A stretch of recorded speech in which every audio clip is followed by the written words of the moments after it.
right now, but I can hang out. All right. Well, you can watch a little bit, get acquainted. Do you want the stream link? Yeah. Okay. Thank you.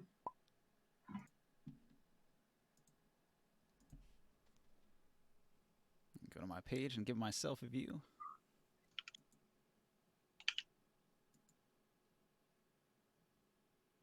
I'm not chaotic evil. I'm chaotic neutral. I wouldn't full betrayal. All right, guys. It's Oh, I fine. see Should I ninja. save it? No, different than neutral doesn't necessarily mean you would shoot bomb arrows at your party. Exactly. I said danger close. I didn't say danger. I did say I would give you guys warning.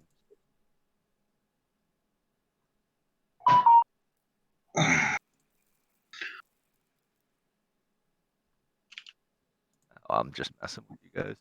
All right. There's the stream link. I love you guys. You're my best Thank friend. you.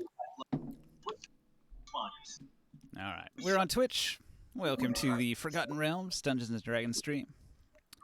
Where we last left off, everybody was in combat. We had a pair of skeletal minotaurs confronting the party. Razor was battling this one. Kazanlir in the middle. Beliog, Olaf, and Eric, the three dwarves, off to the side here. Defen was hanging back in the hallway. Peter de Grey even further back from that. Morcan, Polyphilo, and Maeve the Kenku were coming down off the stairs here into this narrow hallway by the door. The door is open, so there's some view into here. The room description was that there were large roots growing down through the walls and causing broken stones to crumble onto the floor. Scattered bones are lying all around the room, so I've added those skeletons in. There's a row of sarcophaguses that are like standing upright against the wall, and there's some chests in front of them. There's a couple of doors, one leading out of the room to the west, one leading out of the room to the north, and then there's this black curtain that blocks your view to the south that only Abforth could see from his position over here, where he's peeking around the corner. Did we finish a turn of combat, or were we on somebody's turn? We did one, I thought. This is a brand new We did roll. one whole turn and then we stopped. Yeah.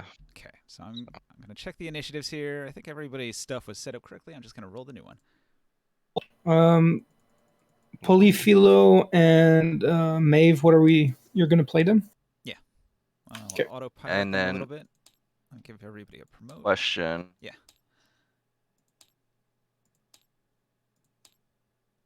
Oh, do we all have permissions? Getting it. There we go. Cool. I wish they had like a give all permission button, but they don't.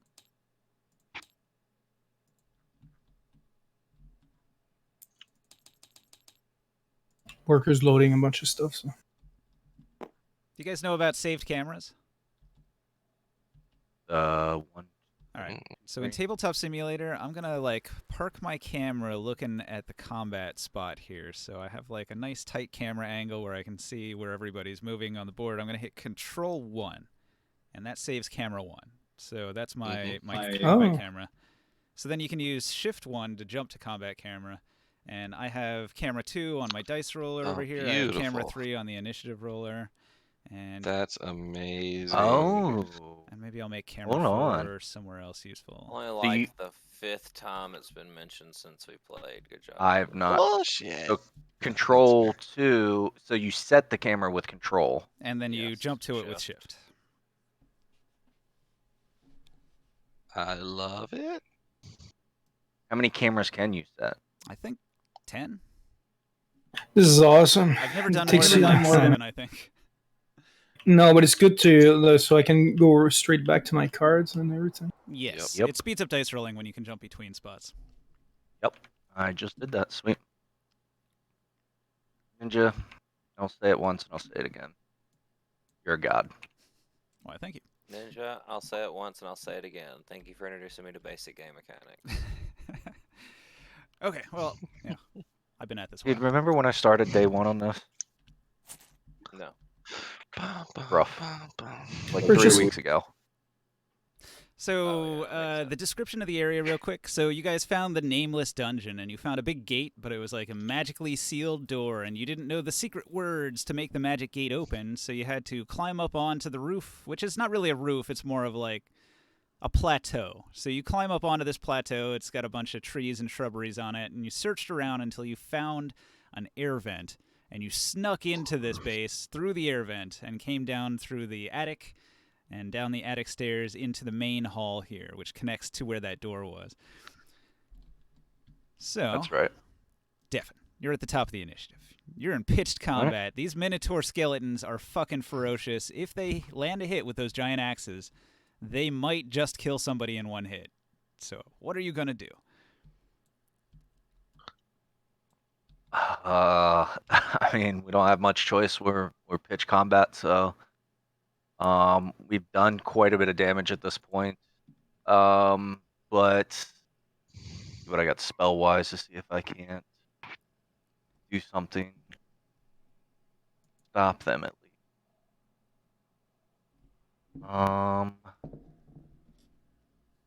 What is Joe Dab doing?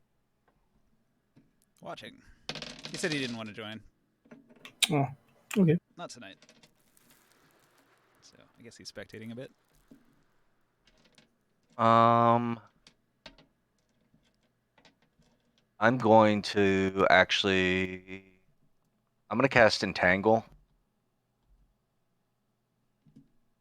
On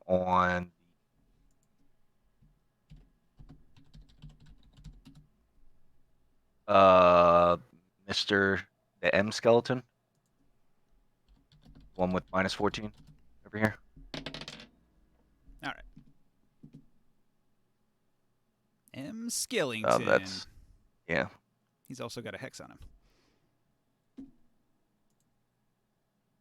So must succeed on a strength saving throw or be restrained by the entangling plants until the spell ends. What's your DC?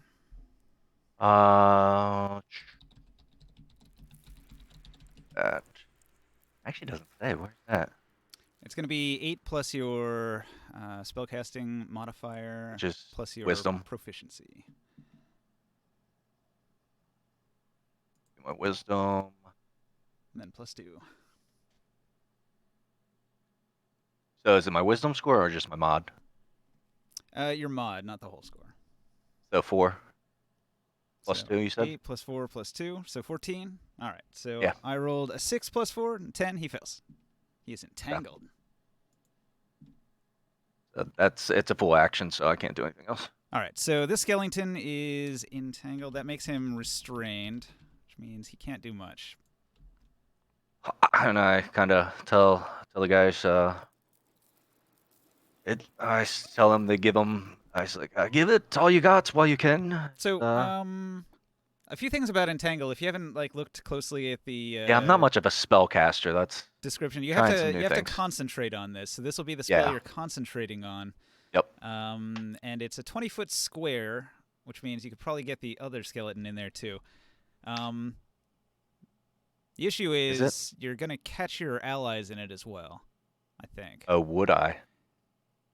A creature in the area when you cast a spell must succeed on the strength save or be restrained. And it doesn't have any anything about letting people out of it. Plants turn the. Some people have spell shaping, like wizards, but I don't think you'd have that, so it's probably going to Says the range is 90 foot. Yeah. Well, that's where you cast it, but then from that point, it's a 20-foot square. Ooh, then I did not know that. That may not be something that I'd want to do then. Yeah.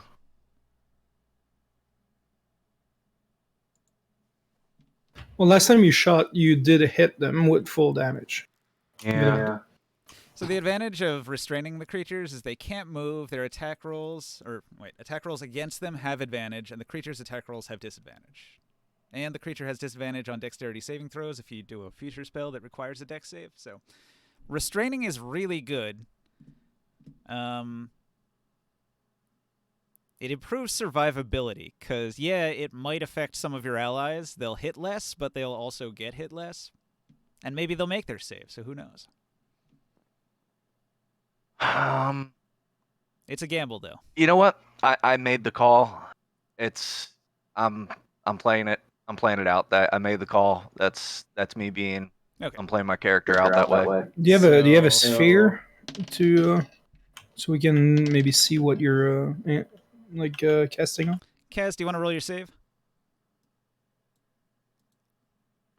I think my mic wasn't working. Nah. Didn't hear a thing. Can you hear me now? I can. Good. Okay. I was saying like it's not that big a deal because if they're restrained as well, then we get advantage on attacks on them, but we get a disadvantage on our attacks, so it's just gonna be an even roll anyways. So Yeah.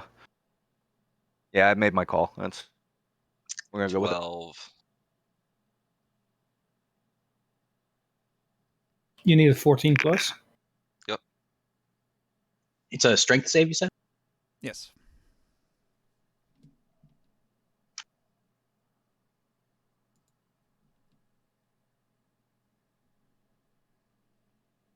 DC No, 14. I apologize to Kaz. I'm like, I'm sorry, my friend. I still learning.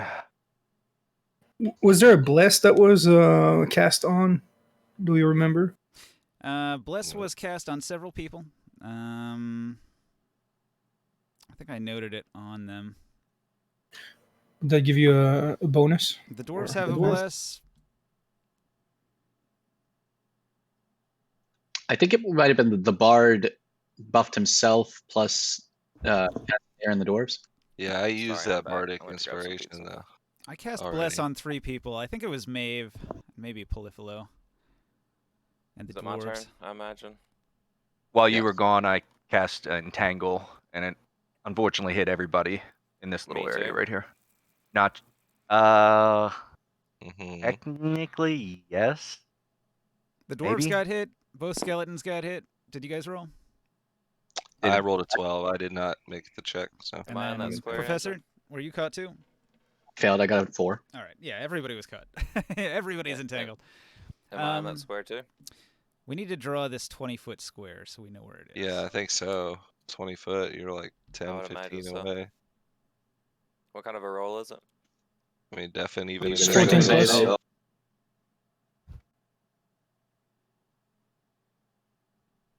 It's probably a pretty big area like this. Yep. Did they change the tools in a bit? In 20 feet would hit me too. 20 feet from the point of impact in each direction.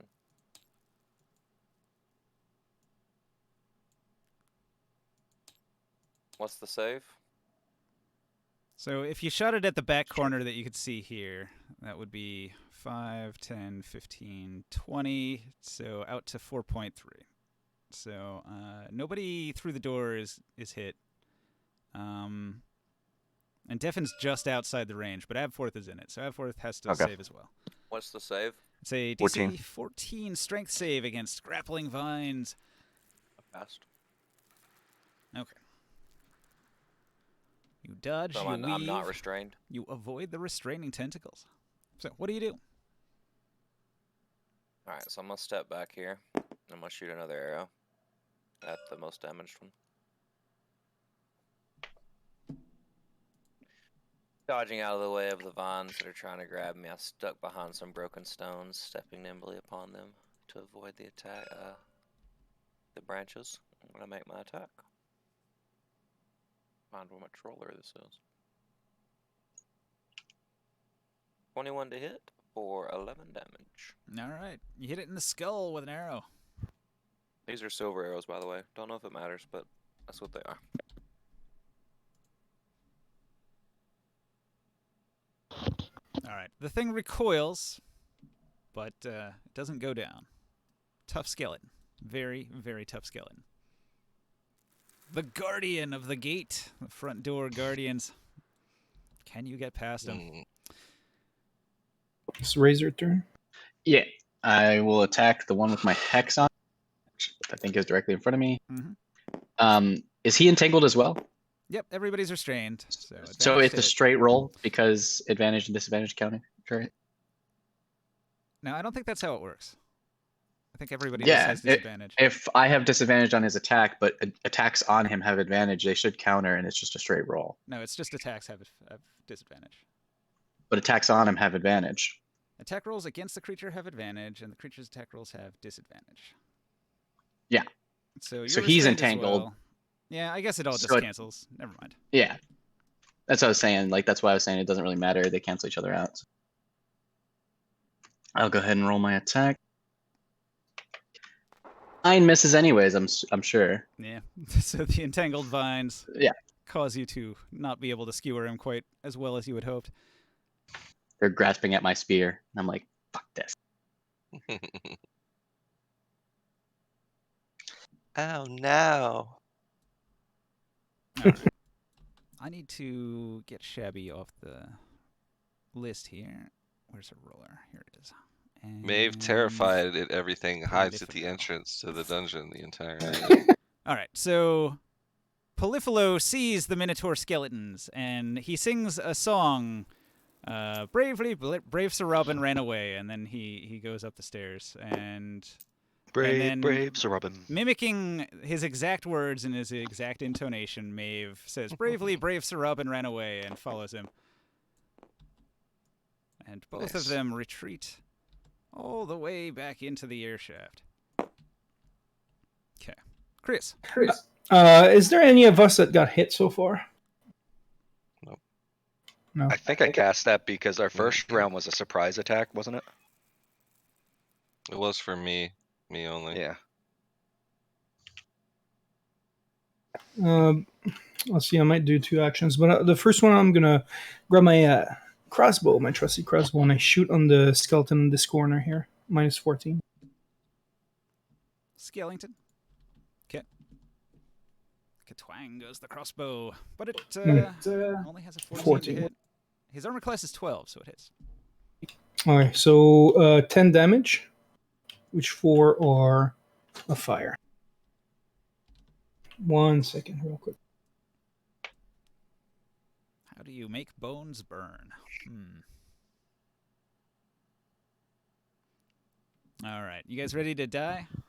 Bring it. I'll cast. Oh, I can't. Shit, forget about it. I'm done with my round.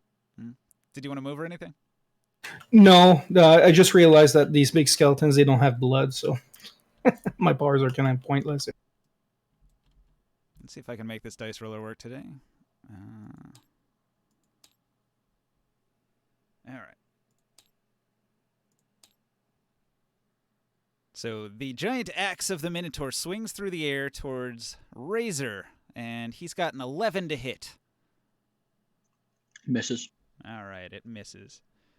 The roots are also entangling his weapon. We're So both here trying to stab each other, and the roots are holding the weapens back. Oh yeah. Are they so not he would have had an entang- even worse roll than that. Well, everybody Yeah. cancels each other's entangle out as long as you're targeting somebody gotcha. else who is also entangled.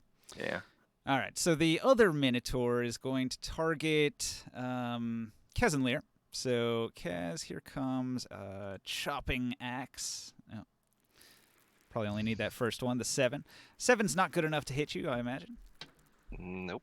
All right, so his axe ricochets off your shoulder pad for your arm or your pauldron or whatever, and like clangs to the floor heavily. I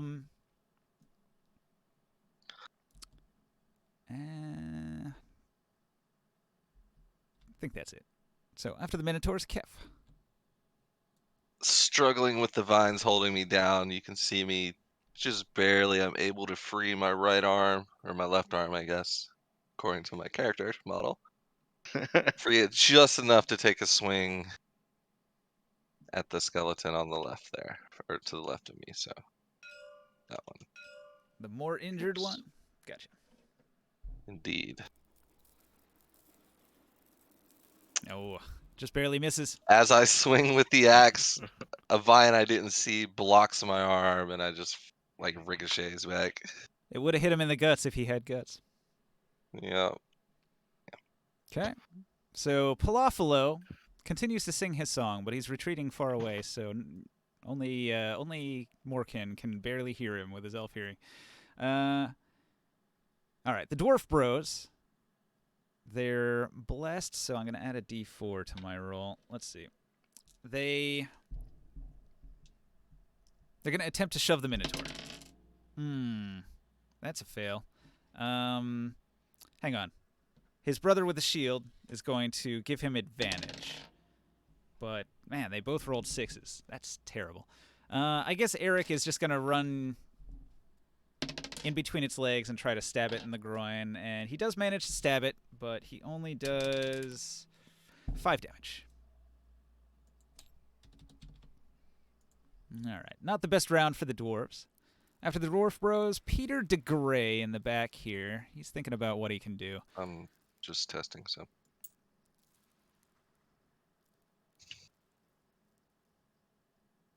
All right. He moves 25 feet until he's here. Why is it?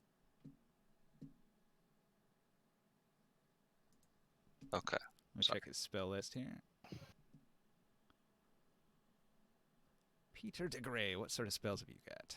He's got Sacred Flame. That's probably a good one. DC 13.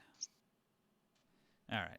So he's going to throw a Sacred Flame at the Minotaur with 44 damage, and the Minotaur tries to avoid it but fails, and so he's going to take the Sacred Flame damage. Let me double check what that does.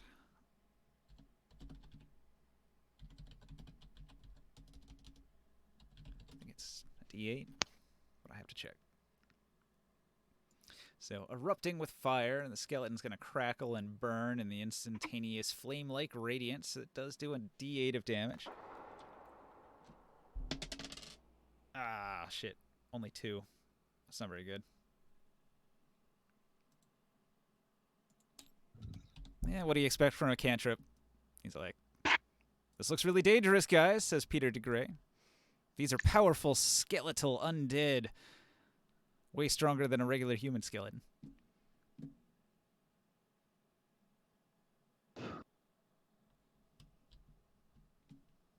Abforth is being sneaky, so he says absolutely nothing. Gotcha.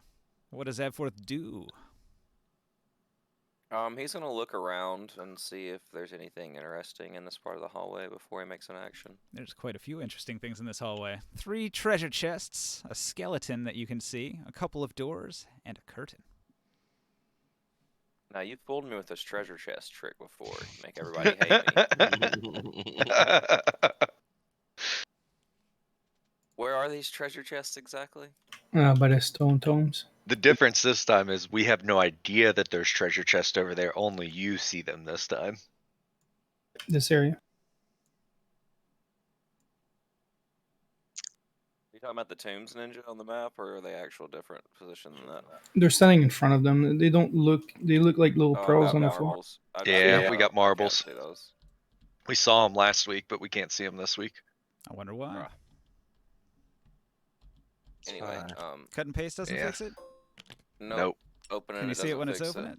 No. No, it gets a Nope. broken, failed to load Cloud. marble.obj. Unfortunate. It's such a cool chest because I can just hit the button and it pops open. Yeah, I know. It's really neat. Can you see this one? Mm-hmm. Yep. I can. Yep. All right, I guess we'll just replace it all with that one then. So what I have in my inventory real quick. This is a tabletop chest as well, though, so be careful you don't drop your figurines into it. You They can will just turn it off of bag mode. disappear into the void. Just right click it and turn it off bag.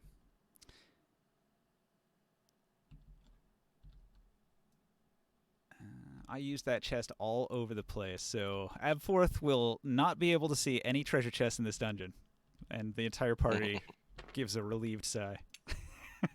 I won't either. Fourth keeps an eye out for white marbles wherever he goes. Right. How do you turn it off bag mode? He only the DM can do it. It flipped me over. You just right click it and it's a toggle, Toggles? I'm pretty sure. Yeah, it's a toggle. Or it's maybe you have to do it whenever you make the object. Yeah, I believe it's a when you make the object sort of thing. Uh, Oh, well. It's fine. Well, No you big know, deal. I'm almost 100% certain that when I open these treasure chests, more skeletons are going to come out. So, I'm going to go open the treasure chest. Mm. This one right here. All right. Let me find So it here. undead mimic. Can I see over that pile of stone rubble? Yeah, it's rubble on the ground, so you could actually walk over it. Okay. It's rough terrain, but other than that, you can easily walk over it. All right, trapped tombs. This would be chest A. All right. So you approach the chest. Trapped tombs. I love the name of the fucking the place. Definitely dying right now. I'm definitely dead. Just so you guys know. A your grand character room sheet filled ready? with upright tombs. Each contains a preserved body. A table nearby holds the tools and materials for ritual embalming of the dead. And thousands of partially burned unlit candles. Each of the 3 chests here is identical. They're all wooden chests banded in iron. What would you like to do? I want to touch this chest and see if it turns into a mimic. You touch the chest. It does not turn into a mimic. I will open it just casually. You casually open the chest. There's a crossbow trap inside that fires. Ka-twang! Oh, But I'm shit. standing to the side. That's a 24 to hit. I love how scared our group is of mimics. I think a 24 hits you, standing right, over here. Barker? Look, I'm standing over here though. It's okay. It No, only see, the did thing is, 1 point of damage. I'm a hobbit, so I'm below the level of the crossbow trap. The 1 trap, point of the trap damage. has no details about angle or direction or any of that. It just says if anybody opens the chest, take a shot at them. But it did 1 damage. Fires a homing arrow. It sure does. So Did you say it did 1 damage? it did 1 point of damage. Oh well, it's a wooden crossbow trap. Just a flesh Got wound. fires blunt arrows out. Slap me in the forehead. It was a Nerf dart. Well, what did I take all this horrendous amount of damage to find, Ninja? Making a note card. One moment. It's a wooden crossbow. While you're doing that, I'm actually going to attack this skeleton. Because I used to use an interaction, correct? A To open that skeleton? chest. That's what I said, yes. Do you have a problem with my pronunciation? I'm just wondering what this new race of skeletons is. All right, Barker. Inside the hit- chest, you see a hemp peasant's outfit, an oak short bow, an iron chain shirt.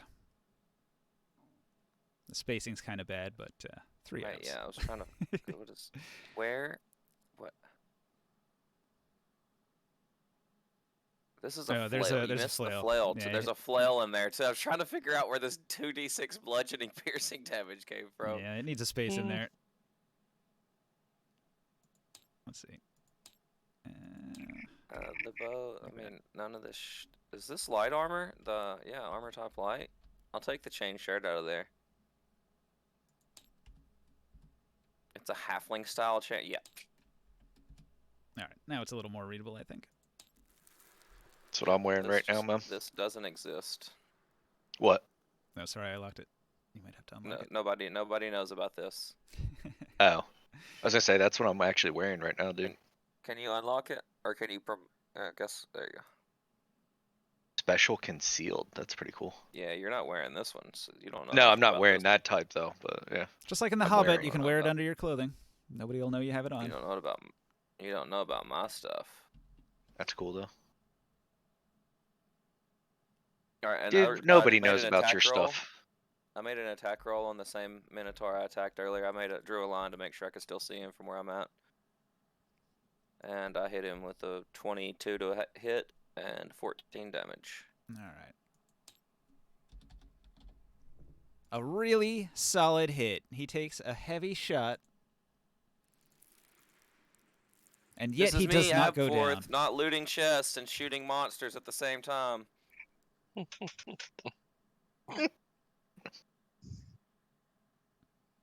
Y'all don't get mad at him when he yells shit. Yeah, I'm trying to think of That the was action out of economy character here. as You fuck, might not bro. be able to get the chain shirt the same round. Oh, yeah, interaction. Yeah, you're right. Well, then The chain chest shirt is wasn't not in the my chest was inventory. not locked, so opening the chest wasn't really an action, but taking the chain shirt would be. That's fine. I can get behind that. All right. I So couldn't use a grab. I couldn't use a picking up something as a bonus action. I would have been picking up the lid. nah. Acquiring an item out of a Okay. chest or a backpack is always an action. Full action. Sounds good to me. Just trying to, fudge the rules as often as I can. I know. Diffin. You can If see I'm that still concentrating, this one is reeling from that last shot from Abforth. If you're concentrating, you can still do other things. You just can't cast another spell that requires concentration. I begin I begin to see what the power of my spells are actually doing, and I'm highly interested in learning more about these. So kind of have that in my head, that I see that my ranger powers are a little bit more useful than what I thought they were. That I'm not just a bow wielder. So internally, I'm having some more thoughts amongst my character. Kind of look down at Ron and I'm like, man, this ranger stuff is not just what I thought it was. And Ron kind of looks at me though, because Ron can't understand me right now. I'm like, wait, because I can only have 2 spells up at once and I can't speak to him right now. So slightly confused because I already cast Goodberry today. And but I reel back and I take a shot, just a regular arrow though. You guys are lucky. But I do yell out danger close just to see what the reaction is to everybody. And I fire a shot at the one over here. Gotcha. The badly wounded skeletal minotaur. Let's see if your shot hits.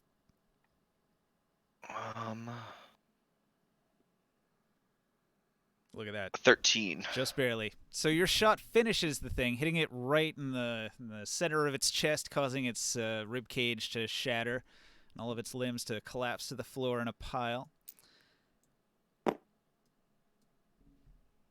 And after it falls, I yell, just kidding. I would not dare fire a bomb arrow. Actually, That close, my friends. Maybe I should use skeleton. No need. Would not work on just bones.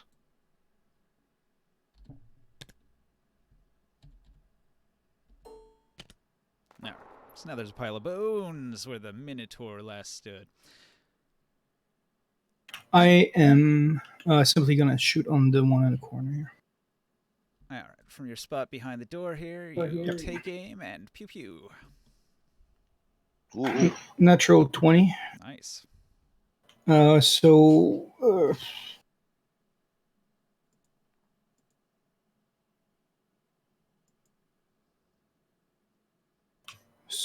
a total of 13 damage.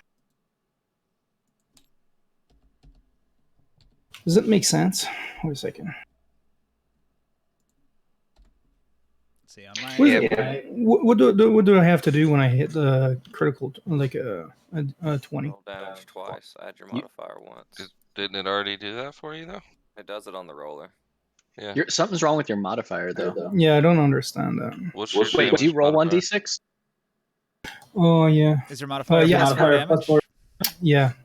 Then it's You right. just rolled Yeah, very you're good. low. Okay, so 13 damage. Sorry. Wait, 9. 9, right? You just Yeah, but I have a +5, which I don't put in because I have to roll it a d4 to set my one of my powers. Yeah, he's got a blood power thing that he has every day. Well, if it's a dice roll, it doubles as well with a critical. No, I roll it when I activate it, and then I just keep on doing that amount of damage added onto my regular damage. If it's added damage and it's a dice roll and you roll a crit, the dice roll gets doubled. All dice gets doubled on a critical. Not necessarily. If you No, look the at the one that there's a he's bunch of, adding, Prof. restrictions. The one that he's adding is a different modifier. Yeah, it's a static. So Yeah. so it'd be a 13 damage. Oh, it's rolled previously? Yeah, I don't know No. anything about Blood Hunters, apparently. Yeah. that's the additional fire damage that I'm doing. That's what it is. Yeah. Apparently, like rolls at the beginning and it just adds that damage to every attack. Do you want to stay Yeah. put? Yeah, for the time being, I feel like I'm in a safe spot there. All right. Kif then. Kazonlir, what do you do? I struggle a little more to hopefully free my arm, more than last time, so I can this time hit the skeleton. Is that just RP, or do you actually want to make a strength check to get out? Well, that was just RP. You said that after I rolled, so that was just RP. All right. 20 to hit for 7 damage. So I was able to free myself just enough to land a blow with my axe. You got to chop in. All right. Professor. One down. I'm one also to go. going to try and force my spear out of the restraint.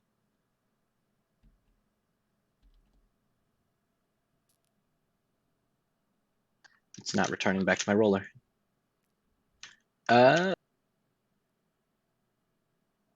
Yeah, 13 damage. Solid.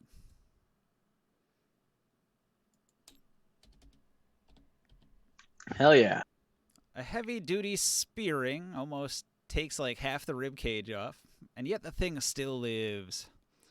The 5 damage of it is actually not the spear. 2 of it is the spear, and 5 of it is my hex. So Yep, that's I fine. don't know if they're taking reduced damage because they're skeletons or something. They do not have any resistances. Okay. Okay, so after Professor, the Minotaur skeleton is going to... it's going to attack Kazanlir. Let's see. That's good for me, I hope. I've never heard anybody say that. It's 12 to Minotaur. hit. Does not hit. So his enormous axe cleaves down right next to you and almost hits you. Whew. Don't know how I'm dodging it with these roots all around me. The Yeah, dwarf he's bros are also- going to jump in here, and they're going to attempt to shove it to the ground. Bam. He's got that disadvantage, Kev. Oh, wait. They can't move. They're restrained. Shit. Yeah. Well, I guess that roll was their strength check to break out of being restrained, and then they're going to move. And then... Yeah. I guess I can't do anything. So Peter de Grey is going to do his Sacred Flame, and the Minotaur makes a save so he doesn't take any damage. He dances around. His little Minotaur feet don't burn. In his restraints. Yeah, somehow. Barker.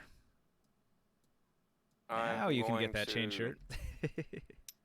Actually step here and open this other chest before I do. Okay. You take a step. You open a treasure chest. The treasure chest has a crossbow in it. It fires at you. A 14 to hit. That misses, actually. All right. Let's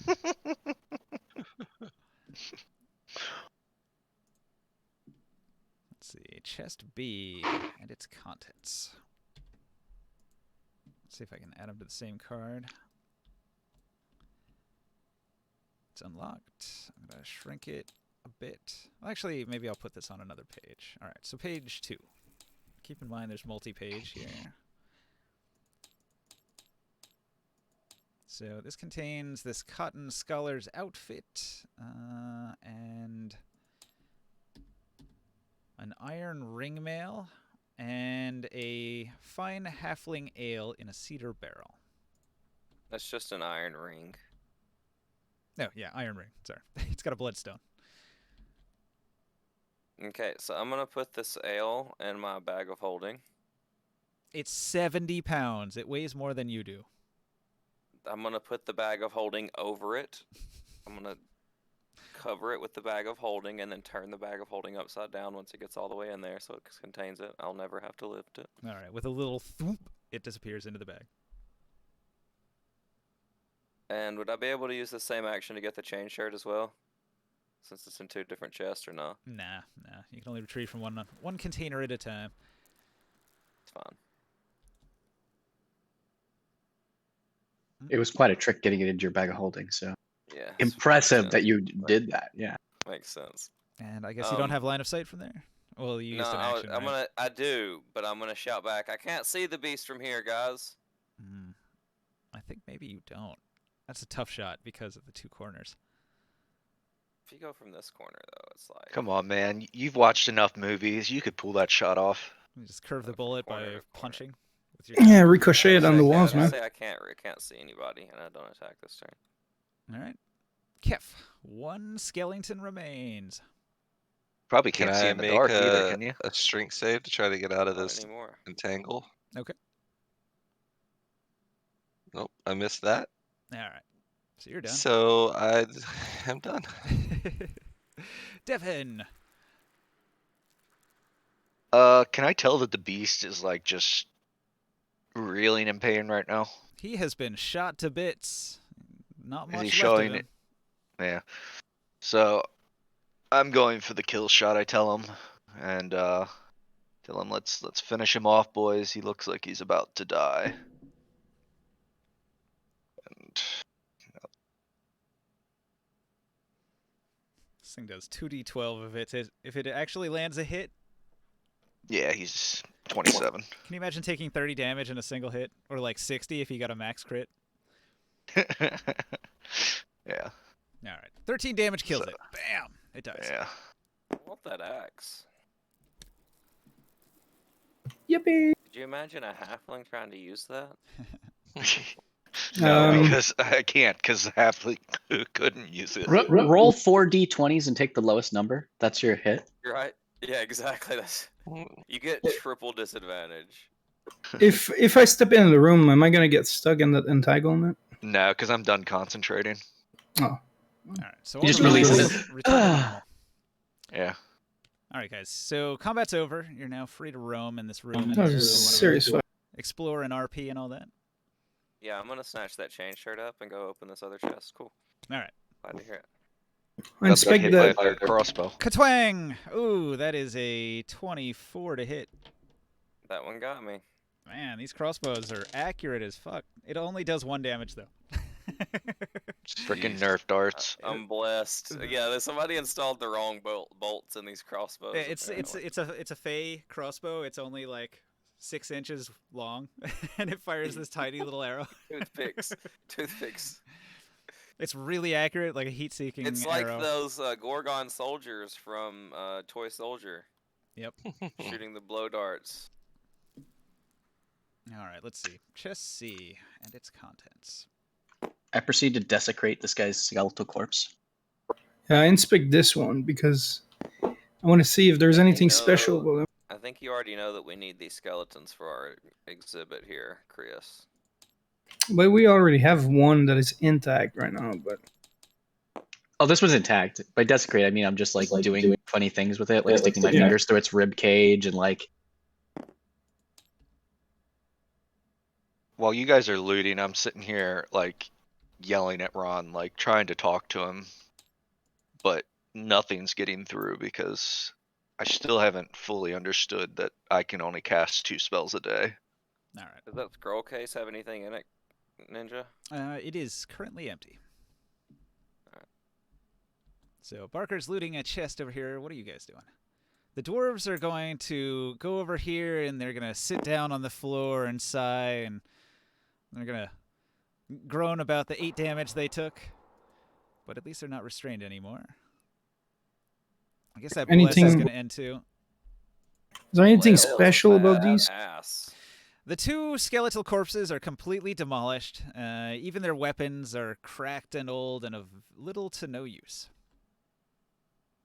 Basically just a oversized broken axe that weighs a lot and does nothing. He did nothing that combat. Haha. That's just in my notes. These guys aren't lootable. I'm gonna walk over here and examine these skeletons and see what caused them to die. Ah. All right. So Abforth approaches a skeleton. This skeleton appears to have a cleave down most of its back, splitting its entire rib cage in half and cutting its spinal cord. Does it look like it would have been caused by a giant minotaur with a huge axe? It sure skeleton? does. And this guy over here is missing both his legs. They must have been cut off by a giant axe. And this dude over here, his head was cut off, and his body tumbled across the floor, and his head's lying over here in this pile. Cool. So these guys are just murdered by minotaurs. Got it. I'm gonna examine the sarcophagi as well. The way I described, each one of the sarcophaguses contains a mummy, wrapped and bandaged. Okay, so Very I know dry. mummies are bad motherfuckers in D&D, so I'm gonna meta out of that room. Just meta the fuck out, because I would open that otherwise. And I'm gonna shout for the party to come check out there. I'm gonna shout for Morkan in particular because he's my assistant and partner, and ask him what he thinks about these tombs. I think they would be a great piece for the museum. I think we need to open one. Yeah. Have they ever opened one of those things before? No, not one that looks like this. I've opened sarcophagi before, but usually the ones I encounter are looted already. No. But I moved this a I little know bit. mummies can be dangerous, so we should be careful. All right. The stone sarcophagus is heavy, and it's got a heavy stone lid. Make a strength check if you're going to try to open it.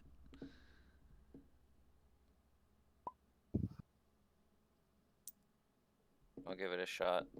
Yeah, I'll give it a shot. 20. Oh, not 20. All right. So the tiny halfling pushes the giant stone lid. After you push the sarcophagus open, the mummified corpse lurches forward towards Creus. Dun dun dun, and then it collapses on the floor in a heap. So it just fell because of the angle, I guess. Yeah, just gravity. Yeah, I'm gonna roll history on it on this particular sarcophagus and see if I can determine. I do have a history too, so I can assist you if you want. Any kind of thing like that. I get a +4 on it. All of the mummies are wrapped in bandages. The bandages have a strange language written on them, so it's really hard to read. I'm gonna guess it's not common or undercommon or halfling, so nope. I don't know it.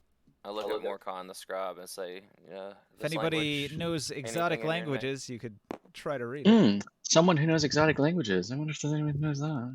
Well, I got Sylvan. I got. Maybe you should hurry up and get in here then. Elvish and Orc. What's going on, guys? And common. I mean, I'm not the kind of person that announces my findings. It's not in Elvish, Orc, or Common. You would have heard me. Sylvan? Oh, well, probably not for a mummy. So there are symbols that don't require reading. The symbol appears to be some kind of mace with a skull instead of like the metal end of the mace, but the skull has the metal spikes of a mace protruding from it, and it's on fire. Is it any of my languages? Terrible. What languages? Any of his secret DM only knowledge languages? Is it Abyssal? It is. You can read it. Yeah. I thought it sounded Abyssal. I'd like to read it. All right. So all of the bandages have a lengthy incantation to Orcus, saying that the body buried here was like a high-ranking cultist of Orcus and a respected member of the cult, and his burial is very ritualistic. He's like a preserved noble member of the cult of Orcus. In this tomb right here? Yes. I start kindling a fire. All right. You're going to burn the mummy. Yeah, I'll burn the mummy. Oh, I'm going to burn this mummy. But why? We could use this in the museum to make a beautiful display. No, it's too risky. We must destroy its flesh. Fully preserved mummy. How often do you see one of these? According to the writings on his wrappings, he's a high-ranking member of the cult of Orcus. That means literally nothing to me. That means a lot of money to me. He's the god of undeath. They probably plan to resurrect this guy at some point. But we're in a tomb we're in the tombs of a necromantic cult. We're going to find things like that everywhere. Bertha's having a moral dilemma on what to do. Alright, say alright, but you owe me a museum piece. There's some minotaurs back there. These tombs I are... have one of those. This was new. These tombs, are they showing on the outside? Quite old. Are they showing on the outside some of those symbols that we're seeing on the mummy? No. The outside of these is fairly nondescript stone, but once you push it open, the mummy itself is ornate. Frustratingly sad, I know it's old, that's the point, but this is a new exhibit for the museum. You owe us an exhibit, and I'll let you burn this without any problem. That's all I'm saying. Abforth can tell that this mummy is not that old. Fewer than maybe 100 years. Oh, well, I rolled a 19 on history as well. Yeah. You don't recognize anything specific about it, but you might know something of the history of the cult of Orcus being a murderous cult of horrible bad guys. Yeah, I'll fill you in on that too. Any treasures or anything else, like rings or anything that could have been put in the with the mummy? to happen. No. These mummies have no treasure on them. They are simply ritually buried dead. Does it look like this is out of place, or does it look this whole cult might be associated with Orcus? I don't know. You haven't opened another one of these sarcophaguses. So far, only Yes. one. You want to give it a try? Can I try They're not that heavy. Can I try and rip the head off of this mummy and just like decapitate him? Sure. Very vulgar. I'll like jab my spear into its neck and then just start trying to rip off his head. Can that be like a? I don't know. I don't know how. Not that hard to rip off a mummy's head. They're very dry, very brittle. All right, so I pried his head off. It's off. Sure. All right, I was having trouble starting a fire, so I'm just gonna say he should be properly desecrated. I'm gonna put his head in my bag. Actually, can I do that? Sure. Yeah, I'm gonna keep his head. I try to open this one here. All right, roll a strength check. The lid is heavy, heavy stone.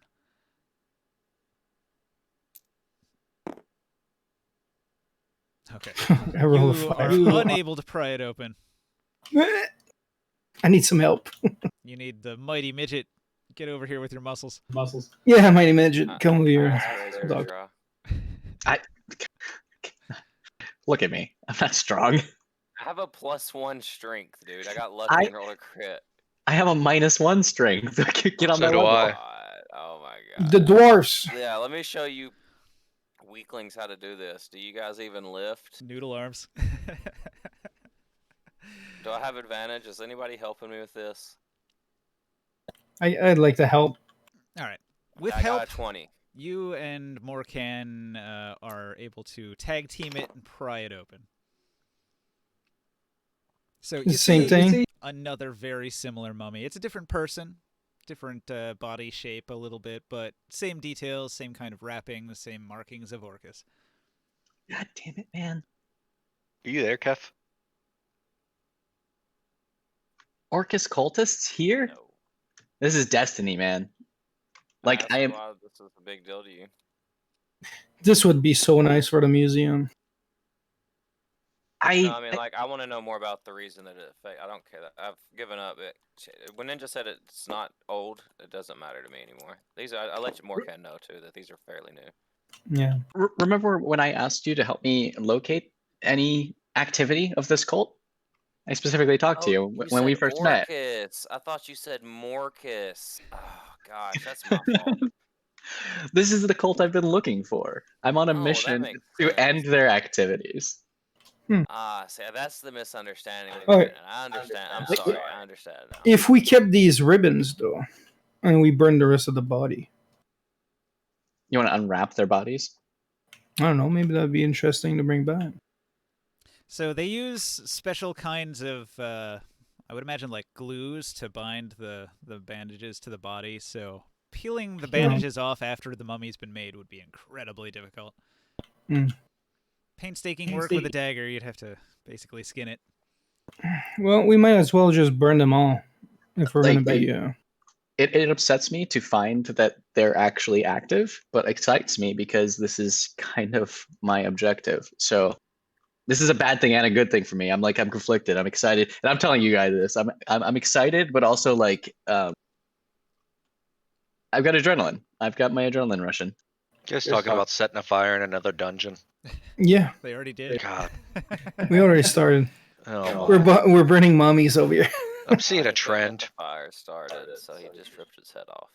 Yeah, I couldn't get the fire started, so I ripped its head off. We Oh, the flood fire dungeons. We start fires in dungeons. Jeez. Well, I was let's do checking the, my bag for Flint and Tinder, and I could not find Flint and Tinder, so I took his head off. That's let's actually do the same thing with all the other ones. Maybe take the heads off. Peter DeGray is going to come over here and he's going to peek through this curtain. The dwarves are I'm going to gonna stand follow him. here. He says, "Hey, there's a door over here." I point to either side of this room. I say, "Hey, there's doors over here too." Yeah, there's doors everywhere, Peter. We're in the middle of this right now, man. Can't you see us dissecting mummies and desecrating their corpses? Yeah, he's just pointing out a door nobody had seen yet. Casimir. Why don't you check it out and let us know what's behind there, Peter? Nah, he's not that bold. He's cast all his spells for the day, so he's kind of tapped. Yeah, I'm out too. Casimir. He's not here right now, I don't think. Oh, okay. Yeah. I've been trying to get his attention. He's I was going to ask him to assist in getting these open, so we don't have to keep rolling for 10 hours. Yeah, let's try to open the other ones. This one here? The dwarves will help out. They're strong. Ah, yes. I forgot there's more dwarves. So everybody gets advantage. We're in Mordor? No. More dwarves. 13. Look, I really am strong. Another nat 20. And then a 16. All right. So eventually you're going to get all of these open, and all of them are, pretty much matching cultists of Orcus. Let's just chop their heads off. Possessions in these chests below the coffins. I take all their heads. Now, the things that were in the chests didn't look like the belongings of a high-ranking cultist. It was like peasant clothes and broken weapons and stuff. So the belongings in the chests were probably the belongings of all the dead guys laying here. Yeah, I was about to say, it looks like the people that got murdered there. Yeah, people that snuck into the tombs and ended up getting killed by the Minotaur skeletons. I guess One of them had 70 pounds of ale. Yep. Pretty strong. What a madman. I check this door after all this and see if it's locked. All right. So Morkan approaches the door. Let me look up my notes here. Hey, Absforth, can I have like a special room in the museum eventually where we could put desecrated Cult of Orcus memorabilia? Like have their skulls in there upside down with troll penises shoved into their mouths? Ew. Did you pay for part of the building cost? Because that's all that I required. I'd be willing to contribute if I ever picked up any money ever. So yeah, that Morkan 10 platinum finds is what it costs. an iron door. I'll try and find that. An iron door with a mechanical handle. Yes. Hey, I tell to the dwarfs over here. Hey, dwarfs, can you come and take a look over here? Call home. No, definitely that'll work out. Anybody's willing to set up a room in the museum. The Hey, have you dwarves ever you don't come over mind. here Come and over they're here going and to they're going- investigate the door. You don't mind if it's full of upside down skulls with troll penises in their mouths? What you do with your room is your business, friend. This is a special group. So Baliog says that door doesn't even look locked. We could probably just walk right on through. You want to open it? Yes. Send the fodder in first. Well, I guess I'm gonna do a so. perception check on the door first. Hold on. All right, they back up a little bit so you can get in there. Yeah, let me check it for traps. I like my friends a little bit. More than Morkan. Here. 27. All right. So you're short, so you're able to get down low to the floor and peek under the door. There's a little crack, so you can see under the door. And what you see is at the far end, there's a little string that connects this door to a ballista at the far end of the room. Okay. So I relay this and I tell Morkan, yeah, we may not want to open that door right away. The dwarves It's, will hastily get out of the line of fire and jump into the chest. Which way does the door open? Are you asking me this? Yeah, I look at the hinges and I want to see if it opens this way or the other way. That would be a ninja question then. It opens into the room. Hmm. Or no. It opens outward. It would open your way. Oh yeah. Is there a handle? Like, what kind of a handle do we have here? It's a metal door with a mechanical handle. Do we have to twist it? What does it look like? Like, Yeah. is it like a lever or? Yeah, you have to twist it and then pull it open. Yeah, so there's no way of opening this door without triggering the mechanism that's going to fire that ballista, most likely. I wish there was an engineering step. You could try to cut the string. If you can get a Yeah. blade under the door. Well, that might. As Yeah. the man trying to kill us, it's really detrimental to your plans to tell us how to get out of you killing us. Well, I don't know. That sounds risky to me. he had a ballista could go through it, 27 to look for the trap. So I'm giving him the details he would have had. Like, he can see under the door, he can see the string connected to the ballista. So it's like, if you wanted I'm going to. you could try to cut the string. Alright, so I say, does anybody have a long spear, maybe, that I might be able to borrow? I'm going to attempt to cut the string, screw it. Anybody? I am not available for for spear duty currently. So Razor? You want to borrow my? Why don't you just ask me to cut it? I don't know. I mean, do you want to cut it, or it's a pretty big ballista? Do you want to be in front of this door when it whacks the door, or do you want the small guy that's going to be able to possibly duck out of the way? you've got an arrowhead that has a sharp edge, or a pocket blade, or any sharp object. I get a Why long are sword. you trying to get my spear from me, man? I will give it back, my friend. I'm Most not martial trying weapons to are going to steal have your a guard or a grip of some kind that's going to make it so it's not going to work. You need something really flat that can get in under the door and cut the rope. Yeah. With a long sword. Yeah, Probably a not. longsword, you'd be able to get the blade in under the door. So I pull out my long sword and I give it to you. Try with Okay. that. All right. So I'm But gonna if lay I down. were if I were you, I don't know, but you might want to stay low. That's what I'm saying. I'm gonna lay down on my back. Obviously, I'm gonna take Ron out of my pocket and put him off to the side. I tell everybody to back off to the sides in case this ballista hits this door hard. Oh, I called to Peter the Grey and I told him, get out of the way. Yeah. We I want Peter flatten to myself die, as then we don't have to pay him. flatten myself as much as possible to the ground. Okay. You guys really don't know how mercenaries work. Yeah. And I'm going to attempt to cut the trap. What do I need to roll for it? You don't even have to roll. As long as you have All right. a tool that can fit in under the door, you can cut the rope. So, All right. it seems like you've disabled the trap. All right. And I say that, all right, it just seems that I have disabled the trap. Let's go ahead and move in, guys. You want to open the door? Yep, I'm going to open the door. Okay. But I will, and I'll roll one more perception as we move in, though, just to check. So, through the door, you can see that there's a mass of spider webs, as if nobody's been in this room in forever. It's thick with spider webs all throughout the room. So, with your perception check, you can see that the room contains 4 statues, a ballista, 2 treasure chests, and 3 dead bodies. Skeletal remains. While everyone's looking through there, I'm going to open up my bag of holding and pull out a flask and dip it into this ale mug. I mean, the ale barrel. Can we go through without getting stuck in this, or is this just decoration? Yeah. I guess that would be a then better question. And then I'm going to pull out another flask, and I'm going to pull another cup of ale out. I'm going to hand it to Razor. You'll get covered in spider webs if you go through there. And I'm going to ask the dwarves if they have a cup, if they would like some of the finest hobbit ale I've seen in years. Nothing I haven't encountered before being in the woods.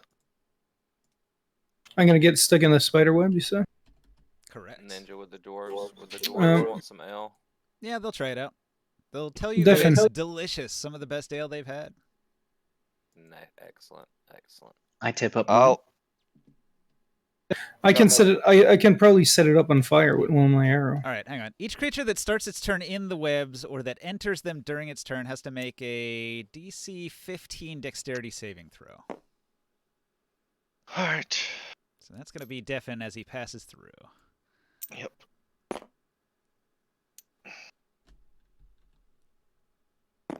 Wow. Oh, that's perception. I was about to say you failed. A dexterity throw. That's wild.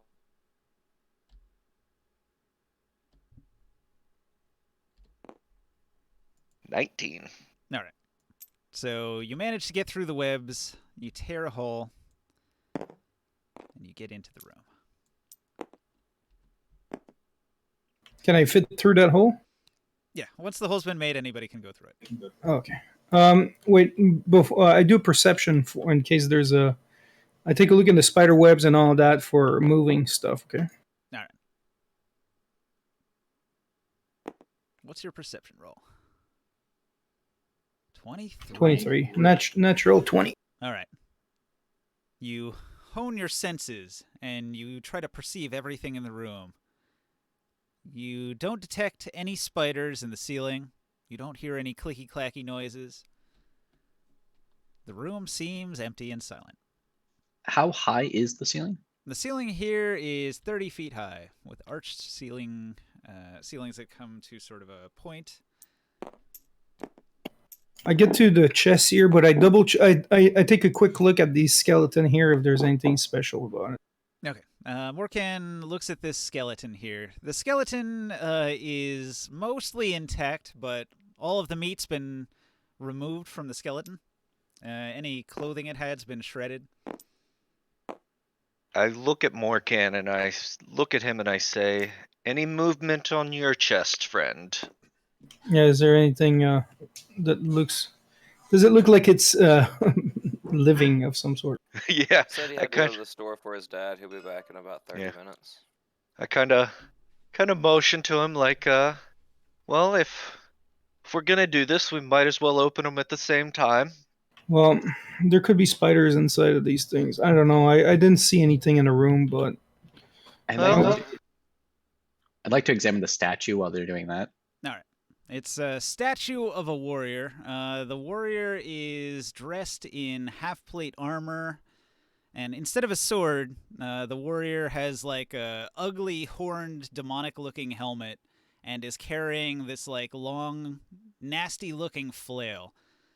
And the inscription says that it was like an honor guard of the cult of Orcus, and it has an inscription that says, "Even beyond the realm of death, I will return to guard."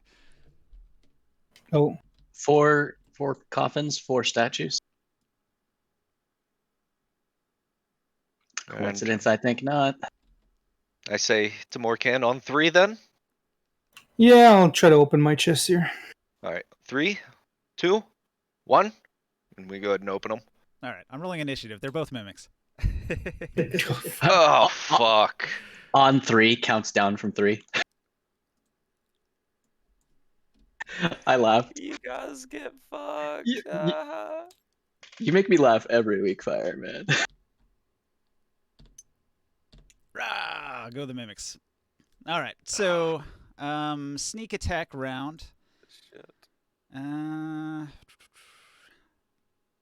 You should have poked it like I did. Ah, shit. We don't learn. We don't You learn. should have poked it, man. I asked if they were moving. All right. They don't move. They're completely motionless. So with advantage, they're going to attempt to grapple as a sneak attack. So Morkan, a tongue lashes out. It's got let's see, +5. Ooh, This nice. is where Deafin dies. That's a 20 to grapple Morkan. So Morkan, I think you're grappled. Hey, doesn't he get an opposed strength check?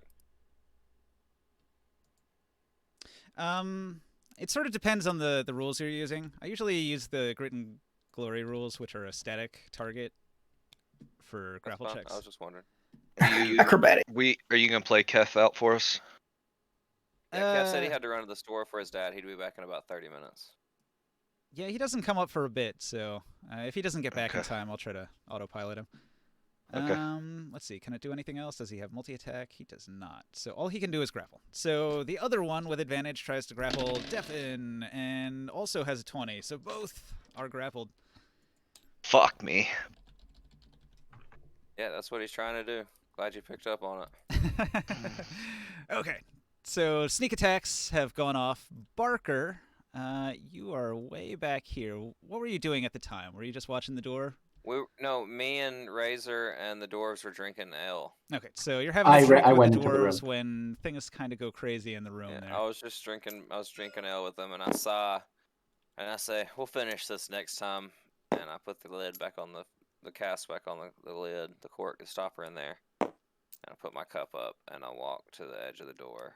This is the and first I stand time on top your of the mimics have skeleton, gotten the better of us. and I Yep. pull my bow back, and I shoot an arrow, aiming specifically for the tongue of the one holding Morkan. All right.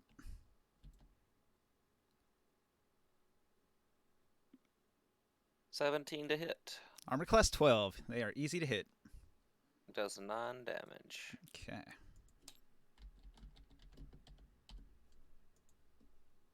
Not gonna lie, Ninja, I had a feeling they were mimics, but there's a little thing that says that This they entire look room like is a mimic. trap. They look like mimic chests. They sure do. They come right out of Dark Souls. Yeah. This entire room is a trap. It sure is. Yeah. I played it. I was like, let's go. Well, when you said Whatever. that the body was all, the skin was all ripped off, I was like, All right, so Devin, you're grappled, but that doesn't stop you from attacking if you want to fight from this position. Or you could try to break the grapple and get away. Well, I wouldn't be able to grab for my short sword, would I? So when you're grappled, all that it really does is it reduces your speed to 0. And I think that's it. You don't even have any kind of disadvantage or anything. So you just can't move until you break the grapple. Yeah, I'm within 5 feet, so I would only be able to grab for my short sword. Like drawing your weapon, you can definitely do. That's not a problem. You can definitely do. Did you hear him? Yep. Mm-hmm. God.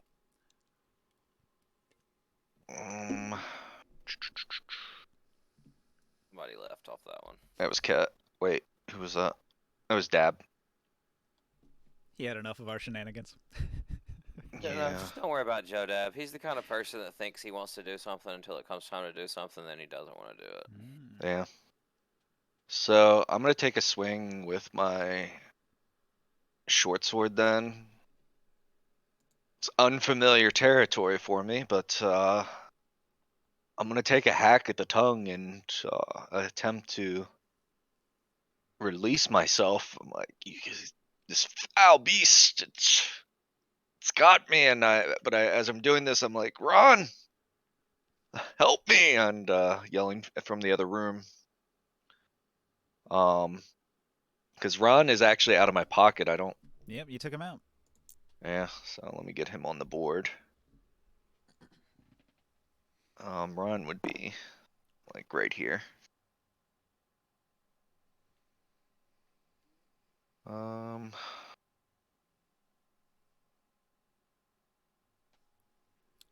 Look at that. 23 to hit for 8 damage. Solid. Yeah.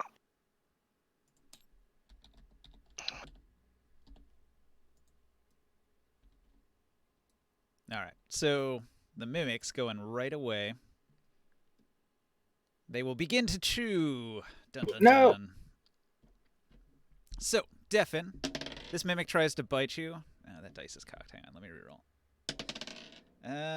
Ooh, that's a 22 to hit.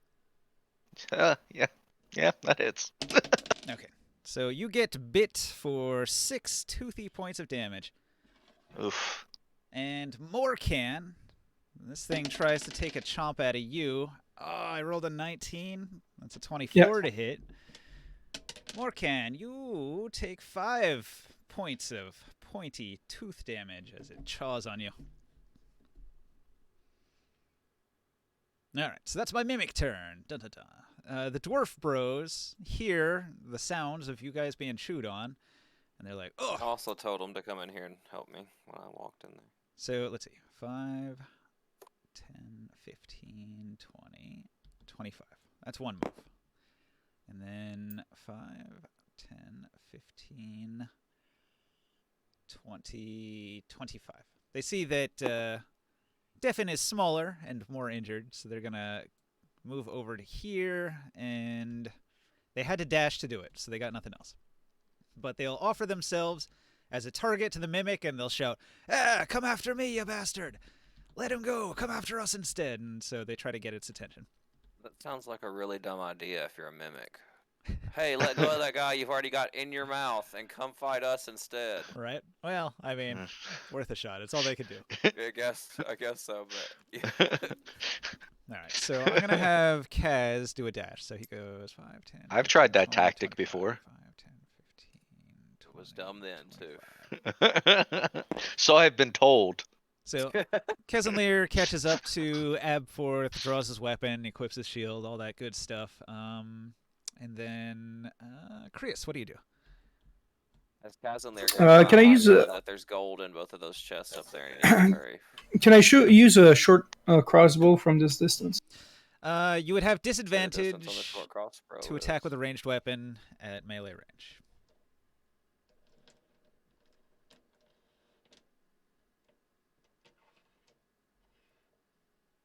I'll try it anyways. You can do a attack with a melee weapon without problems, or you can Tec- try to break free. Technically, I have his long sword still. Yeah, I don't think I picked it back up. I'll try with disadvantage. So you try to aim it, and you take your shot, and it hits anyway. Yeah, the 21 hit. Yeah. 8 12 damage, which would yeah. 12. All right. That's with the fire on it? Yep. All right, so you're starting to burn the mimic. It doesn't like that, but it doesn't let go either. Professor. Oh man, I was sitting here examining the writing on this statue, and then I hear that thing start attacking more, and I'm like, I've got stuff to study. Oh, fucking hell! Come and tank it for me.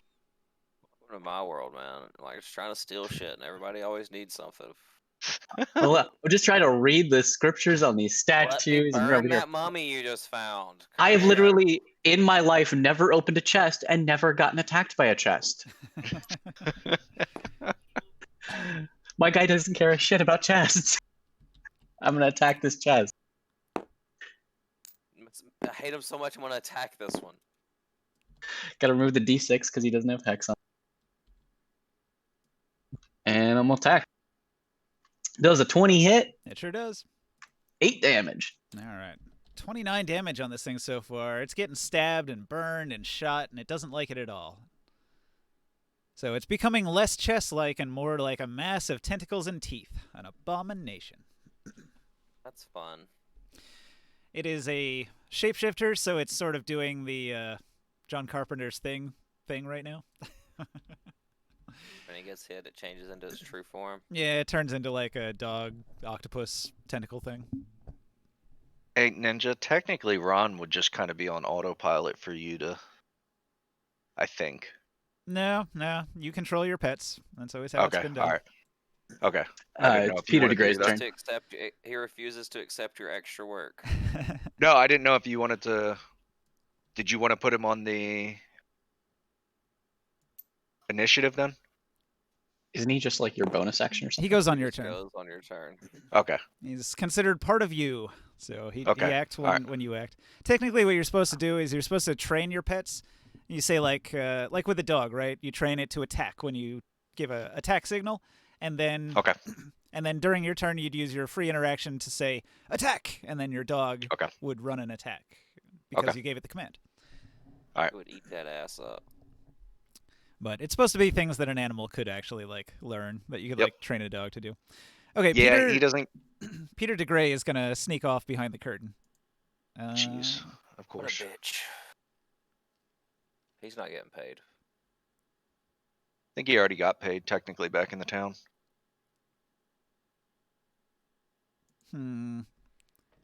He doesn't have any lockpicks. He sees that there's a padlock on the door, but the door doesn't look very sturdy, so he rams it with his shoulder as hard as he can. Oh, Seems 12. Seems like he's got ulterior motives. If only someone would have mentioned that. He's got no modifier, so he fails to break down the door. I don't know if anybody was near enough to hear that, so probably nobody notices. After Peter DeGray attempts to get into that room back there, the new initiative begins. And Barker's first. I'm gonna shoot at the same one I did before. Put another arrow right in the tongue, try to get it to release more can. Alright. Katwang. 15 to hit for 11 damage, if it so chooses to. It's got 40 damage on it now. It's really unhappy about that. And I'm going to back up and let Kaz there get in front of me. But I'm going to end up here at the entrance of the room. But I'm going to give him room to go in the room. Sure. You're small. That's He can my just turn. walk over you, right? Yeah. Defen. I'm whistling for Ron from the other room and commanding him to attack. Alright. He's probably going to have to So dash because he's 5, pretty far 10. back. Yeah. So he's not going to be able to make an attack this round probably. So 5, 10, 15, 20. Phew. 25, 30. And then dash 5, 10, 15, 20, 25. Yeah, so he would be My then parents 30. are watching Shutter Island, and I just keep hearing my mom just like, "Oh Jesus!" Yeah. Well, he can occupy the same space as me, so I'm gonna put him right here. Bite the tongue. Well, I mean, He you're in the can't. thing's mouth, so Yeah. So he can't attack this round, but he will be in position next round. Alright. So, Peter de Grey tries to shoulder the door again. Again, he fails to break it down. How bad is the shoulder minced by now? It's getting a little sore. The Dwarf Bros are going to... what can they do? Okay. Olaf says, "Are you good, or do you want us to pull you out of there?" I would like to be removed, please. All right. I'm The dwarves are going to attempt to pull Defen out of the mimic, or at least one of them is. So that's going to give you advantage if you, on your next action, if you try to break the grapple, you'll have advantage on it. Or technically, everyone has disadvantage to break free of a mimic's grapple, so it'll just be a straight roll without disadvantage. Okay. All right. Yeah, I'm pretty weak, so. One of the dwarves attacks and lands a critical hit. That's fucking great. His longsword cleaves into the thing for 8, 9, 10, 11, 12, 13, 14 damage. A solid hit. And the other dwarf on the end here, Eric, is going to take a shot at the other mimic with his sling. And so a sling stone flies across the room and ricochets off the wall harmlessly, hitting nobody. That's the dwarves, and then Krius. Okay. I would Are you talk shit, but at least he's trying. are you gonna die? I'm gonna shoot at a guy again. 21. Another 12 damage. Man, that feels like the same roll you had last time somehow. Wasn't it exactly that? Like a 21 and an 8 on the second roll? Let me see. I don't know. I can't see it. You can scroll back up and look. I'm a little 26. sketched Yeah. out by those dice rollers. Maybe click Want it a me few to do it times to cycle it. You want me to do Yeah, it it again? was a 21 and an 8. Just click it a few times to cycle it to make sure it goes to a different set of numbers. Why are you rolling twice each time you roll? Disadvantage? There's a button that has disadvantage for that. Click with disadvantage. Right here, this dis button. All right. So, Kef, he's going to go 5, 10, 15, 20, 25. It's 12 damage that I got hit. You could throw a javelin.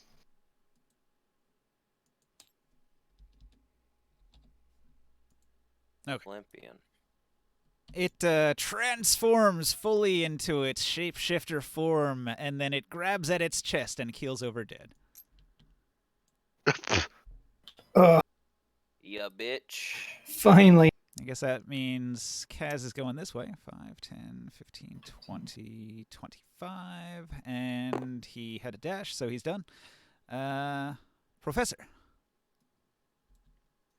I hesitate.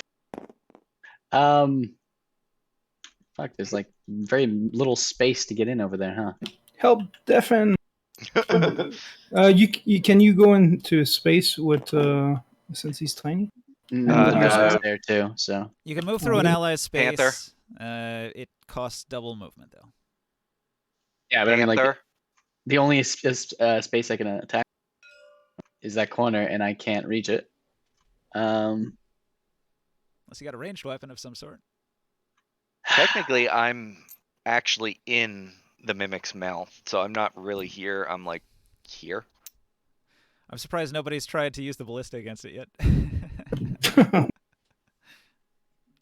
We don't have You got a fully loaded siege weapon in the room, and nobody's trying to use it. Come on.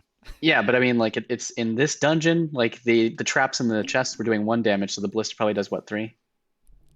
The ballista was gonna hit everybody in a line. It was gonna be great. I was hoping you were all gonna line up at the door, and then somebody would open it, and the ballista would pierce, so it would hit everybody in that line like a lightning. Yeah, I've been playing a siege-based game lately. I was not having that happen.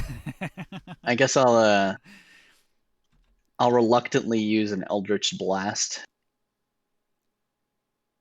which I think is a My D10. man just really doesn't like being the warlock that he is. Jeez. My man's just really hates himself is all. A lot of self-loathing. Fucking Yeah. hate Eldritch Blast. I don't even All I don't even know warlocks what the are attack is. It's like a D10. all Yeah, warlocks it's are like- edgelords. He just like goes home, takes a cold shower. It's like, I'm a I forced warlock. myself to do it again, Mom. No, a 9 does not hit. I missed. Not enough practice with Eldritch Blast. I attacked and I missed. Then I attacked again and I missed. All right. Fucking Eldritch Hit it Blast. with my battle axe. So after the professor, the mimic, still alive, will attempt to chew on Deafin one more time. He rolls a 3. That doesn't. That does not hit. He gets a terrible cramp in its jaw and can't chew.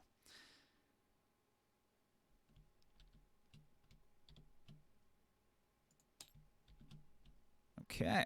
Deafin, now's your chance. Break free, escape. So it's a strength DC check, I take it? Yes, and you have advantage because the dwarf is pulling on your legs to get you out of there. Okay. Balog gives a mighty heave as he pulls with all his might. And your boots are slipping, but he's trying real hard. Is there a way to roll? Do I just roll it twice? Yeah. Or if you use that kind of roller, you can see how it has the 2 numbers, so your 2 rolls would be 14 and 6. Okay. So with advantage, it's 14. Which is... No, it's 13. It's 13? The DC is 13, so you succeed.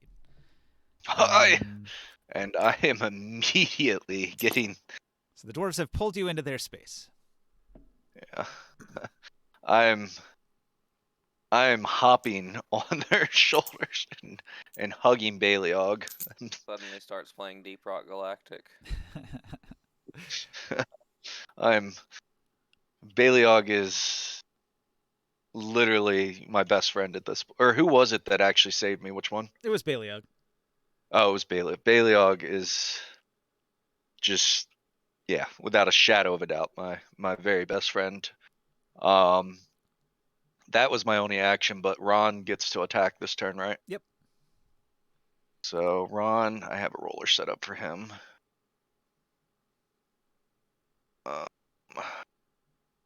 That'll hit. 8 Yep. damage.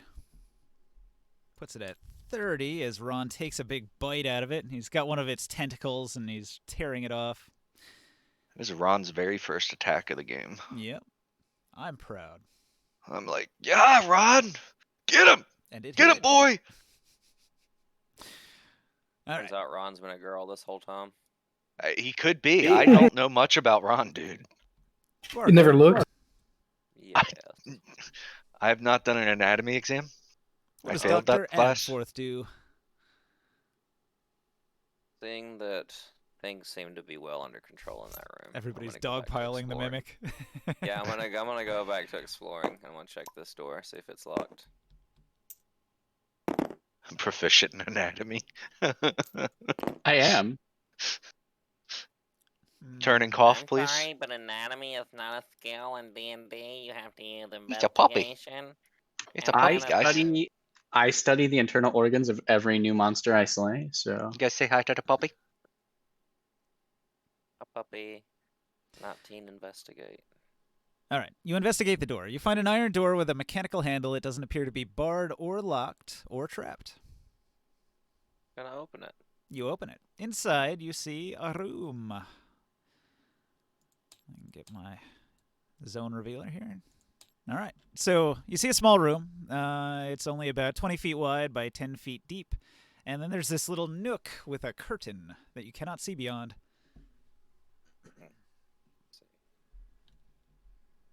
Do you wish to move into the All my room? move. That's all my movement. I can't. All right, so you're going to stop there. I'm gonna reserve an action for if anything comes through the curtain that's dangerous to me. I'm gonna shoot it with my bow. All right.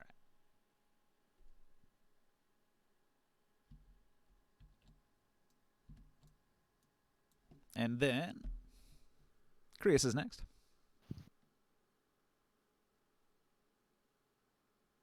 Earth to Krius. Krius. Sorry. I move into this angle, just have a better shot. And then I shoot on our little friend to try to help her. Critical hit. Oh man, you kill it. Epic. Yeah. Epic. With 17 damage. It rears up and screams before collapsing in a heap.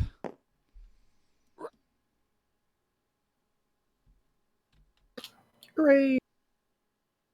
Oh, that was close. Are you okay, Defin? I look at Morkan and I say, new rule. We never open 2 chests again at once. I was gonna say you open all the chests for now on, but Take care of the chests. I say, let's leave the chest opening to the experts. well, I'm quite curious about these creatures, so I inspect that one that I kill. Let me give you the room description here. A grand, time-worn room covered in remains, dead insects, and cobwebs. You see chests and broken statues, weathered and taken by time itself. The chests are 2 mimics, obviously. This room contains no obvious treasures. is the inscription the same on all the statues about I will return? Yeah, they're all pretty much the same, except they're different names. Their name. So 4 different individuals. Are there names I should take note to, or is it just random names you would generate? Random names, unimportant. Okay, all right. I'll tell you if you recognize them in the future. All right, They're mentioned or appreciate brought it. up. Are these mimics that we just killed there, are they, like when I dissect the one here, is it much different than the ones that we've dissected before? Yes. It is shape-shifting abomination.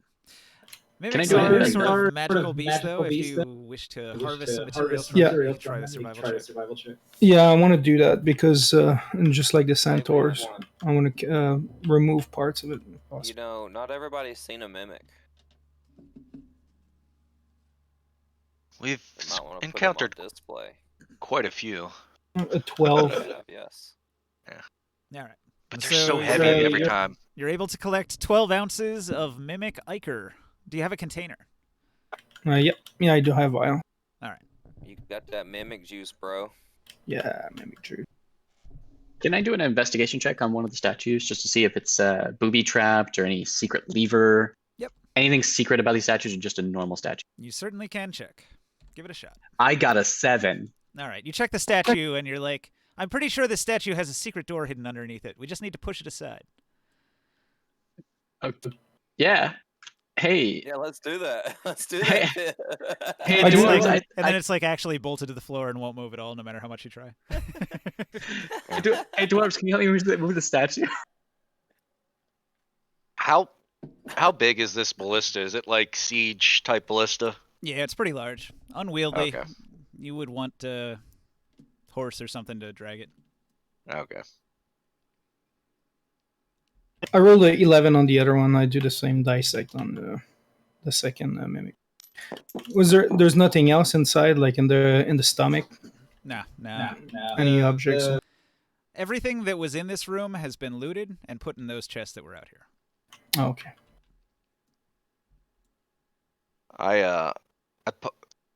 What's the What did we decide? Like, if I decided to eat 6 of those good berries right now, or in like a span of over this time, I would be able to get 6 of my health back, right? Yeah. Yeah. Okay, The only so thing I'm we gonna talked go about was in combat. It's one in action combat. per Okay, good berry. Yeah. I'm gonna pop 6 of those good berries right now and get my health back. I could probably use a small rest at some point. I'm gonna examine behind this curtain since combat's done. All right, Parker. You look beyond the black curtain. And if Peter DeGray hits that door again with his shoulder, I'm gonna hear him, so he can get fucked. He got it. He breaks the door down.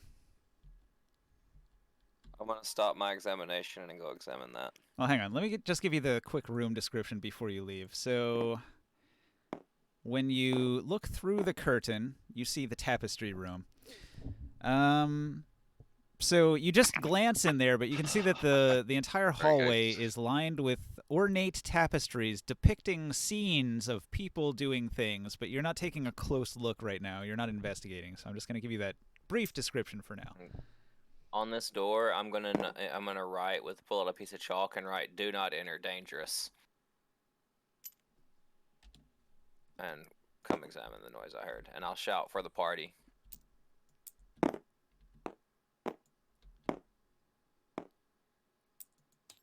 Looks like I missed some fun. If I poke Yeah. my head through, will I notice that the door's been smashed down? Hang on. Double- Double mimic fight. So Kef, yeah, they went in here and they were like, let's. Well, hang on. Let me describe. So they tried to get through the door. The door had a ballista pointed at it that was going to punch a hole through everyone, but they managed to get past that trap. Then they were like, let's open these chests at the same time, and then both of them were mimics. That's smart. Yeah, go figure. I opened 3 Nice. chests, none mimics. They opened 2 at the same time, both mimics. All 3 of the chests that Barker opened had a crossbow trap in them, though. So. Mm-hmm. We're mimic experts, man. Yeah, I got stuck. So I got this room stuck looks in the cool. mouth. I was grappled. Ron and the dwarf saved me. Wow. And I have 4 mummy heads in my backpack. Yeah, Nice. Ron successfully landed his first attack of the campaign. I You like this sprinted for room, 2 Ninja. turns. These spider webs and shit. That's cool. Yeah, it was pretty fun engagement. Well, I'm glad you guys survived without me. Noticing that the door is knocked down, I'm gonna roll stealth. All right. I've got a 22, and I'm gonna tell Kaz in there to wait for just a second because he's really loud. Hey. And I'm gonna try to figure out what's going on in here. All right. I So you're can gonna be quiet spy sometimes. on Peter DeGray. Let's see. Perceive you. What was your stealth, Barker? 22. All right. But I've agreed not to open 2 chests at once anymore, and really don't have any desire to open chests at all. They should just leave all the chest opening to me. It's better that way. Yeah, why'd you guys open them at the same time? Just Because why it not? sounded like a good idea. Word. Did it though? We knew there was going to be a We trouble. actually we knew. Meta-wise, we knew, but we just decided to do it. Yeah. So, Barker, you see Peter DeGray. He's knocked down the door, and he looks around. He sees all the boxes. He's going to walk over, and he's going to open up this box and look inside and say, And that's all he does on his turn. I'm going to pop back through here and say, just wait a moment. I'll report on what he does. I'm watching. What's in there? The So healer. Peter went off by himself. The healer broke down this door while we were fighting, and is now in there examining the loot. Hey, Oh, bon. Hey, he took some payments already. All right. okay. If Barker waits let a me sneak in moment, here. then he's going to go here and look in this box and say, I'm stealth, Chris. No.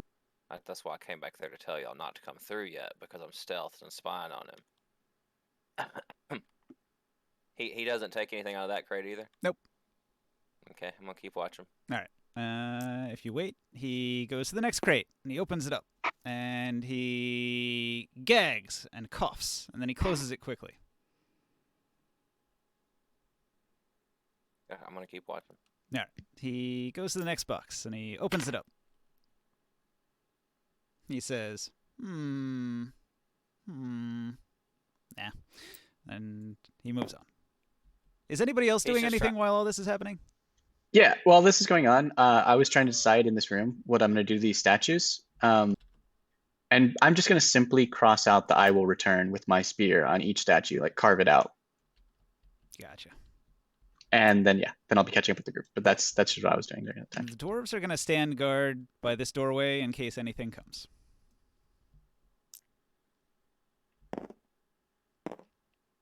Yeah, I'm just waiting because Adford told me to wait. So All chilling. Back in the room, Peter de Grey moves to the next box and opens it up. And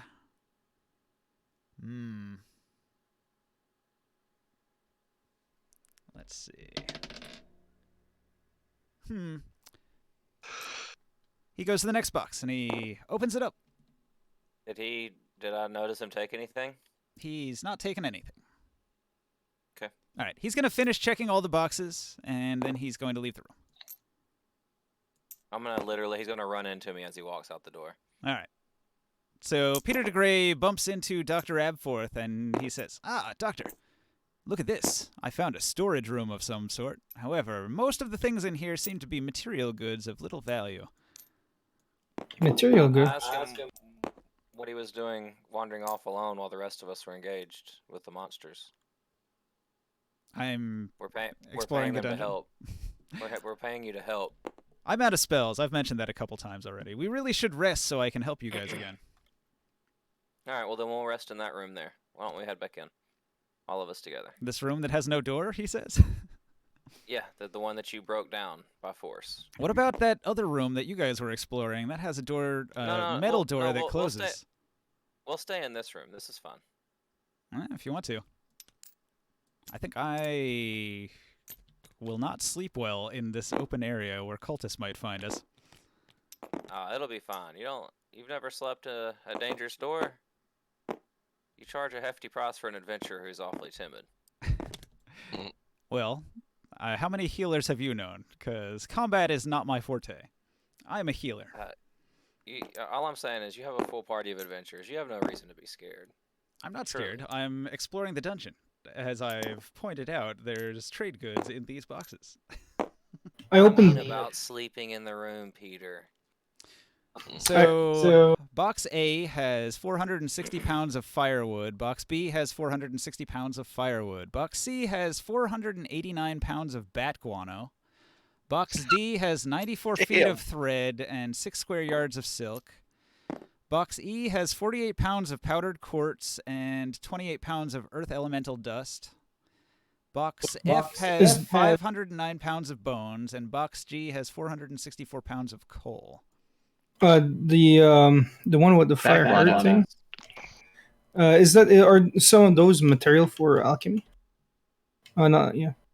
Bat guano makes a very great fertilizer. Also, No. All of this stuff is useful. Some of it's spell components, some of it's ingredients. Fertilizer. Like, could we make a bomb, maybe? Out of bat guano, it's very, very volatile. Yes. I'm gonna pull Kazan outside and say Mix it with alcohol to make what, like nitrate, like extremely corrosive.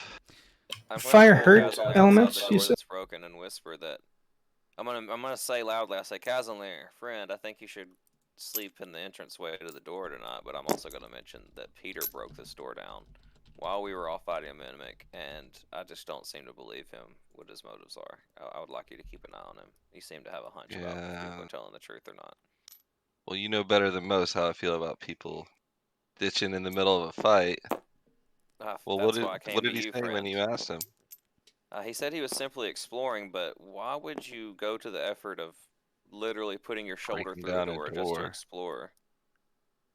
I think he's searching for something in particular in this dungeon. He may even be a member of the Cult of Orcus. Okay, these are all speculations, but I don't trust the man. All right, so I made a note card for this. Been wrong, so. However, this is incredibly heavy. So some of these things you could maybe take, or you could take a portion of some of these things, but like 500 pounds of bones, nobody's carrying that. I could fit the silk and thread in my bag. Yeah, silk and thread is pretty light. maybe fit the powdered quartz and earth elemental stuff, but after that, all this other random stuff is not going to be fitting. Yeah, those Hey, are the Defin, most valuable. I know how much you like rolling around in feces. Bat guano is the top tier feces. Well, I took 10 pounds of the guano and 10 pounds of the hurt elemental dust. More Hey, camping Rod. in the all bat the poop. elemental dust if you want me to Yeah. until we get back to the warehouse. Hey, Rod. You He's want first to on pick the it up? list. Okay. He's Well, first on the list. Yeah, if you want to carry it, and you could carry more than I can, and then we can. Yeah, yeah. for sure. Because I'm sure as there's set some down- value to some of it too. As we sit down and get to camp for the night, I asked Kaz and Lear to reach in the bag of holding and think about a cask of ale and pull it out for me. And then we walk will back do in, that.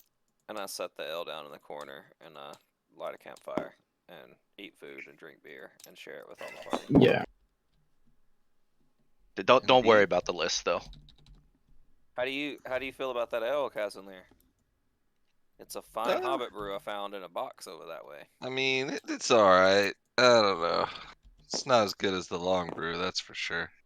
Hang What on. about so, you, Balioff, Oleg, Eric? What do you think? What's the comparison you think? Is this right? So Abforth has the bottom items, and did somebody take some of the other stuff? No, Oh, I'm gonna let that's him carry it, and then I'll pick some from the camp when we come back. I mean, The card you just hobbits disappeared. are No, you that's not hobbits gonna are work one of out the for me. few that I So- respect. So this stuff's incredibly heavy. Like, I need to be real specific about who takes what. Everything I'm taking goes in my bag of holding. Yeah. So Barker can explain the stuff he took. So you said you only took 10 pounds of bat guano, right?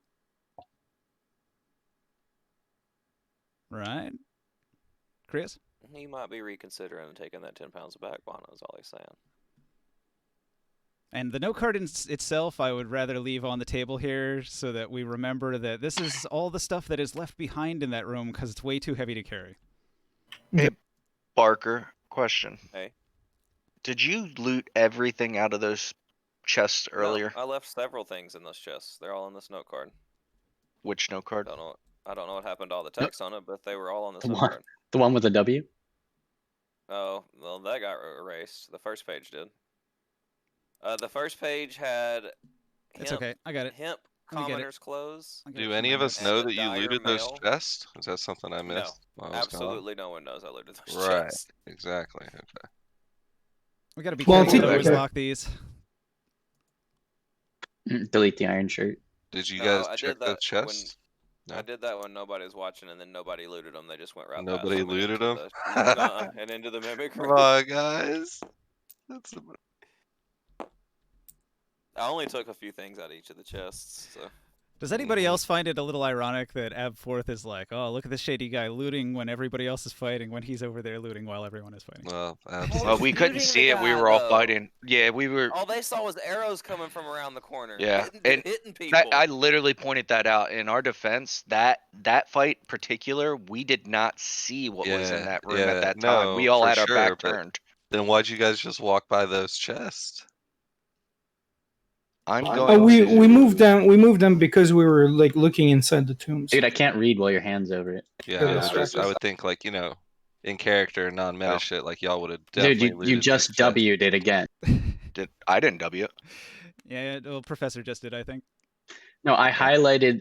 highlighted the shirt to delete it because it's in someone else's inventory and someone pressed W. All right, let me copy it in again. I do have the shirt. It is in my inventory. Yeah, The like L is in my inventory, and hand wasn't even on my keyboard, literally only using mouse.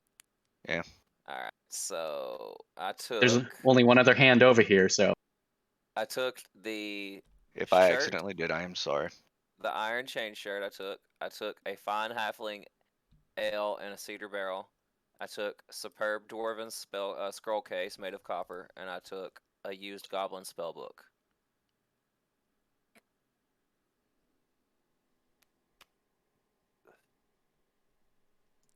That's what I'm after right there.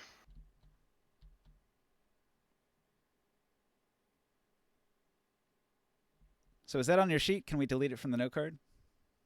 Let He's me looted those copy it. chests yet. I'm attempting to loot that before we take our rest. Let me put it on my card though. All right, so I'm I'm deleting gonna ask Iron Chain Peter Shirt. if he has the ability to identify things at this moment. No, like he said, he cast all his spells. He's been asking for us to camp for a while. I delete this stuff on this card again. For fuck's sake. This one here with the mats. Well, it's a good thing I made a copy, huh? Because you guys just can't control yourselves. It's like I try to move my camera at the same time I click.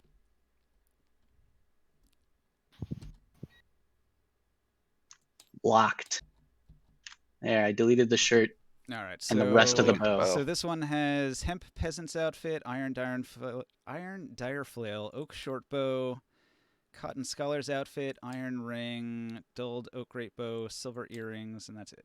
Everything else was taken. Oh no! The one over I here took the with bow. the guano and all that stuff. That's the one Chris erased. Was the back guano one. All right, I'm gonna lock this again so we don't destroy it this time. The bow is taken. Yeah, I took the bow. All right, I'll take the bow off the list. Oh, you guys and your loot. If you can't loot effectively, you're not gonna be allowed to loot at all. You hear me, young man? Yeah, I mean, like Razor voluntarily doesn't loot shit. Nobody's taking the iron ring. 70 I'll take gold. the. I don't loot shit either. You loot all the gold. Exactly. Well, yeah, you're right. Just that. I don't loot anything except the thing that's literally monetarily valuable. I'll take the iron ring. I'll take Why it. it keeps putting a question mark instead of a whatever that is.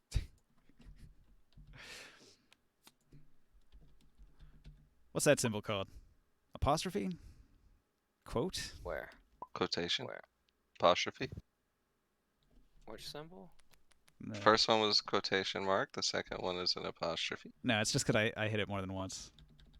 I took the iron ring. I sneaked it in my pocket. All right.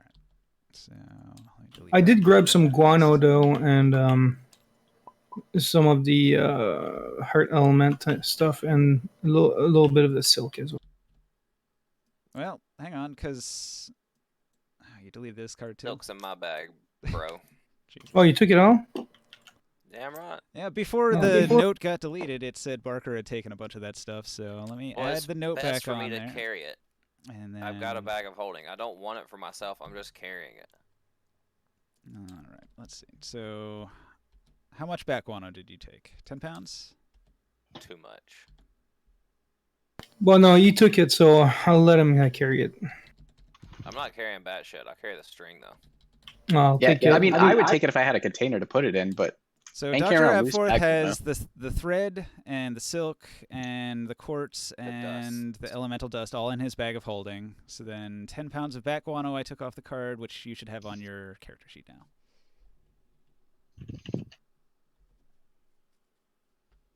All right. All right.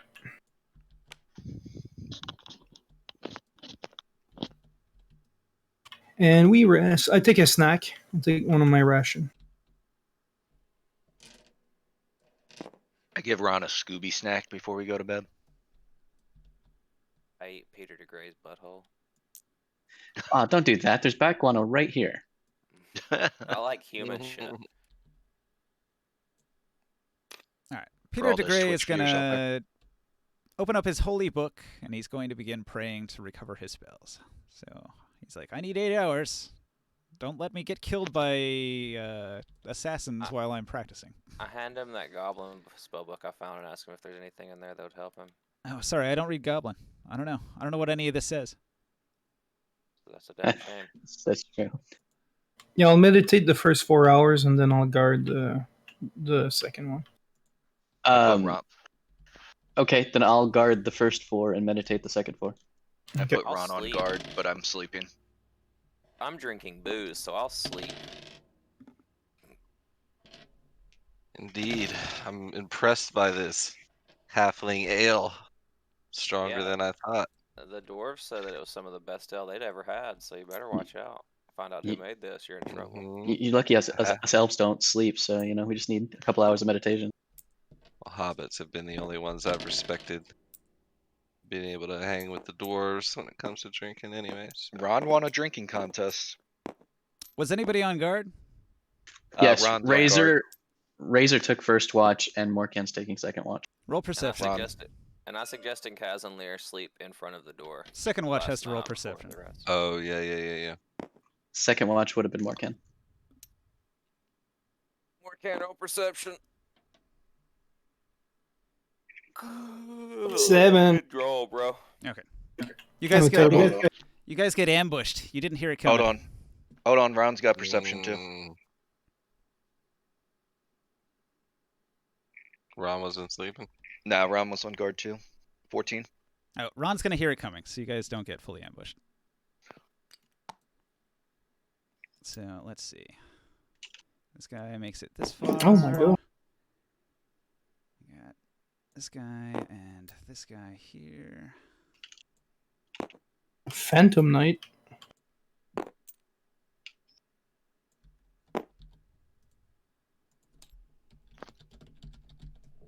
Does that mean that we have less creatures to kill later on?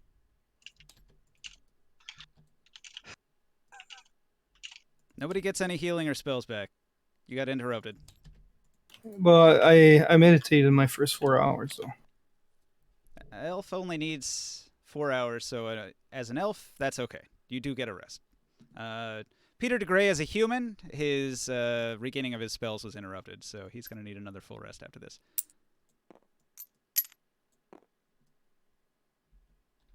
Damn, if only we were in a fantasy world where time didn't matter. All right, so Ron suddenly perks up and lets out a roar as this phantom knight comes around the corner. He's only ended his move here and become visible, and Ron is going to let out a roar. So let me set up the Colts roller here.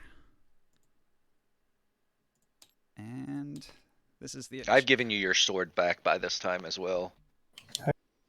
Razor... Okay. You were actually on guard, so you can take your action right now. that was Morkan on guard. Sorry, it was Morkan. So you were asleep then? No, I'm meditating. I'm awake. All right. I'm an elf. Plus, I only needed a short rest. So. Well, your turn. What do you do? Oh, it's my turn. Okay. I guess since I'm awake, I'll react to the dog howling and. He's a panther, asshole. Yeah, the howling of the panther. You don't even know what it is. I do. I freaking said what he is every time. No, you don't know what he actually is. Okay, true. I peek around the corner to see what's coming. All right. Trained creature. Around the corner, you see an That's apparition. the nicest thing you've ever said, Barker. A ghostly apparition. It looks to be a knight, but he has no legs. He's levitating across the floor, and he's wearing this Nearly headless Nick. resplendent, evil-looking armor with like a horned helmet. And he's carrying a nasty-looking flail. Boy, this guy looks familiar. You might have seen a statue that looked like him. Oh, really? Maybe what they said about coming back from the dead to continue to guard was true. Oh man, I thought they were the mummies. Shit. Oh, or are they? They are. Oh man. Okay. First of all, does it look like they're coming this way, or is he just like patrolling down the hallway? Oh, they're definitely coming at you. He's coming into the room. Okay. I would like to doing these actions pretty much simultaneously, shout to alert the rest of the group if the dog howling didn't already rile them. Panther. And 2, the panther. And 2, I would like to grab one of the mummy skulls out of my backpack and roll it out into the hallway. All right. Bowling for mummies. Trying to scare him off. No, just trying to piss him off. Or piss him off, alright. Well, mission accomplished. You desecrated his body. He's very angry. And that was pretty much my turn. All right. So, Krius. I've informed you what's coming. It hasn't popped out yet, huh? So Okay. what is he? Currently, you have heard that you heard a roar, and there seems to be an enemy outside that you haven't seen yet. But you're aware that an alarm has been raised. Floating armored man coming. Well, I get ready with I can't move from here, but I get ready to shoot my arrow as soon as somebody, whatever creature pops through. Mm. So I'll stand a ready stance. And I check around me if there's anyone who's still asleep.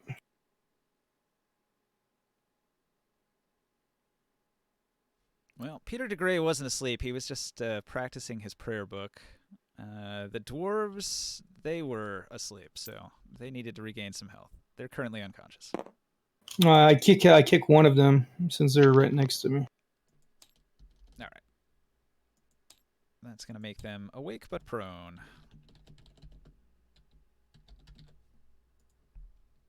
All right. Anything else? No, not for now. All right, Devin. I awakened from my slumber, Ron. I'm used to him roaring, so. But I start up from my sleep. I awaken pretty quickly. I tell him to ready an attack, and I essentially do the same. Yes, I have looked at someone and wondered. That's all I can really do because I can't see anything at this point. But I tell Ron to ready an attack for anything that comes in that door, and protect his allies that are in front of him. And pull my bow out and ready an arrow. All right. The Phantom Knight comes in here, sees Kazanlir, and is going to make an attack. What kind of attack does he do? Kazanlir, you have a shield, right? Yes, sir. All right. This thing uses a flail, and flails ignore shields, so your AC is going to be reduced to 20 for this attack. Would Okay. we have an attack of opportunity when he came around? No. Since we had an attack readied? Oh, well. I don't know. Were you awake? Like I readied an attack, like I knocked an arrow. Or would that have taken like two Well, rounds? so I think only Morkan and Ron were like awake for this, weren't they? Like, Yeah, don't we so have to take would a Ron turn, been like, able getting to? up? Or would that have like I'm pretty Well, you sure got warned though. I'm pretty sure you're still asleep. Nobody's woken you up yet. Okay, so I wouldn't Well, have even been Razor able to yelled order for Ron a to. no. I I mean, probably wouldn't even been able to have ordered Ron to attack then. I think you're in the middle of waking up. Because So technically currently your you'd be turn takes laying place on the at the same ground, time you'd as be my turn. prone, your turn hadn't come up, there was the creature's move No, as I'm- a surprise round, so like you would have to spend half your action to get up. Well, his turn was before the cultist. That's Yeah. what he's saying. If I'm in a ready position, can I shoot it when it pops out? Yeah, I just took my turn. Technically the cultist went first and then Fergandy reacted to that. Yeah. So he was watching, they snuck up, then he roared, then initiative happened. Yeah, and then I just took my Okay. turn and readied my attack and everything like that, and he just came around the corner. But it says only Professor Krios and Defin have gone. Yeah. I'm deafened. Well, I'm talking about Kaz. So Kaz is asleep. Yes. Yes, I was, yep. Since I was in a ready position, like as soon as Damn, halfling ale. I don't know, maybe Yeah, I'm that's too what I'm confused. getting at too. I'm in a readied position too. I'm so confused. All right, just do whatever. I don't care. No. All I was gonna do is move in and attack. That's all I wanted to do, and I hit. Yeah, I think, yeah, I don't know. Like the knight was in the hallway first, and then Ron yelled or roared. So he Yeah, hits I think we'd be for waking up. Yeah. he hits for 6 damage against Kaz. Okay. Great. Okay, so then Defin, you were saying you readied an action to shoot. So yeah, go ahead and I would shoot. assume I'm awake now that I Yeah, just see, got that's- hit with a flail. I just want to make sure, like, was I able to? I was in a sleeping state on my turn. I wanted to make sure I wasn't doing too much. Like, would I have had enough action to ready an attack from a waking state? Probably not. Okay, then no. Then what about Ron though? Usually you'd have to have your turn and then get ready to do a thing, spend your action readying an action. If Would you I have have had your enough? commander on, then no. Yeah. What if I told Ron to ready in action to an attack, though? Well, I think Ron's action was initially to warn the party, so yeah, I guess you could tell it to attack, but he can't really get in there. There's no space. Okay. Then that's fine. Then that's what I was trying to clear up. Although so what you we're can good. do is you could move here, attack, and then move back, but then risk an attack of opportunity. No, we're good. It's doable, but it's risky. Nah, we're good. Am I allowed to have an attack here if I were ready? Krius would have the attack of opportunity. Because he was already awake. Yeah, he And was up. already awake and ready.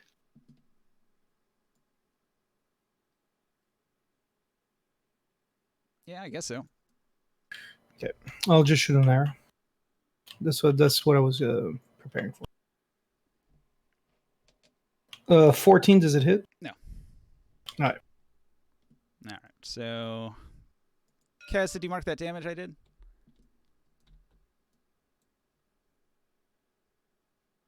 Is he here? Yes. Sorry, I was muted. Yes, I did. All right. And then these guys are going to come over here, and both of them are going to make spell attacks.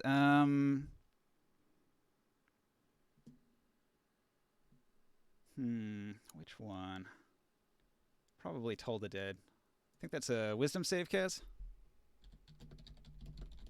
DC Okay. 13.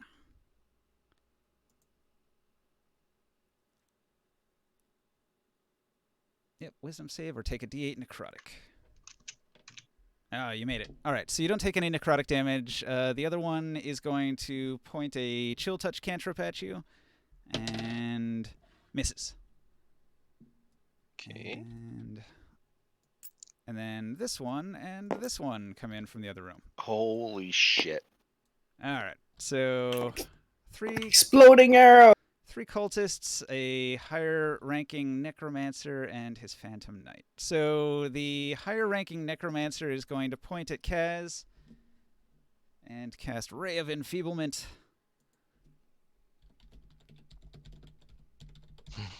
It's going to be a DC 14. What kind of save? Oh, it's not a save, it's an attack. All right, let me roll to hit. Oh, he doesn't hit. You're lucky. Your armor class saved the day there. So the Ray of Enfeeblement hits your shield and does nothing. This other one here is going to point a chill touch at you. Oh, goodness. Chill touch. How tanky can I be? I'm about to find out. All right, chill touch is also a ranged spell attack. It misses. The nice thing about chill touch is if I hit you with it, you can't take healing spells for a turn. Oh, that's great. That's real great. Okay, so that was the cultist turn. The dwarf bros were sound asleep, but they heard the noise, so they're going to spend half their movement standing up. Just gives them 10 feet of movement. Let's see. Ranged attack against Phantom Knight. Ooh, look at that. Critical hit with a sling stone. Eric lands a solid blow for 7 damage on the Phantom Knight. Critical hit. And then, is it a good idea for the dwarves to stay here, or do you want them to move out of the way or something?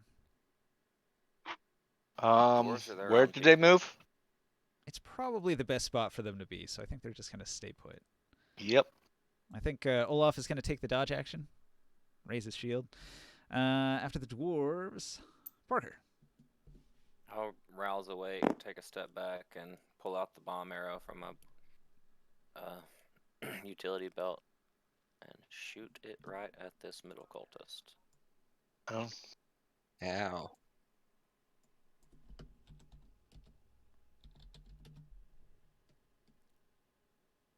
You'll forgive me. That does 4 extra d6, right? Yes. 4 extra d4.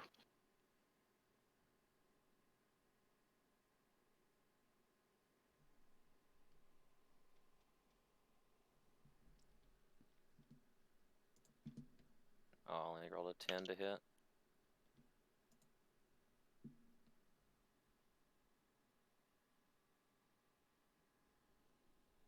Or Yeah. I missed. All of them have armor class Oh. 13.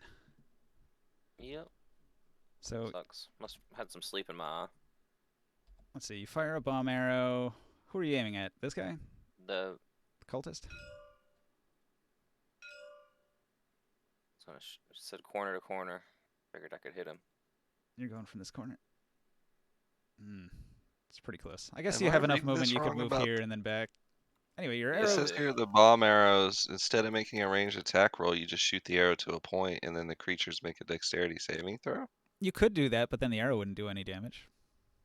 If you want to Gotcha. maximize your damage, you want a direct hit. Yep. Okay. Okay, so your arrow Well, I sticks rolled a into 10, so I missed. into the curtains Yeah. back here and does nothing. So you might be Yeah, able the to only retrieve reason that why- one.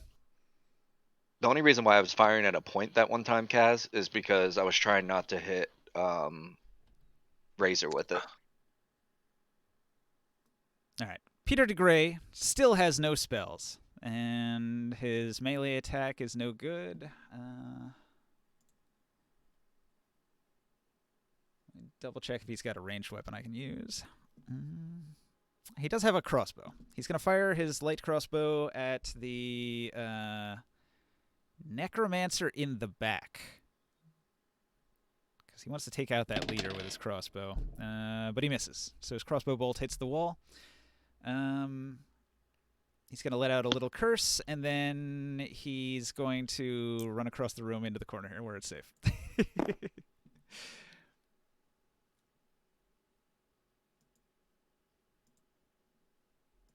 Oh my god, I have so many tabs open. So Peter DeGray tries to do something. Kef. Right in the thick of I things. will. Yep. I will cast Shield of Faith on myself, and you will see like a shimmering field of divine light surround me. That's gonna give me 2 AC. You still for had up spell to slots? 10 minutes. I never used my spells. Nice. I saved them Unlike everybody for else something tapped like out. this. Yeah, I don't ever use my spells because I know shit are like this is gonna spells? happen. I do only have 4 points of lay on hands healing though. I did use some of that. So I use Shield of Faith on myself, and then I will. That's a bonus action, so I can still attack. Phantom Knight. Half plate, armor class 17. I'm just gonna say, I think if I was the kind of person that did attacks and I noticed that my shield was ineffective against a weapon, I would start two-handing my weapon. Yeah, but there's more than just this guy. I also just took like 4 ranged attacks from everybody behind him. Sure. Plus, that gives me sundering, you know. A little bit more damage. Nah. Yep. Okay. So I miss. Like my axe just goes through this apparition and it's like does nothing. Yep. The Phantom is not hit by that attack. He's Menace. dexterous. He evades it.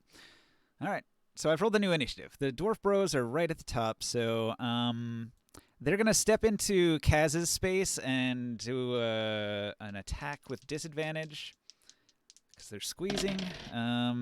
Oof, a 2. Olaf is going to attempt to shove the knight diagonally with disadvantage. Another 2, goddammit. And then they're going to back up from here to here and make a ranged attack.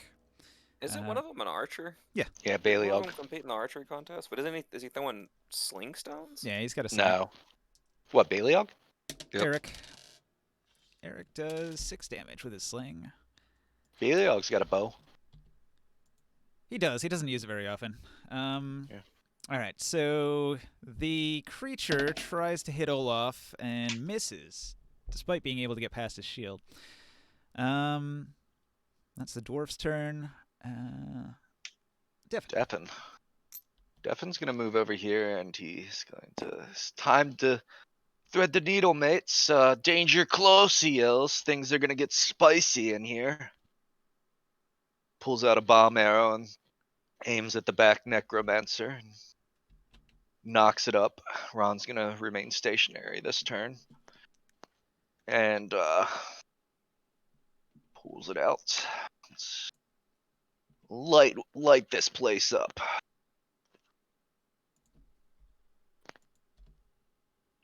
Oh yes. What do you get to hit? So that's a critical. Damn. All right. And then let's roll. What'd be really cool is if you could get that feat that lets you fire 2 arrows at once. And then the D4, 4D4 was 13, so 23 and 13 total.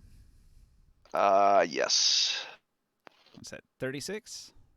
And that was at the back necromancer to make sure that I didn't hit Kef. What kind of arrow was that? That was a bomb arrow. Oh, sweet. Boom. He dies.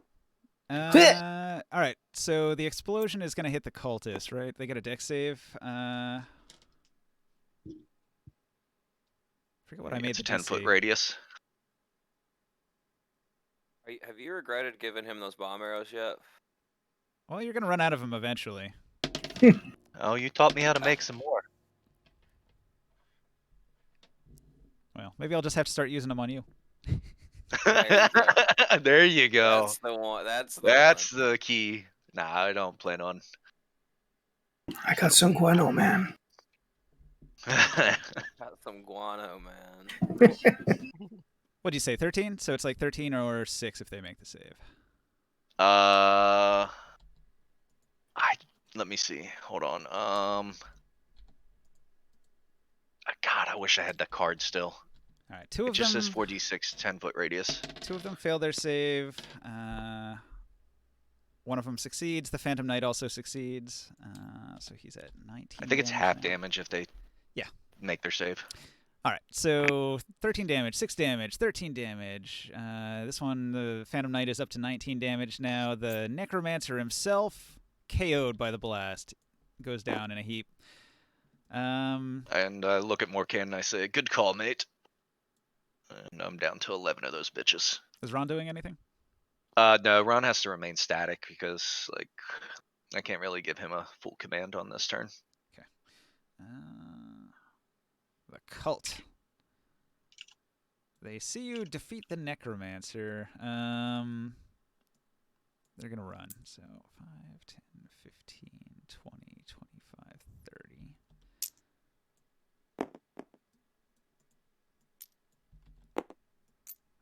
15, 20, 25, 30. 5, 10, 15, 20, 25, 30. We can't let them escape. They're gonna bring more. Yeah. I mean, it's not like our cleric's doing anything with the spells he had anyways. You can rest in that corner now. Kezenlir, the Phantom Knight, tries to hit you, misses. Then Barker, it's your turn. Nice shot, by I'm the going way. to pull out just a normal silver arrow and shoot the Phantom. I missed I it. say Those Jar Jar cultists. Binks was an abomination. Those I realized cultists it's not- retreated. They took off They running. died. Oh, they ran. Okay. Then I realized it's not the Phantom Menace, but the Phantom Apparition, and I missed because you said DC 16, didn't you? Armor class 17 Spicy. in half plate. 17, yeah. Yeah, I missed him. Chris. I trigger my power. I gotta roll my d4. How does that power work? That's not like a spell. You can just whenever you want trigger it. I got 3. Once per Broken. turn. That's how it works. No, it's the way it works is I trigger it as Bonus action, right? as a bonus action, yeah. And it lasts as long as I want. I could actually interrupt it. Or when I take a rest, a short or a long rest. There's no limit on how many times you can use that. No, it's just triggered. Like it's like I just Oh, start it. Basically, Yeah. rolls until he gets the highest number he can get on the d6, and then uses that until he has to roll it again because he's stuck That's or something. fucking dumb. No, it's a D4, but I take 3. Like I take the amount of damage I make, I take it and I take it myself in damage. So You have the most broken character I've ever heard. That's ridiculously OP. Yeah, taking the damage, his health is not nearly like as good or as bad as it is as good to have that extra damage whenever you want, as much as you want. That's just yeah, but nuts. I just have like 1 attack though. And he can give it to friends. He can put it on your weapon. One He's attack. You so were his putting it on. character is so Wait, fucking broken. you were putting it on every attack, weren't you?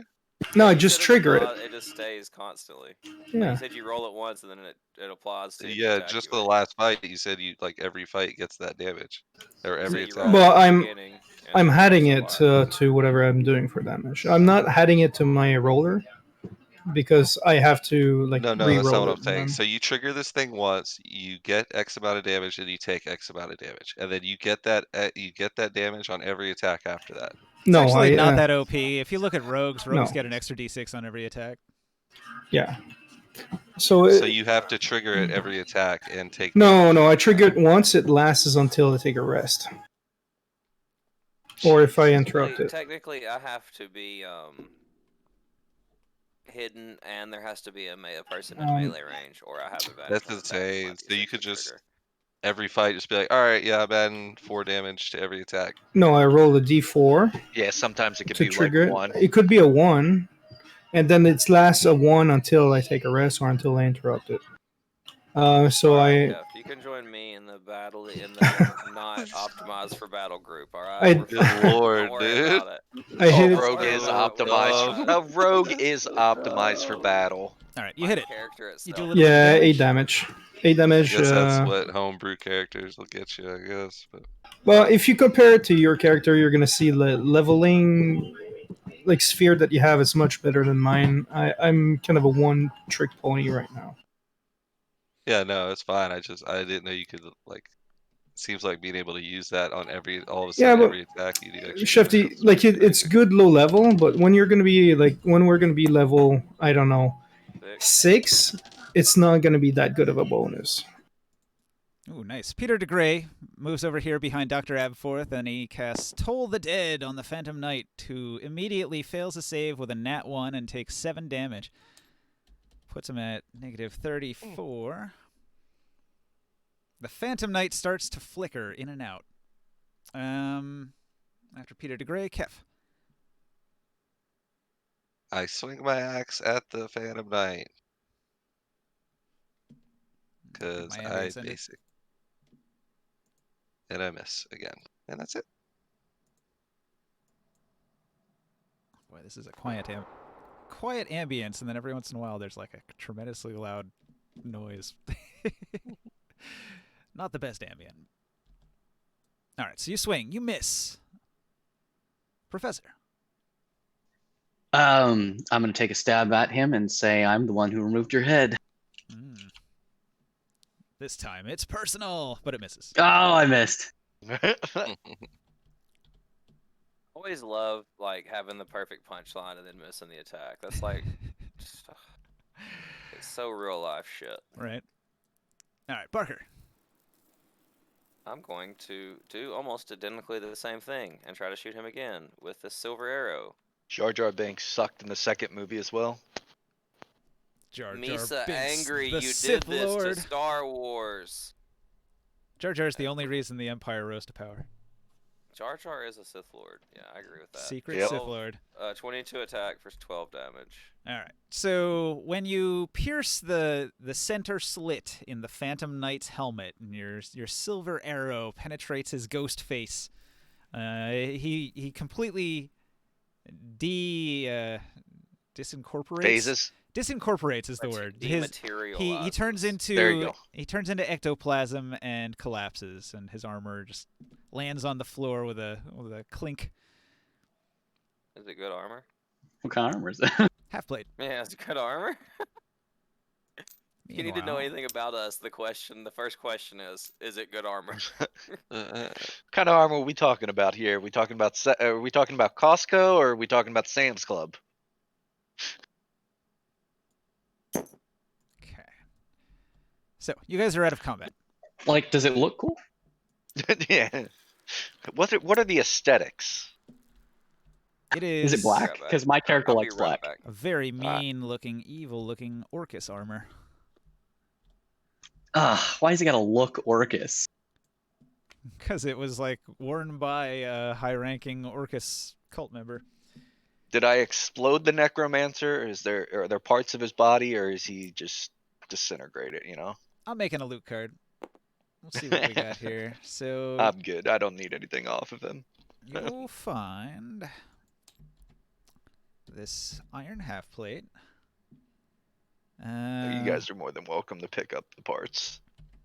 The necromancer had a dagger. Kind of sad. I really wanted to knock out one of them cultists. I mean, we're more than welcome to pursue. I still think we should pursue him. I mean, like non-lethal. No, we need to rest. Okay. I'm not pushing forward in a dungeon. That's not my MO, so. Well, we need to take a different position. We should probably go back in that door, that room that we could lock if we're gonna rest more. True. Half plate is like the best medium armor you're gonna get. If anyone wants this. Okay. Oh. So from the I two didn't think about corpses that. here, you're gonna find the iron half But I'm- plate that was on the Phantom Knight, and then the necromancer himself has a very blackened hickory staff and his silver dagger of Orcus, and a room key that's on a little thong around his neck. And then he had cultists' wizards' robes, but they were mundane robes and they're completely burning, so destroyed. I wonder who did that.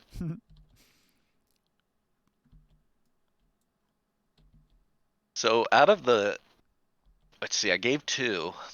Out of the 7 bomb arrows I've used, I've hit 2 crit hits on them. Too bad we don't have a caster. Wait, I'm a caster. No, Wait. you're not. You're not a warlock. I was like, man, here's an arcane focus with +1 AC. So Peter de Grey complains that he was interrupted and was unable to regain any of his spells. So all he's got is cantrips. It's not like you use them anyways. Well, you know, he's got Cure Wounds, so he could potentially heal one of you if you were injured. I think currently everyone's fine. The dwarves, I think the dwarves are a little low. the dwarves were I'm injured, hurting. but because they were able to sleep and use a hit dice, they actually Okay. are not too bad off right now. I do say What's it- that Morcan has a good idea that we might want to sleep in a safer place. The cultists have fled, says Peter de Grey, but they might be back. He's going to peek around the corner. Hey, Peter, stay with the group. He's just keeping an eye out. They could come back. What's the condition of the armor? The half armor. It's fine. What's better, a scale mill or one of those? Half plate's medium armor. So half plate's probably the best medium armor you can get. I think It's I the take best medium armor. The only downside to the half plate is it gives disadvantage on stealth rolls. Yep. Yeah. It's noisy. Alright. I'd be I'm interested if anybody else wants it. I don't need it. No, I don't. I'm using a breastplate, so it's 1 more AC, but gives me it gives disadvantage. So I don't really want Can I? I'll pull it off and take it out, take a look at it and see if to. it And would fit apparently, me. it's evil looking. So Well, it's just I'll laying take on the it. ground in a pile of ectoplasm, so you can pick it up. It's just kind of gooey. I'll take the key. I'll take it and I'll actually collect the ectoplasm too. Sure. Roll a survival check, and that's how many ounces of ectoplasm you collect. I'll take the key. 8 pound pounds. You said Ounces. ounces. Oh, so 8 ounces of ectoplasm. I grabbed. I guess I'm the only one who can use it, so I'll take this quarterstaff. I mean, unless you think we should sell it. I don't think know if it's I'll worth ever much, use is it. it? I mean, Uh, I don't It's know. not worth much. It's worth 1 gold. 1 gold? Yeah, I'm gonna take it and maybe one day I'll use it. I don't know. It is an arcane focus. Yeah, and a focus with 1 AC, I might want that someday. I don't know.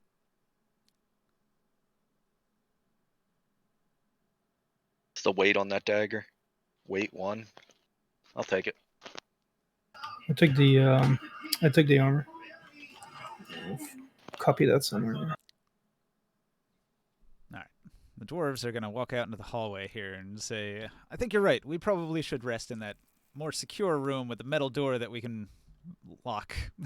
And we do have the ballista over there. Well, not ballista, but the right. If those is that a cultists come back, scorpion? we'll shoot them with the ballista. Yeah.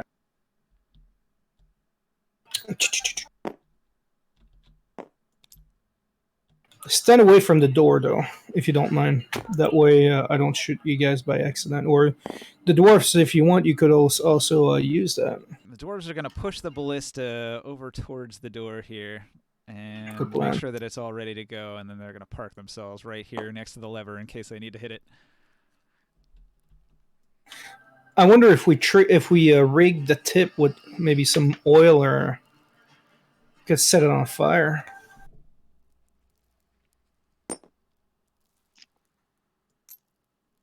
Peter de Grey parks in the corner here, pulls out his bedroll, lays down, and pulls out his holy book to begin studying his spells again. You guys almost made it. I was rolling encounter rolls every hour, and we made it to hour 6 before the cultist came after you. You said there was a secret door, right? When you failed your investigate check, you mistakenly thought you saw a secret passage under the statue, but it doesn't actually move. Okay, I was just making sure, because if so, I was going to have Ron, sitting near that to make sure nothing came out of that on guard tonight.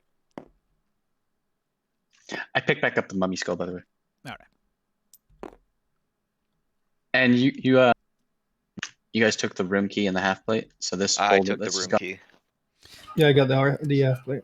Baliog looks around at the statues that all look pretty similar to that knight that you guys just fought, and they say, I think we're going to have to fight 3 more of those bastards. Hey, Casimir. That's more can. Hey, do you think you could help me put on this armor? If you're rested? Yeah, absolutely. I haven't rested yet. Oh, if you need to rest, just rest.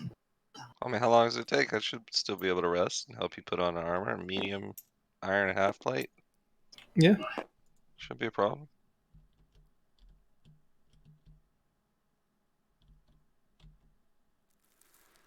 I'll put it on. Yeah, perfect. Thank you. And then when it's done, I'll go over here next to Peter and get some sleep. Fuck. I guess I have to do it. I have to do it. What are you doing? Reading about how my ritual works again. Oh. During this rest. Are the dwarfs on guard tonight? The dwarves have set up camp next to the ballista here.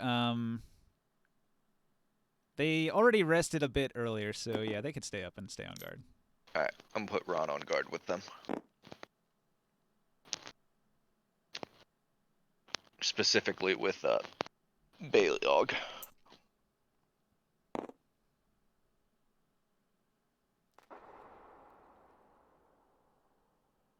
You said we're doing a long rest, right? Have to. All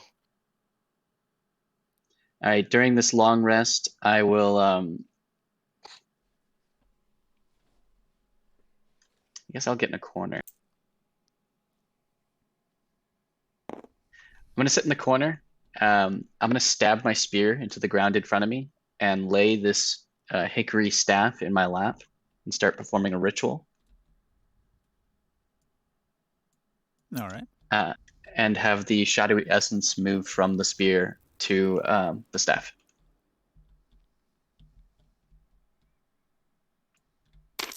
I'm bonding with a new weapon. I see.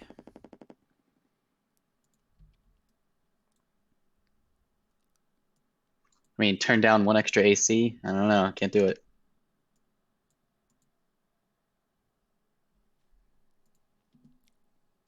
think there's a trick to that. Let me double check real quick. Defensive weapon. While wielding a weapon with a defensive property, when you make your first attack on your turn, you may enter a defensive stance. Any attack roll made against you has disadvantage if you can see the attacker, but any attack roll you make until the start of your next turn, like an attack of opportunity, has disadvantage as well. That's cool too. I didn't even know. Wait, but it says defensive, and then in parentheses it says +1 AC. What does that mean? Okay, so you can't get that bonus until you attack. When you attack, you say, I'm now in my defensive stance. And then for the rest of the turn, if anything tries to hit you, you have that +1 AC. Oh. Okay. Well, either way, it's an extra feature I don't currently have, so I mean, I'll take it. Right. But just keep in mind, you have to attack with it before you can enter the defensive stance. We're in. And I just declare it after I hit or attack? Yeah. What did I miss? Nothing. We're just setting up camp for the night. The dwarves are on guard with Ron, right? Those are going to take a rest. I'm in the corner performing a strange ritual, and the shadow is moving from my spear to this new staff I picked up. Where'd you find the staff? On the necromancer.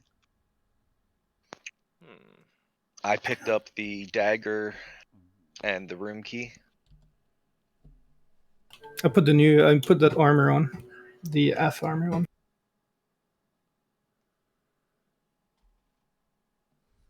All right. Some time passes.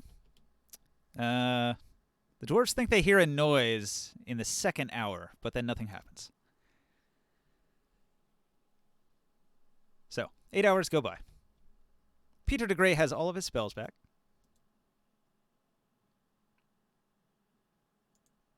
So, he's going to get up from his camping spot and pack up his stuff and say, well, I'm ready to go. I think I can heal people again. So, Beautiful. would I, since I had a 4-hour rest and then I would have had a partial 4-hour rest in this, would that also mean that I got all my spell slots back too? Oh, you have to take 8 in a row. Okay. Well, you guys... Well, yeah. I guess if you didn't take a full rest, then you wouldn't be able to. But Well, we we'd took have a to full wait 8 for hours. Peter to get- he would, though, because we'd have to for Peter to get his back. Correct. We'd have to take a new 8-hour rest. Yeah. Okay. So I took another ration, I guess, during that time. Yep, the dwarves eat some One of a their day. food stores. Every time you rest, you take a ration. Baliog says, I like this ballista idea. Let's bring it with us. Yeah. Well, I don't mind.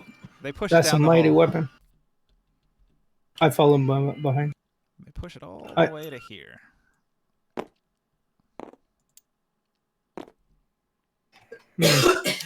I'm going to hold back a little bit, and I'm going to mention to the party that I want to look around in here for just a bit before we leave. I want to check the skeletons out, see if I can determine anything about the dungeon we're in. All right. Just archaeologist stuff. So I we get have up. taken. Sorry, we have taken a full 8. 8 hours have gone Okay. by. I get up and I start to walk away, and you see a normal spear stabbed into the ground, and I'm walking away with my now shadowy staff. It's also blackened by fire. Base, are you saying that you imbued the staff with the power your spear had before? Is Yeah, that you what were you're gone, but implying? I said I sat down with I stabbed my spear into the ground, and then I sat down in front of it, and with the staff on my lap, and the shadows started moving from the spear to the staff. Yeah, I Yes. figured it was something like that, but I was gone. Yes, I transferred Cool, very cool. I transferred my power to the staff. Why? This is out of character, just as me wondering. But is your character not uncomfortable using a staff from a cult member of Orcus? No. Okay, cool. I mean, it would be one thing if it was like, It's not listed I don't as know. a staff of Orcus. It's just Yeah, a staff that that's was why I held- did- The staff. I didn't say that. It was a member of the cult of Orcus, and I know you've got bad blood. That's all. Now, the dagger, Yeah, on the that's- other hand, the dagger is specifically listed as a silver dagger of Orcus. It's got Orcus symbology all over it, and its style is a human sacrifice dagger, which is specifically designed for cutting the heart out of a living person. Yeah, that's why I didn't Nefarious. even touch that, and I was debating destroying it, But I was like, whatever, I'll just leave it. And the whole reason I turned away from the armor is because he said it looked very Orcus-like, and I'm like, fuck, fine. Yeah, that's that's what actually made me wonder. Yeah, it's a pretty evil-looking your suit of opinion was armor. on using that staff. It's I think a I staff. left right when he was describing the suit of armor, also, so I didn't really catch that either. The staff, like, I'm still like not quite sure exactly like how it works, but like, hey, it has somehow it can give me +1 AC, I guess, when I take a defensive stance after attacking. So extra +1 AC, I'll take it. Well, yeah, a staff is a very parryable weapon. I guess that's the thought process. It's easy to parry attacks if you're holding a staff. Maeve and Polyphilo come over here and they say, oh, you guys are still here?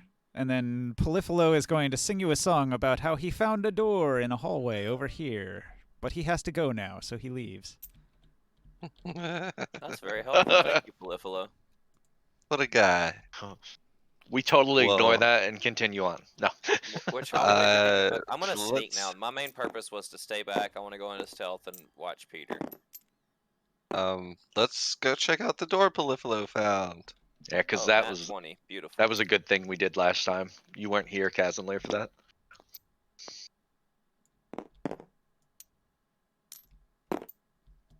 I'm Guess gonna I'll be follow. Yeah, I stealth mean, pretty he much came this whole all the time. way back to tell us about that door. I feel like maybe we should check it out. Yes, because we want to go to this secret room that Ninja just told us about.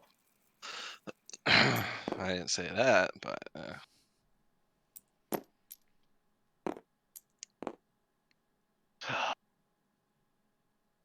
all right. Well, I A guess I got reinforced the wooden door door with a first. doorknob.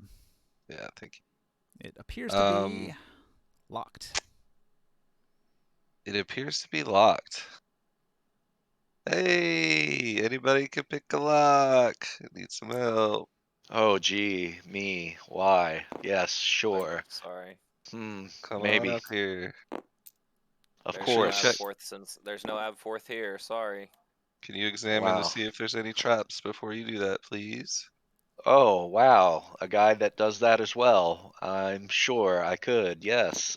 Why not? All right. Yeah, I'll get on that. Mm-hmm. All right. This first Always roll. felt good to be useful to the party, Just right? me and you and Peter and the dwarves, so No, I'm there too. So. let's be careful. Abforth's here too, but he's hidden because he's spying on Peter de Grey. Yeah. I'm with you guys. Just assume I'm there, but I'm very sneaky. I'm used to it by now. All right. First I'm check. sure you guys assume I'm there when I'm not there anyway. Trap. Or that I'm causing trouble and we'll be back shortly, so it's fine. You check the door carefully and find no traps. Second check. Is that your lockpick? Success. You get into the room.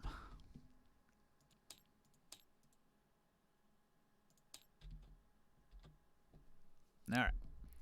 A reinforced wooden door with a doorknob leads into a shady room, which may have been an entrance to a temple. It's a dead end because the gate will not open.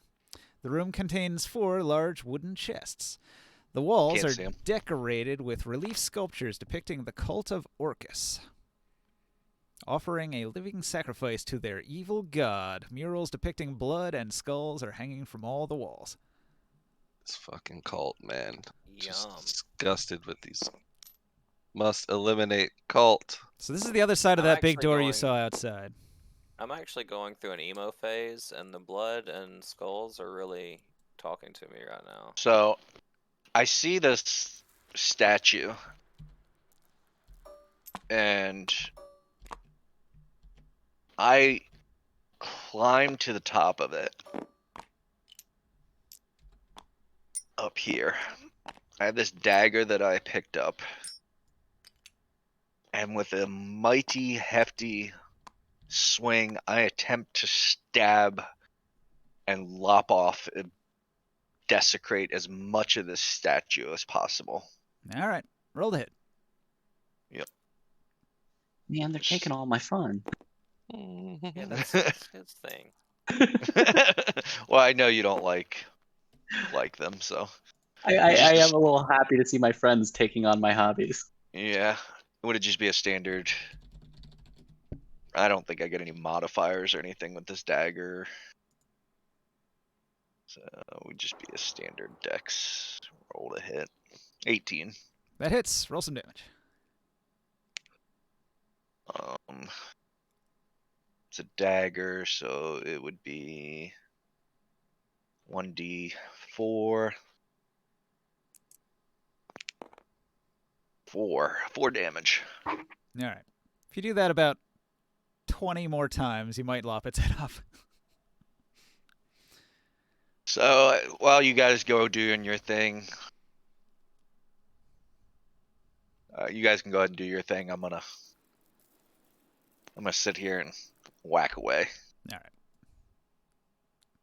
Object destruction He's hacking continues. and whacking and smacking. Can I inspect this chest? Or like investigate Sure. perception to see if it's a trap? Perception? Yep.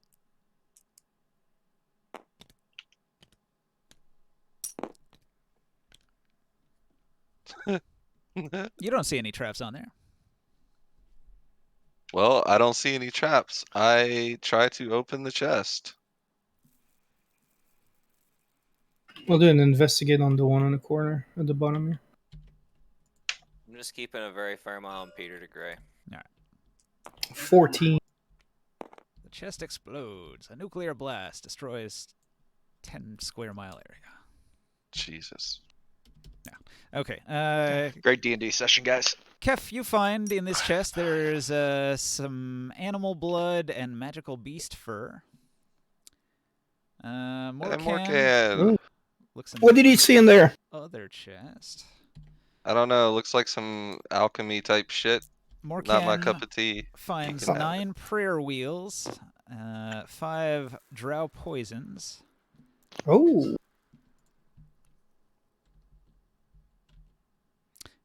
Peter de Grey goes over here and he checks this chest.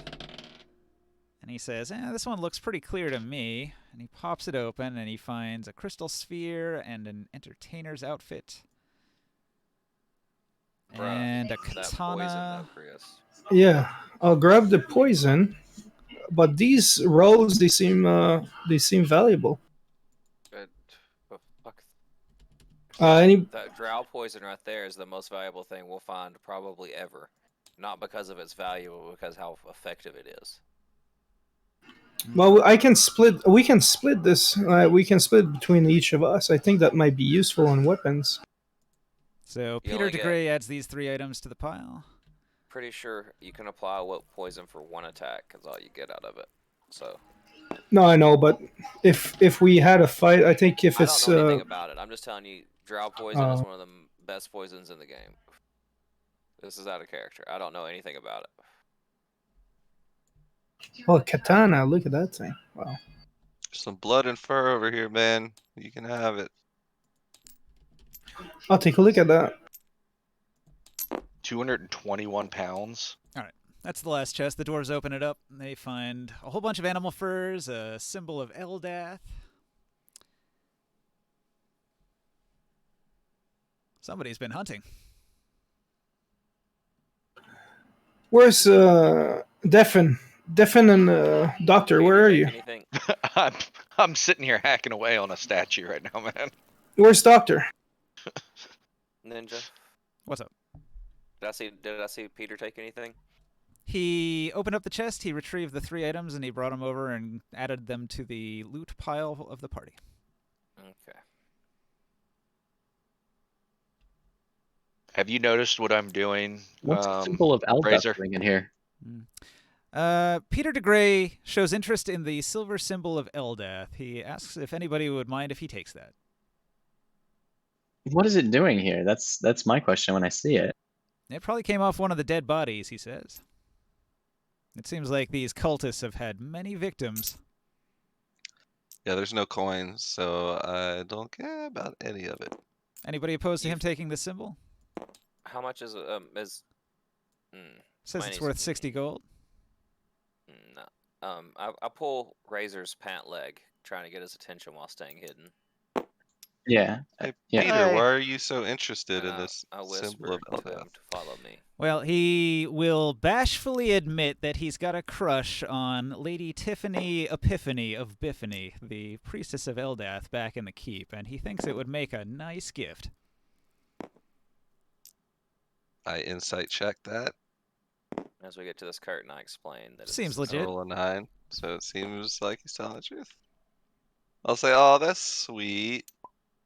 You dog, you. I'll walk away. Said, fine with me if you have it. All right, he's gonna put that I in his gra- pocket. I grabbed the. I say I grabbed the poisons, but I say we should split that between a few of us here. I think that might be useful. And is everybody okay if I grab some of this magical beast fur and the blood?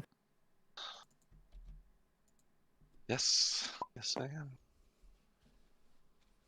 I'm not really into material possessions. I brew beer and take anything that helps me become a better paladin for you guys. That's about it. Oh. And obviously any coins, but we haven't found any coins yet. So I'll grab those items from the car. Just watch your weight. You're carrying a good bit of stuff now. As I make one last swing on the head, I do a backflip off the thing, and the head comes crashing down, and ha! Sure. Eventually, Finish. you decapitate the statue. Finished. And I look at everybody and, what are you guys doing? Loots. So I don't know. You know, Morcan, he's getting more and more alchemy stuff, I think. Yeah. Peter DeGray got a gift for some little lady in town. He's trying to impress. Oh, my chest looting days are behind me. And I think that's about it, unless you guys see anything else in here. This door to me looks kind of like the door from the outside, so we must be at the front here. Hey, Defin, there's some fur over here that you might like. Any leather attached to it? Small animal furs. It's mostly like squirrels. Magic beast fur. Dead squirrels and marmots and things like that. I thought you were talking about the magic I'll beast. pass this time around. I appreciate the. Well, the the other one we like, even if it's not good for alchemy, it might be good for magical armors later on. Quite full at the moment. Unfortunately, my inventory or my inventory. My backpack is it's got quite a bit in it at the moment, and might be something that we can maybe grab on the way out.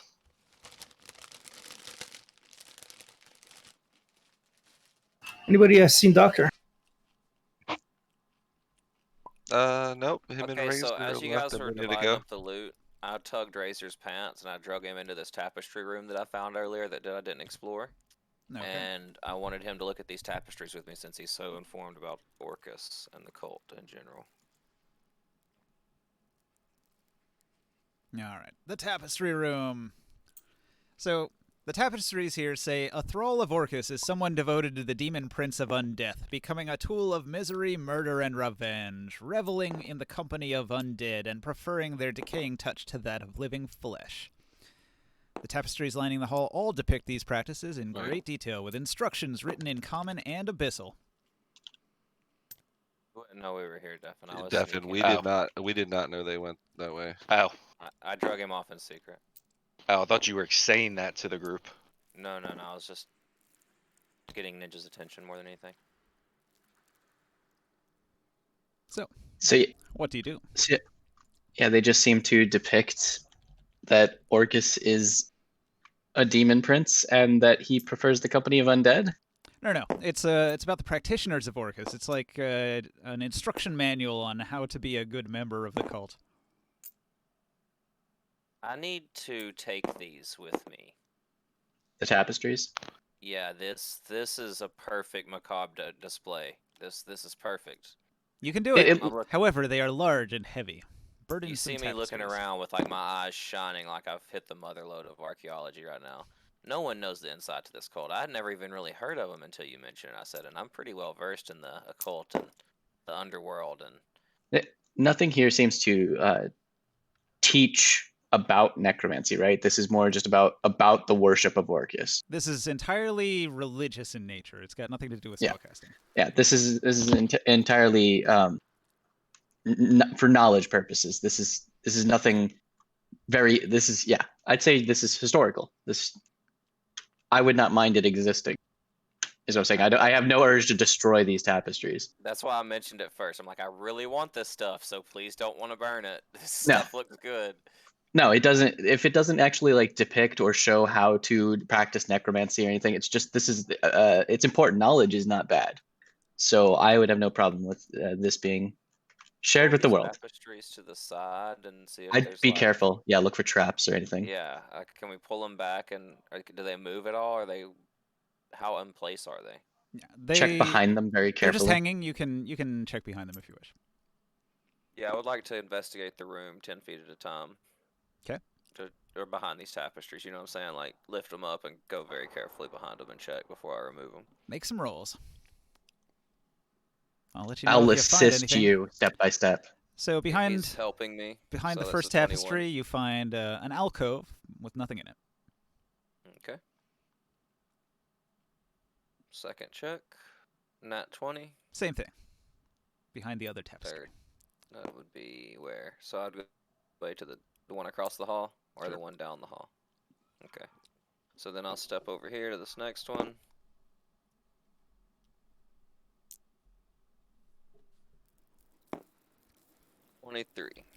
Another empty spot behind that tapestry. And then the last one on the opposite side of the hall. Two nat 20s. No traps, no treasures. Found nothing. Cool. Well, the treasure's the tapestry. So I'm gonna spend time carefully taking these down in fragments and sections that aren't so bulky and unmanageable. At the end of the hall, is that a tapestry or another curtain? At the This end is of the hall. a dark curtain at the end of this hall.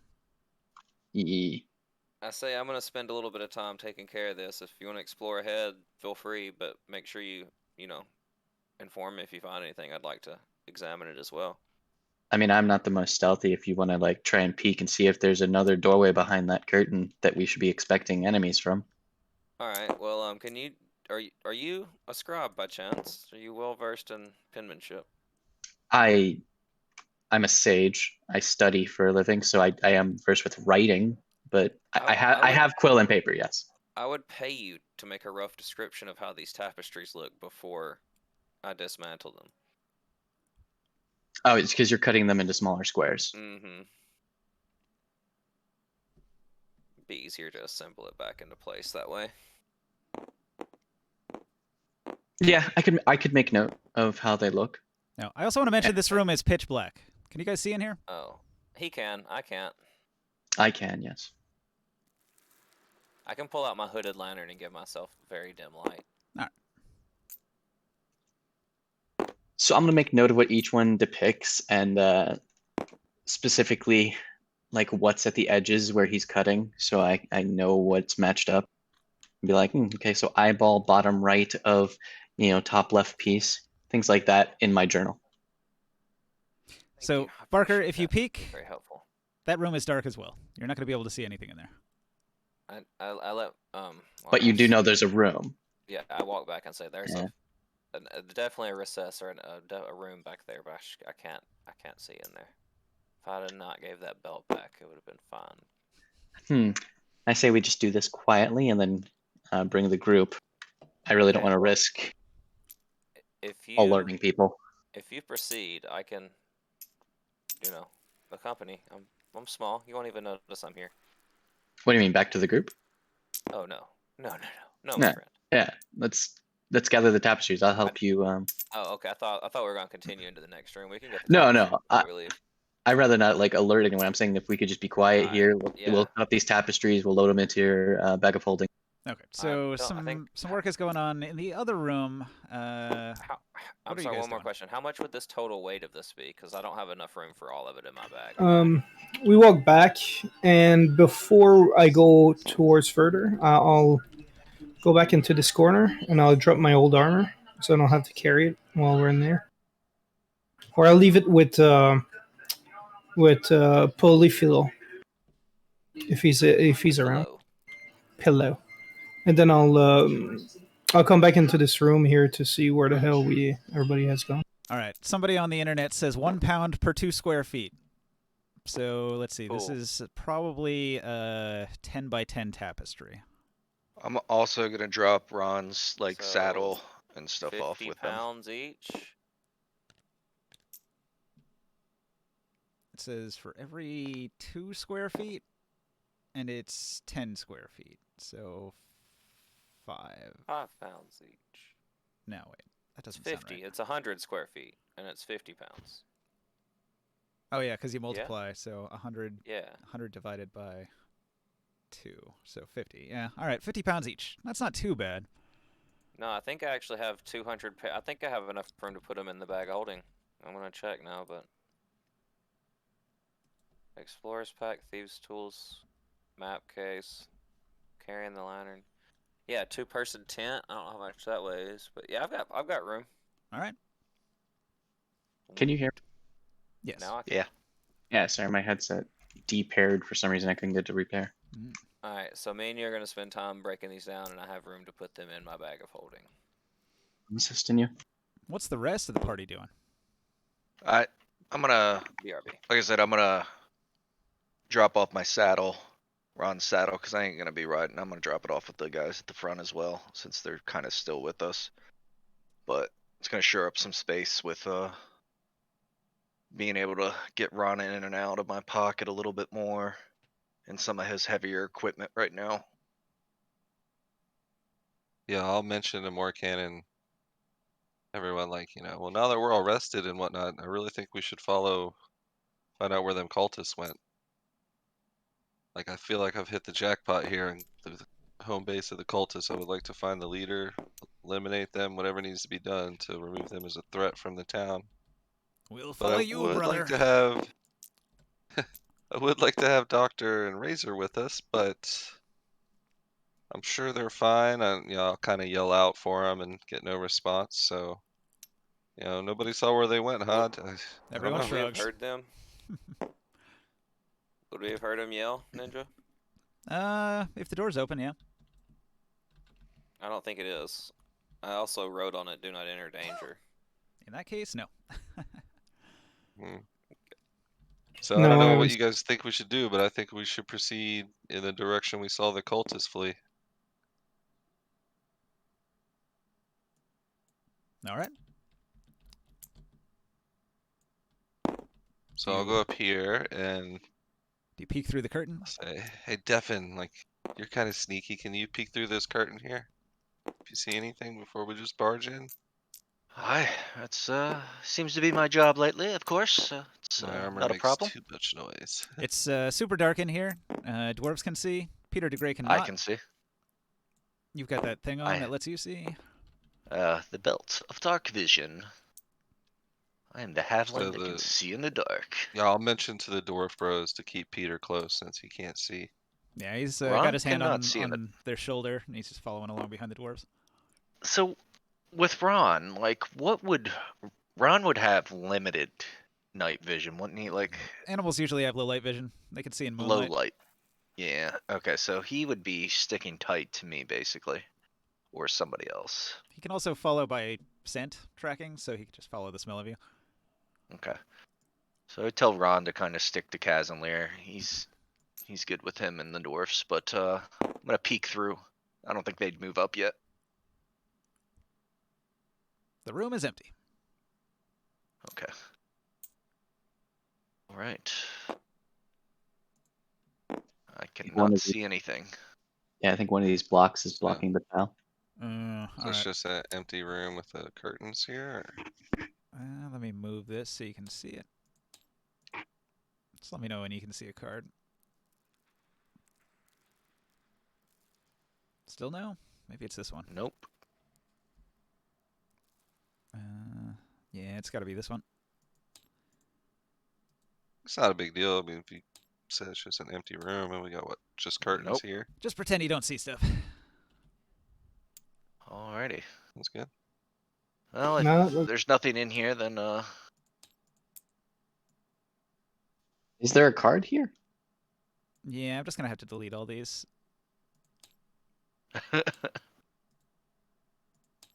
There we Oh. go. Oh, you didn't have to delete that last one. So you're in an empty room. Let me read the rune description here. Between the dark curtains is a 15 by 20 by 10 room with arched ceilings. A dark and uninteresting room. Dark and uninteresting. Sounds like my last marriage.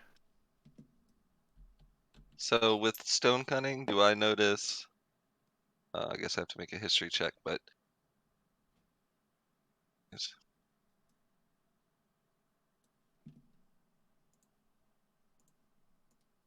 And you can let us know when our activity would have been done, Ninja. We could. 9.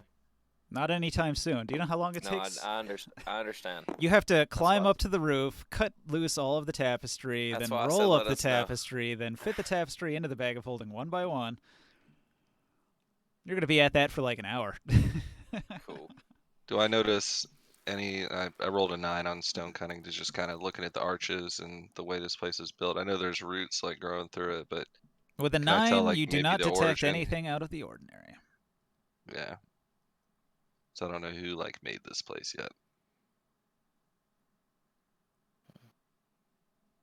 Devin's gonna peek his way through the next one, but he's gonna roll perception this time. It's a little spooky still. Wants to make sure nothing's trying to kill us on the other end. Checking for traps.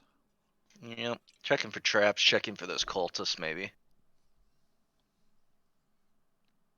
All right. Nat 20. So behind the curtains, a tiny little alcove, and there's a door with a 28. The door's actually a hidden door, or not hidden so much as there's like no obvious way to open it. However, your check was high enough that you actually do spot that there's an out of place brick in the wall. Just another brick in the wall. The room key that I have would not work. Now, like I said, this not so much a door as just a door-shaped thing that has no handle, no locking mechanism, no obvious way to open it at all. But there is a brick. There's a weird-looking brick, yes. I mentioned to Kazanlir, I said, I see that you've been paying attention to the bricks a little differently, and there appears to be something out of place on the other side of this curtain. I pointed out to him and tell him, do you want to give it a closer look, maybe? And I point directly to the brick that I saw. This does seem out of place. I walk up and I push the brick. When you push the brick, the door slides open.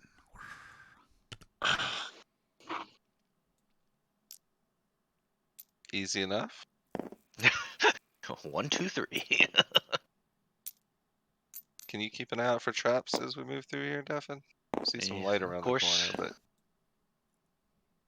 but I will go up to the corner and once again peek my head around the wall. All right. You peep into a room that's lit by torchlight. A large green carpet dominates this stone hall. Alcoves around the room are filled with towering bookshelves, overflowing with all sorts of books. Books. Books, it appears. no traps. Me. I like I will. Yeah, books are interesting. I will give it one more Alright, check Logan. for traps, and then give it a whistle for the group to move on ahead. You don't see You any don't have traps. to whistle, man. I'm right behind you. I'm not paying attention to what's behind me, so I whistle out, and then oh, you guys are Alright, right there. I walk into the room. And before And I I'm know it, like, they're already oh. passing me. Yeah.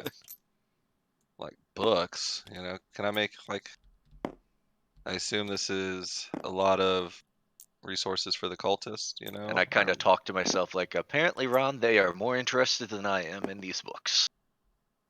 Damn, this is awesome. Yeah, not much of a reader myself.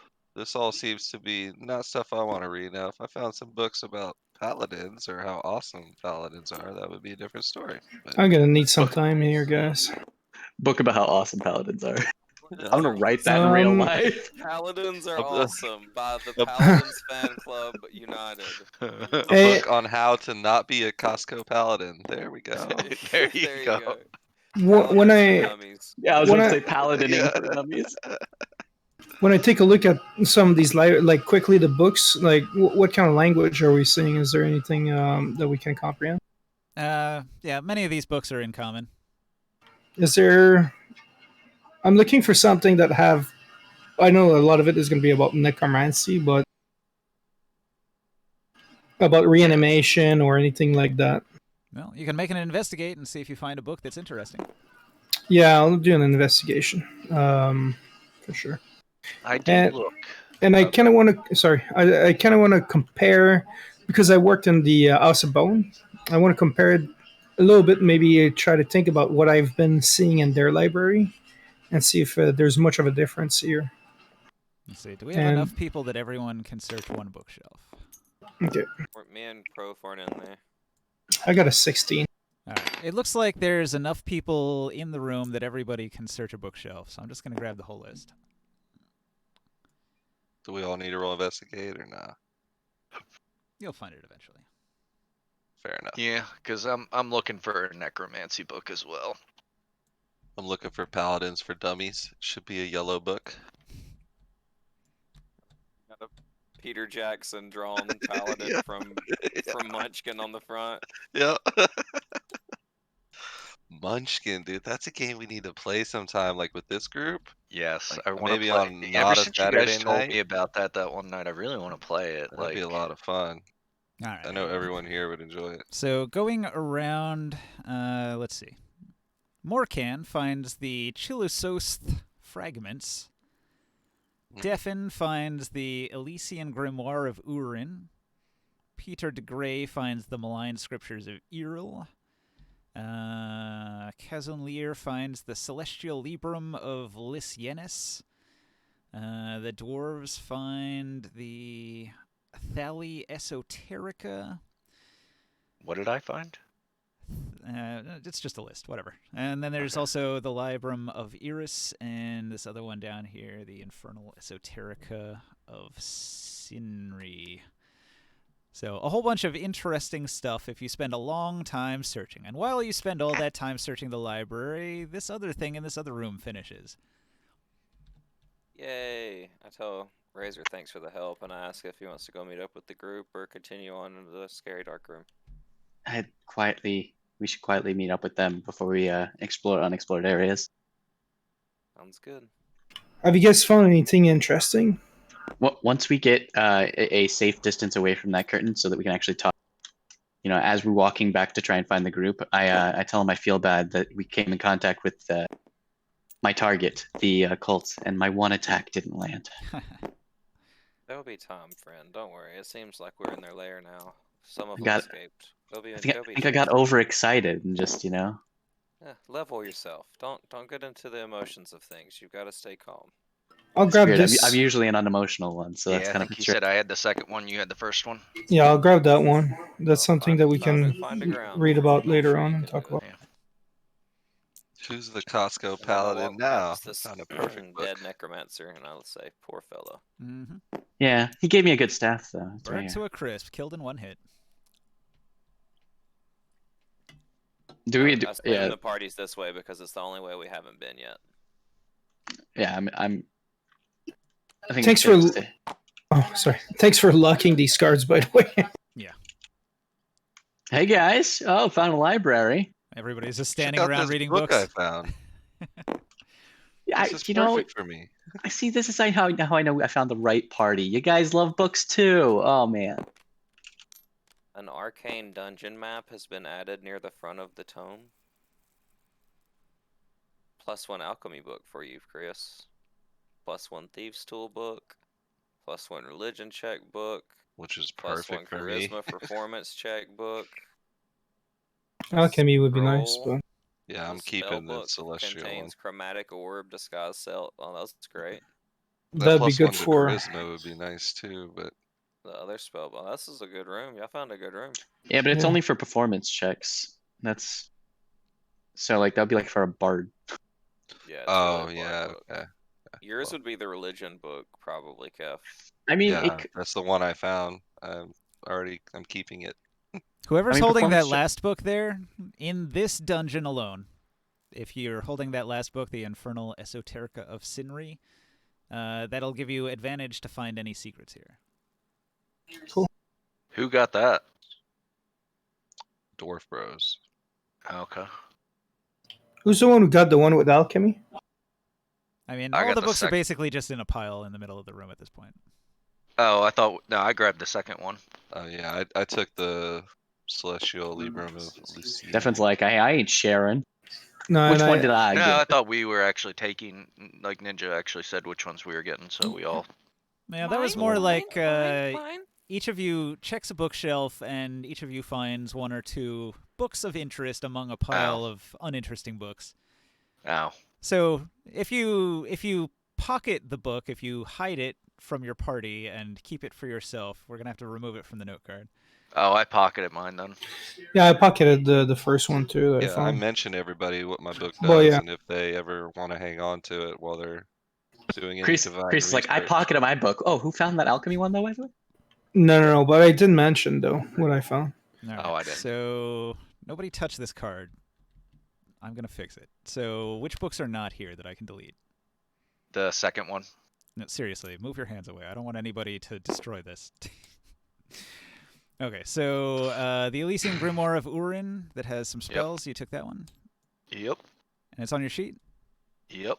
Okay, and what else is gone? The first one. The Chilososth fragments. That one's Yep. got some spells in it. That one's gone. Okay. Anything else? So how would that work? Like they can just use those spells now, or like? It's a wizard think spell the book. You have to spend yeah, you have to downtime be a wizard. transcribing the spells into your own spell book, and then you know them. I'm gonna figure out what the hell they're gonna do in my downtime. It's pretty crazy. I took the one that's on top. That's only or, I'm wizards, sorry, though. no, Wizards can learn Yeah, every you- wizard spell as long as they find all the spell books. Oh, only wizards. Okay. or a Yeah, fighter that takes up Eldritch Knight. That's it. that makes sense. I was about to say, damn, those are like crazy. If everybody could just like learn those spells. On the other Mhm. hand, clerics have the entire spell list to pick from because all they're doing is praying for things from a god, and the god has all the spells. Hmm. Yeah, we would have to like multi-class or whatever. I took the one, Truthfully, the Librum of Lucien for divine research, +1 on religion checks when used in divine research. I feel like I'm the only one here that uses divine magic, so Well, I tell you guys like the book that I brought. Yeah, we can't see that, Prof. Which one? The int check one? yes. Professor, we can't see that. I can see it. Celestial But I did Librum mention of everybody. Lucienus. All right, Yeah, I'll I delete took one. that. I feel like that's pretty good for me. But I did mention everybody what it does, and if they ever want to borrow it while they're doing divine research, if they were ever doing that, they All right, who's making the looking for secret rolls? You're gonna want to hold that last book. You're gonna want the map. Deafin or Avworth probably. Is Abforth with us now? Yeah. Yeah.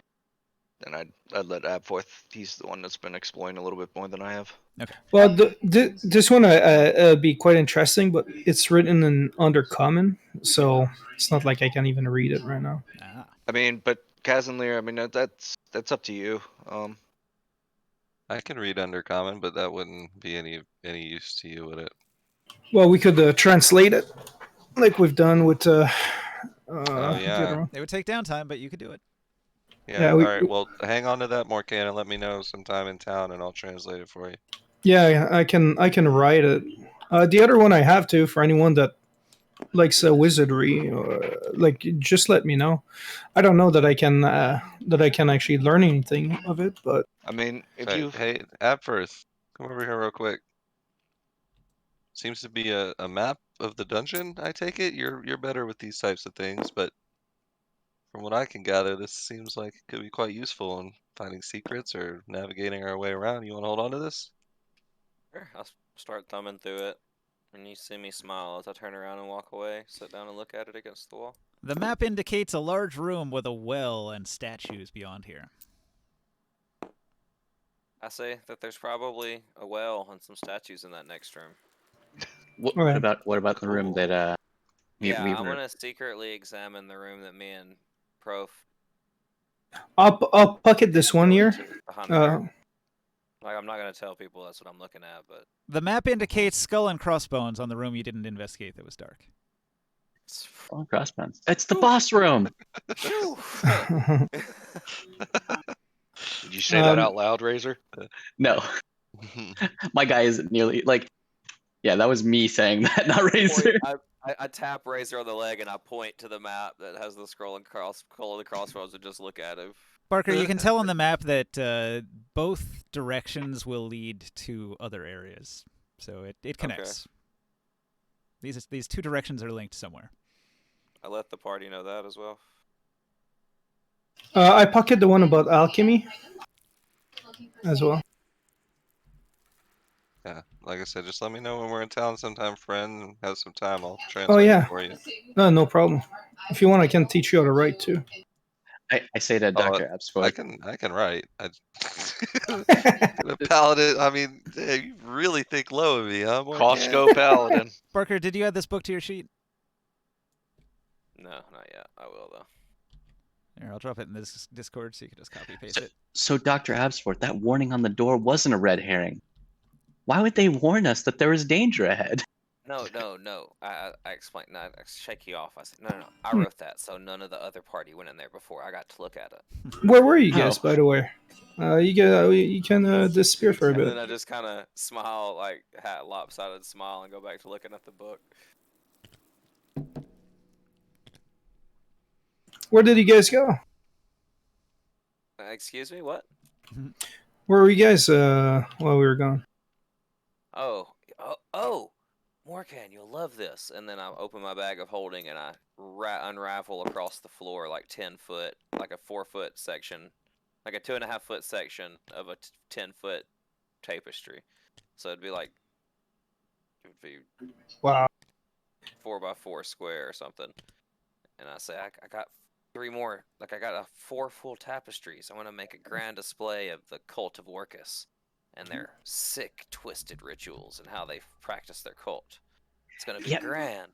We got 4 tapestries and we have 4 cultist skulls that we can, put in front of them. Well, You give know, me and give me a belittled sec. in different ways. shake my head. It's just like, what the fuck? So Ninja. You got this wrong, Casimir. This isn't cult worship. It's actually a religion. It's information. So, Perfectly fine with that, my friend. I just sorry if I'm a bit disgusted by the practices that these guys partake in. Oh, it's truly disgusting, but that's what makes it fabulous. Well, Don't you Ninja. see? He's very excited. Then we found those those nice books, but while we were looking into these the libraries, was there anything that is not like magical or anything like that that would be more about this cult or this religion and their history, or even like journals or anything like that? What's creating the light in this room? Is it magical or is it just a simple torch? There is a torch hanging on the wall right there. Okay.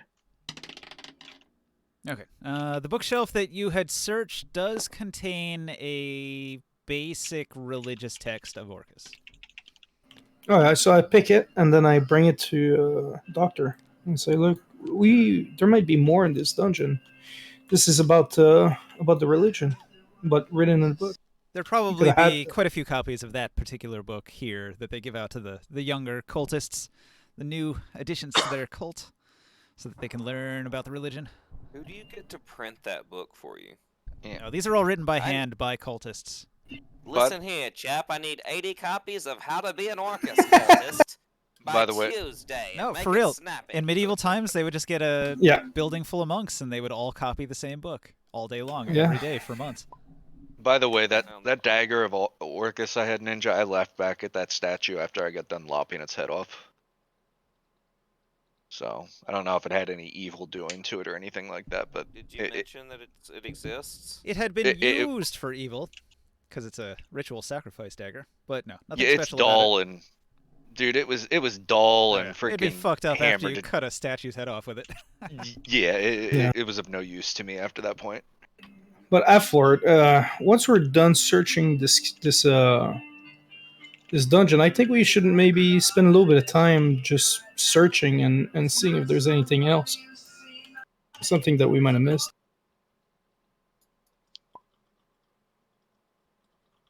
I'm sure we're gonna find a lot of common objects and things I could just add to our museum.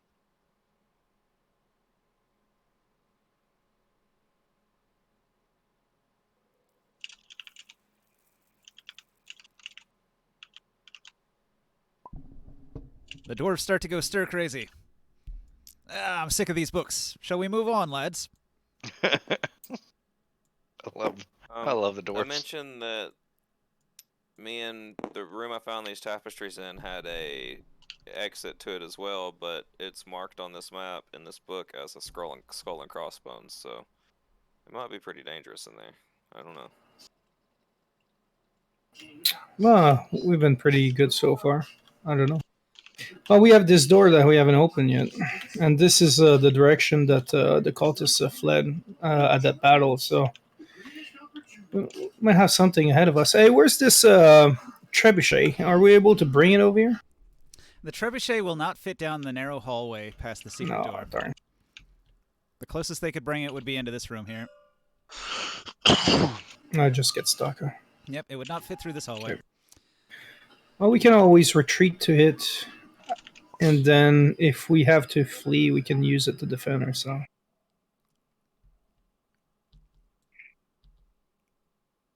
Well, you guys want to continue this way? Absolor's got the map. Let's if he says proceed, let's continue on. I can check for traps. If he says it's this is the way we need to go. No, he already said that the map shows a large room with statues and a well. All right. So I check this door. Let's see here. The library door. Does the door appear to be locked? A reinforced wooden door with a doorknob. Does not appear to be locked then. Did you test the handle? I test the handle. Not locked. It actually says if locked, but not locked. Peek my head in. I will check for traps.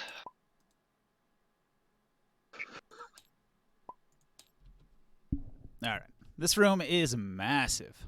Defen can see in the dark. There's no light sources in this part, but there's light coming from way down at the end of a long hall. Whoa. Cool, dude. You did some work. Oh yeah, I was working on this. I don't know. What time did I finish that other project for you, Barker? Was that like midnight or something? He might not be here. Anyway, I worked on this for like 5 hours after that. Nice. Damn. Looks good, man. I love it. So I rolled a 14 for Oh. traps in the immediate area because I can't see too far. All right. You don't find any traps right here. All right. So I'll take a step in, but I tell Kazanlir that it appears safe in the immediate area, but The only tread danger you lightly. can see is, obviously falling into a well would suck. It's an empty well. I tell him, don't be Timmy. We don't have Lassie here with us. Kazanlir has dark vision. What's the range on your dark vision? I think it's Stick with the razor. 60 feet. All right. Your dark vision does not see bottom. Yeah, I Mine- can. Well, I can see dim light within 60 feet is a bright light. So this well Yeah, is darkness. more than 60 feet deep. Yeah, mine's Yeah, 60 okay. as well. Can I toss? Oh, I can't toss a copper coin. There's no way I could do that. Toss a coin to your witcher. All right, I was going to. Then my armor like pinched me in my ribs as I had the thought. The armor is just like constricted on me. As could somebody toss something down this well? So just I see him struggling, so I pull out a copper coin and I kind of put it in front of his face. I'm like, you mean a copper coin like this? And And then he jumps in after it. I floated No, in front of his razor. Oh, I was going to too. Like 100%, I was gonna do it. Like, damn and I it. was floated. gonna Well, just do I it, hold but it in front of his face to I just can't do kind it now. kind of mess with him to tease him, and I Boy, see that what would he be does. rude. He's got this curse. He can't not go for the coins. You just throw them into the air. But Yeah, I I said see it. toss something. I toss. I put it in front of his face, and I say no. I won't do that to you, my I friend. literally would have jumped in the well if you had tossed that coin in there. That's Well, like I when- would have made I the wisdom save, or tried it, but That's like when I Batman know. throws a handful of marked quarters at Two-Face and confuses him. yeah, I was like, oh, there goes Kaz, you know. It's I over. know, It's over, my boys. friend, and I tell him I have quite a few arrows on me, so I go ahead and I toss an arrow down there. All right, you toss an arrow into the well. Moments later, there's a splash. And can I tell how far from the distance that it took time wise? Roll a wisdom check. Okay. Yeah, I'll do the same.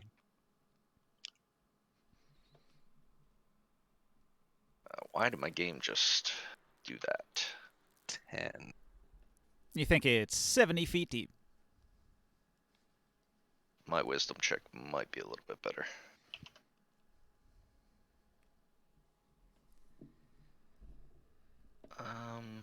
What is my wisdom? Why It's would only there plus be 4. a deep well all the way down here in this dungeon? It's interesting. Even worse, actually. Mine was an 8. Well, I don't suppose any of us are up for climbing down a rope into this well to see what's down there, so I suppose we just move on. I can't think of a reason why there'd be a well down here. Cultist got a drink too. What do you think their water supply Yeah, is? but 70 feet deep. They dug all that out for, yeah, makes sense. Just unzip my pants and We are quite good at emptying water supplies. What say you, Absforth? Want to give it a try? I don't think he's here. Well, Yeah, I suppose. before we go further, can we take maybe a break, Sure. Yeah, we can do that. Yeah. if you guys don't mind? The top off dwarves are my gonna park themselves here on the edge of the well, and Peter DeGray is gonna come over here and look down.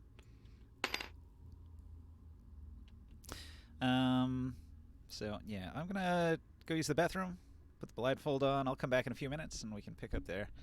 Yep. Yeah, get another drink or Be something. right back.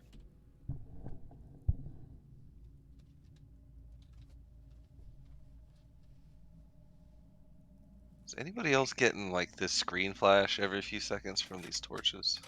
Yeah. Okay. I do want the torches there, but I'll be alright.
So is everybody just not talking, or?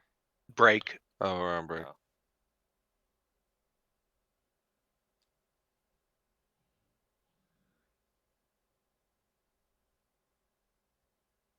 Sounds like a good time to go get some water. I'll be right back.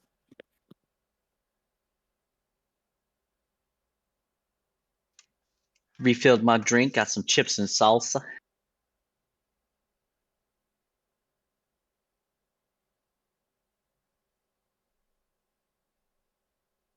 New York City. My salsa is not made in New York City. It is made in Plano, Texas, so I know it's gonna be good. Mm-hmm.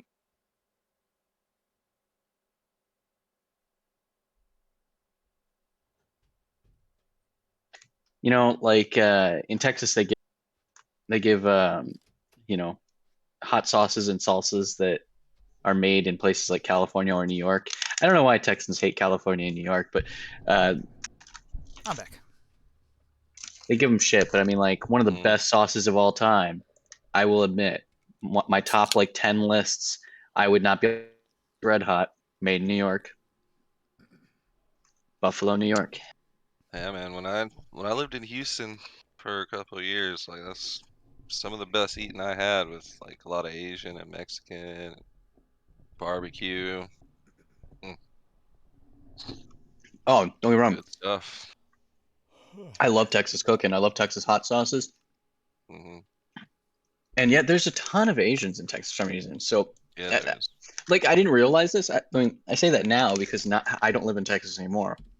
But it's like there were so many good Chinese restaurants and Korean restaurants in Texas. And now that I'm not in Texas, I realize how little there are other places. I saw this thing the other day. It's a Korean corn dog, and it doesn't have a hot dog in it. It's just actually a cheese stick, like a mozzarella cheese stick that's been deep fried and then covered in sugar like a donut. Well, it's because Sounds like pretty good. Austin's like Yeah, I'd have to. yeah, fuck with Austin's that. a pretty big like a pretty big hub like for Yeah. It's live like music capital of the world. That's another thing I didn't Au- realize till I left Texas. Kev, What's up? did you see that they're making NCAA football Yeah. again? I have been hearing rumors for like. Oh, they Oh, are. it's confirmed. It Are is when? confirmed. Yeah. They said It's they confirmed. don't No have way, any, dude. Yes. They don't have any kind of date available, but they are working on it. They're putting the team together now. That's what their answer was. Nice. Finally. That's the only reason why I ever owned a PlayStation, dude. That and MLB The Show, dude. Mm-hmm.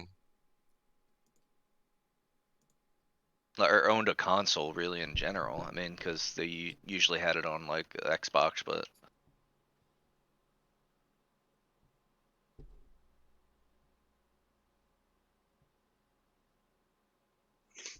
I lived in Texas, just north of Austin. So I used to go to Austin like every other weekend or something like that.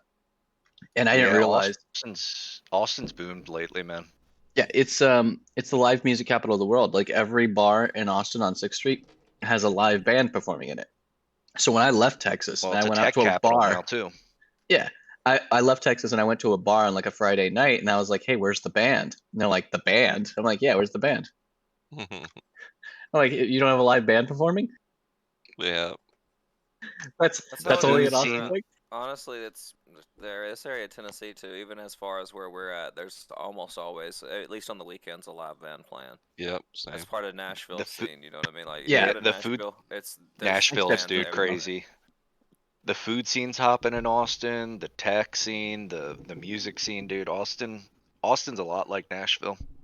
Dude, in Austin, Everybody every once wants in to a while, live in Texas, and then Texas Dude. needs to secede from the nation and ditch this I don't fucking know. country. I lived in Houston Oh, for man. a while, and Are you fuck from that. Texas? You sound just like everybody I knew growing up. I'm not from Texas, but at this point, I would gladly move there if they would say "fuck America" and leave. Oh, I would too, man. Yeah, that's what my grandfather said. It was like I wasn't born in Texas, but I got there as fast as I could. You know the problem about that is when they do that. That's when they get war declared on them by the strongest military in the world. No, they just and have to get join forces obliterated. with Mexico. They'll team up with Mexico and they'll Do you repel. think Mexico can do anything hello? about They'll American repel the army? redcoats. Do you not know the Texas-Mexico history? I mean, we kind of seceded from them already. It's Yeah, it's a Mexico new era. was We'll see. Texas. We'll We see. want to was come Mexico. back. Take us back, Mexico. Please. I mean, it's already half Mexicans in Texas anyways, but I didn't enjoy Houston. Racist. Like, you guys talk about wanting to live in Texas and shit. Like, I was so happy to get out of Houston, Texas. Now, I'm sure there's places in Texas that are cool, but I lived I in don't San really like. Diego. I think I don't like Mexicans are big really I lived cool. in I lived in Yeah. I lived in West Texas, and Oh, then the I spent burritos. a good bit of time in Dallas. Oh Authentic man, best Mexican Mexican burritos. food. Oh, when I was in Houston, dude. Ooh, man, there's some good Mexican. No doubt. Tex-Mex was pretty good. Mexicans probably one of my favorites. Mexican and Italian, probably my favorite God, I foods. can't get a good Italian around here, man. No, you really can't. I lived in Italy for a year and a half, so I'm spoiled. Oh yeah, what I part had- of Italy? It was Vicenzo, Dude, Camp Darby. we had one good Italian place here, and think it it was was run by Worked at Vicenzo. Macaroni Grill once. a little old lady from she didn't speak a lick of English, and her grandson helped her run it. She literally ran the place with like a standard oven and like a standard fridge, and like she cooked everything authentic, and then she just got too old to run the place anymore. I don't know And why they I think closed. Vicenzo. I don't know. It's between Livorno and Pisa. But yeah, on the west coast of Italy, Do you guys ever up watch these videos of northern that part of it. guy scamming the Yeah. scammers? I love those Yeah, videos. that too. Those are fantastic. Dude, they're so Oh my good. God, Sometimes I think oh, they're fake. best. Sometimes I'm like, is this staged? But I'm like, it doesn't matter. It's entertaining as fuck. It's fucking great.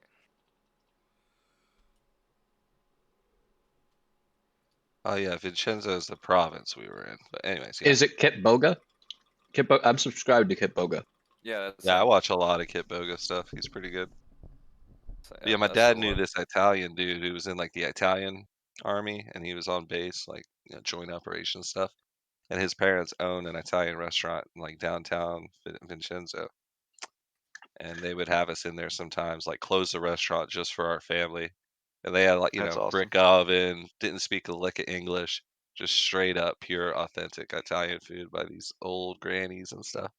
Dude, it's so That's good. awesome. Oh my god! Like when I'm so they spoiled. actually grow the vegetables like back Mhm. behind the restaurant. Like Yep. Yep. They showed us their garden, man. All their yeah, that's what I'm tomatoes and talking about. peppers and Italian all food that is shit. so good, man. Dude, It that's like a was couple incredible, Thai dude. places here. Even just the bread, dude.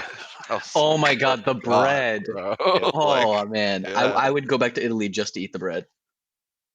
agreed, 100%, man. Like So my I've uncle been looking taught me. He's like, you always buy 2 loaves because you're gonna eat one on the way home.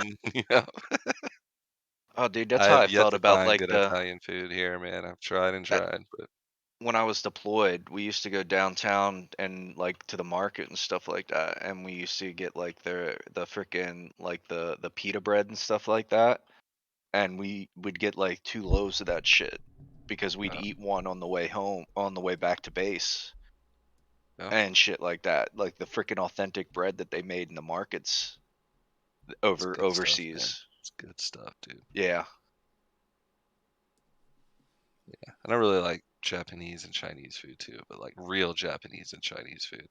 When I Authentic. was with Well, Sarah, I had a lot of like real Chinese food, people don't not realize Chinese the American food. preservatives and the salt and stuff that's added, like that we add to like Americanized Chinese and Japanese food. It's like when I was even in, I mean, there's a certain twist that they add in Hawaii, like a Polynesian twist, but it's different.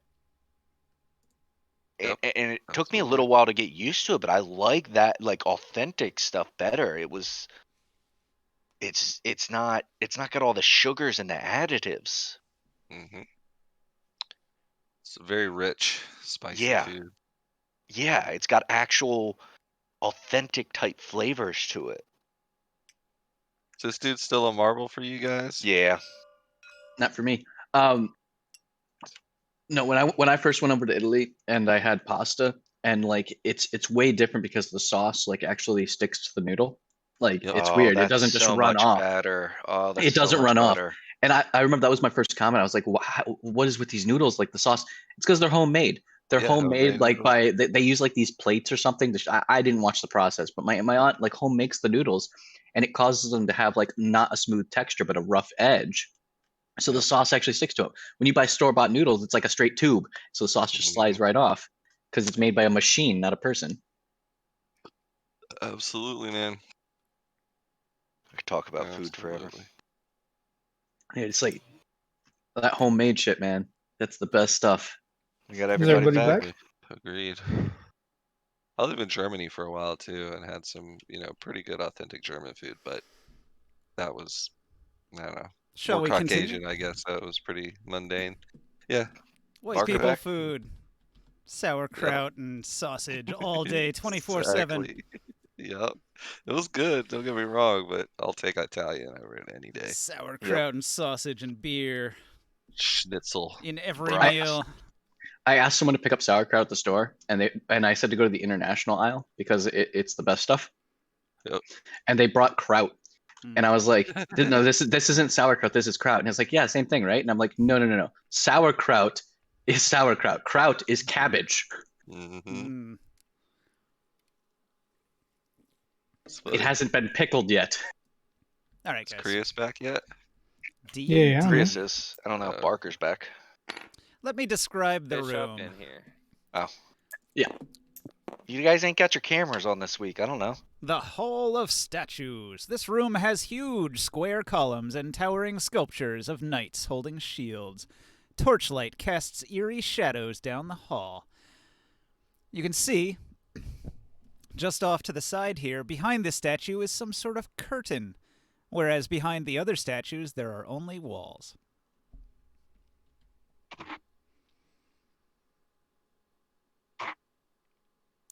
All right. Well, nobody's doing anything. I will push forward. And the dwarves are going to go up to here and look at this statue. What do the statues look like? The statue is of a knight. The knight is dressed in armor similar to the Phantom Knight. However, instead of a flail, these have no weapons. They are instead holding shields that bear the symbol of the mace with the skull on top, the symbol of Orcus. Okay. Do the curtains look similar to the curtains we've seen in the other room? No. These are just black curtains. They look very similar to the walls. The walls are sort of a grayish stone, but there's a black curtain behind this one. I look at Kazdan there. I say, do you want me to take a peek behind these curtains? Well, it would be tricky. There's a giant statue in front of it. Okay. Okay, I can't. Okay, there's no way for me to. I'll say, I wouldn't be Effort, small enough to. Effort, do you see anything on your map about maybe a way to get behind this curtain here? I can't see anything currently. Oh. Unless there's light Guys, in this room. There's light Yeah, at the there's- end of the. Guys, I feel like I don't know why, but I'm getting this feeling these statues move. I don't know why. I mean, I'm a strong lad, but some big statues. So It's a puzzle then. the dwarves, they're going to inspect this statue, and they're going to say, I think this statue definitely doesn't move. Look at the floor. This thing's sculpted directly from the stone, the same block that the floor is made out of and the wall behind it. This is all of one piece. It was just carved into the stone. We've I don't know. encountered a puzzle before, and if I remember correctly, they was not a fun puzzle.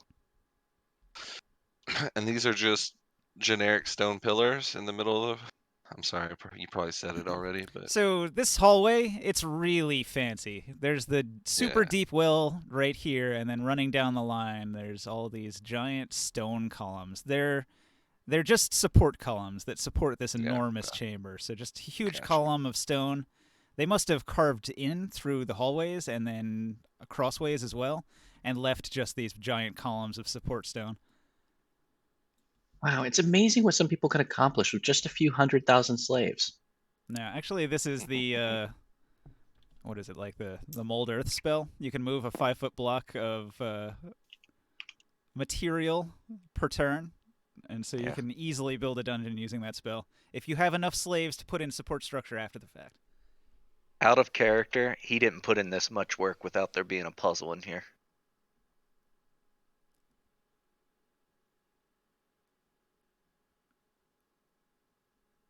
Well then. Peter DeGray is going to move towards the end of the hallway and look around. Did you guys notice this door back here? Hey, Peter.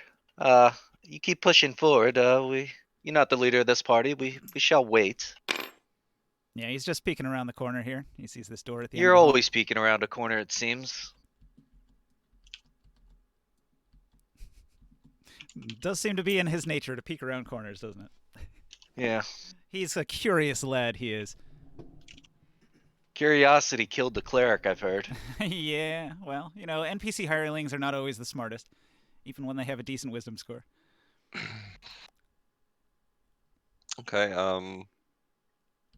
Well, can I like investigate or something the statue Yeah, I was to gonna see if I suggest that. notice any Stonework, maybe? like bricks out of place in the wall that I could push or Alright. something like that? You're standing in a 15-foot tall room, standing before a 12-foot tall statue. I mean, I am a strong guy. Which means there's 3 feet of clearance at the top.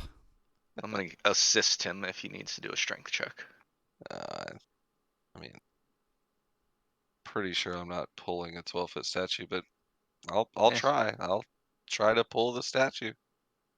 Give it your best shot. Pull with all your might. Well, isn't it attached to the floor? It sure is. Like it's carved out of the same You block get as two the roll. wall. You get 2 rolls. Doesn't mean you can't try. Exactly, man. Nobody else had any ideas. Oh, And boy. I fail horribly. Even with advantage, it doesn't move even a millimeter. We tried. It was a This DC 90. statue definitely will not move, guys. I promise. I did not fail horribly. It won't move. As I'm trying to pull it, my hands like keep slipping and stuff. It's just an embarrassing affair. I attempt to shoot an arrow through the curtains.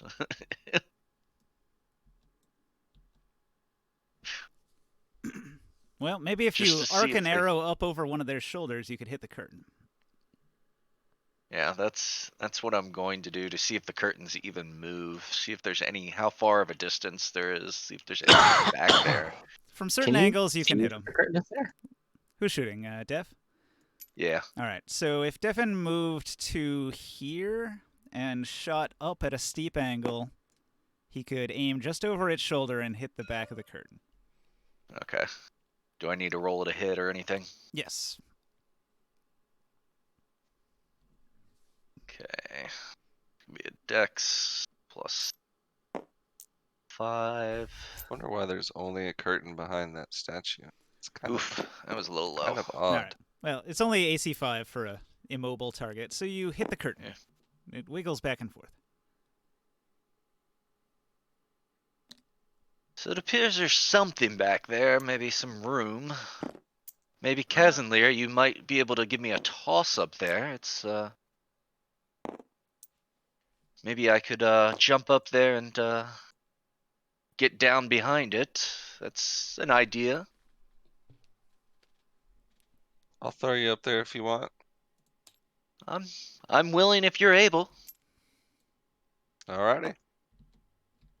All right. I will attempt to toss Stefan up Might have to about back up a 8 little bit. feet. Hey, Devin, have you ever gone fishing and caught a red herring? I feel like this is going somewhere. I don't know. I just feel like sometimes Jesus Christ. a natural one, you hit the wall. You collapse into a flat. heap. Just give me a second. We'll try again. It's okay. My hand slipped. Devin lands Take a on your D4 face, fall but damage. When first. it comes to the important stuff. I feel like I'm taking some damage off this one. No, I mean that. I don't know. It's up to Ninja, I guess. But that roll was so bad. Like I feel like I just didn't even throw you anywhere. I was just going to knock you both prone. Collapse. Okay. All right. Oif. The dwarves are going to have a good long laugh at your mishaps. I'll get up and say, shut up. They're going to inspect this corner back here. Nothing. That of was a interest. warm-up. Mm-hmm. All right, we'll try again.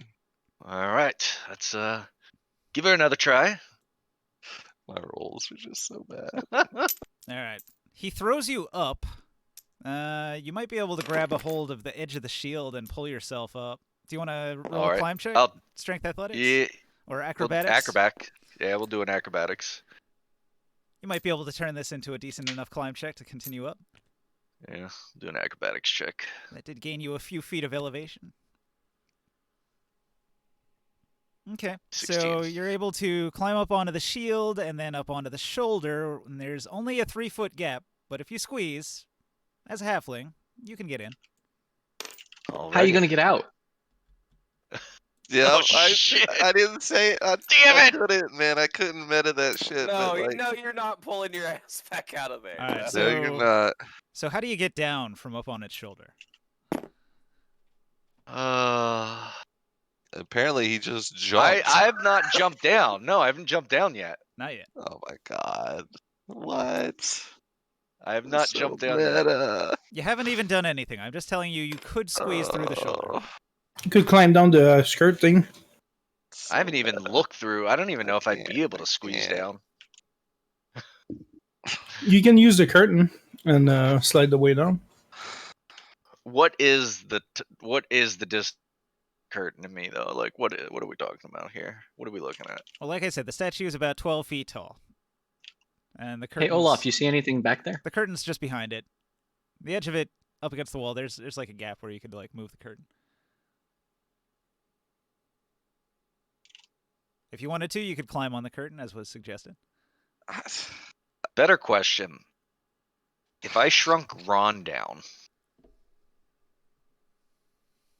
would Ron be able to squeeze?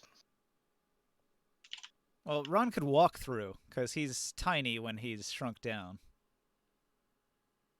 And you could squeeze through, because you're a halfling. I could squeeze, yeah, but could Ron squeeze between the wall and the statue? Would Ron even have to climb up here? No, there's no way to get in from the side unless you're on top. Okay. The only gap is on the sides of its head, over its shoulders. That's the only way to get through. If I jump down, I'm not getting back up, basically. The other option is to destroy the whole statue, but that takes work and time. Well, climbing over is the easier method. Guess what? I have a rope tying it around the neck. All right. So you're just going to rappel down the back side of it. That's fine. Yep. All right. So in this hidden chamber in the back behind this curtain, you find a couple of chests, which you cannot see. So I'll just delete them. But there are 2 chests back here. Yes, there are. Alrighty. All right. So what do you want to do? Chest A, chest B. 2 identical wooden chests banded in iron. Neither one I seems see to both have, chests. Neither one seems to have a lock or a latch. They just have a lid that would open if you went to open it. So remember the plan last time. I see both of them, and with Yeah, both the hands 2 at the on same the count time. of, at the same time, we're Alright. trying this shit again. So you're going to put one arm into each mimic mouth at the same time. Hey, it worked last time. On the count of We 3. weren't opening chests anymore. On the count of 3. 5, 42, hike, blue! And I open both of them at the same time. All right.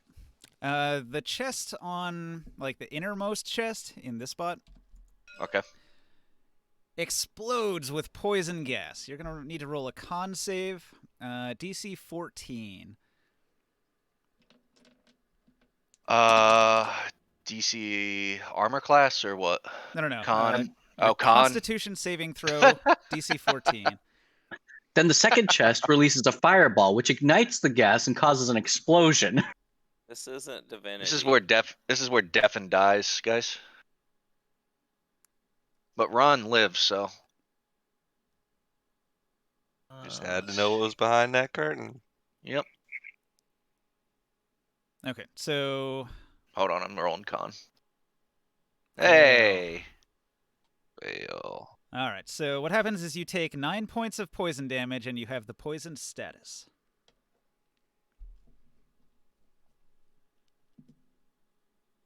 But is there anything in the chest? There is. All right. That's the important part. Let me get a note card. I'll set it up for you. What you find inside. I'm currently sitting at 7 hit points, boys. And it's poison damage. This is gonna be fun. Wait till the other chest goes off. Yeah, I know. Okay, so the poison-trapped chest contained a jewel-encrusted dagger, a dose of wyvern poison, 18 ounces of drider venom, 3 crawler mucus poisons, and then the other chest had a bunch of coins and a string of pearls.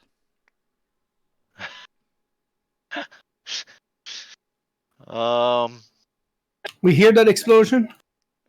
Everybody Did they hear? would hear like a and then a whole bunch of coughing and gagging and vomiting. Sorry, I farted. Actually, wyvern poison. Would you say wyvern poison is worse or not as bad as drow poison? I think it's more It's valuable more- and it's stronger, different. has a higher It's DC. different. It does. Well, drow poison knocks you unconscious, which makes it so dangerous. Yes. The other just damages you. I You don't get a chance pocket. to stop the drow poison if you I fail pocket the once. dagger, but I do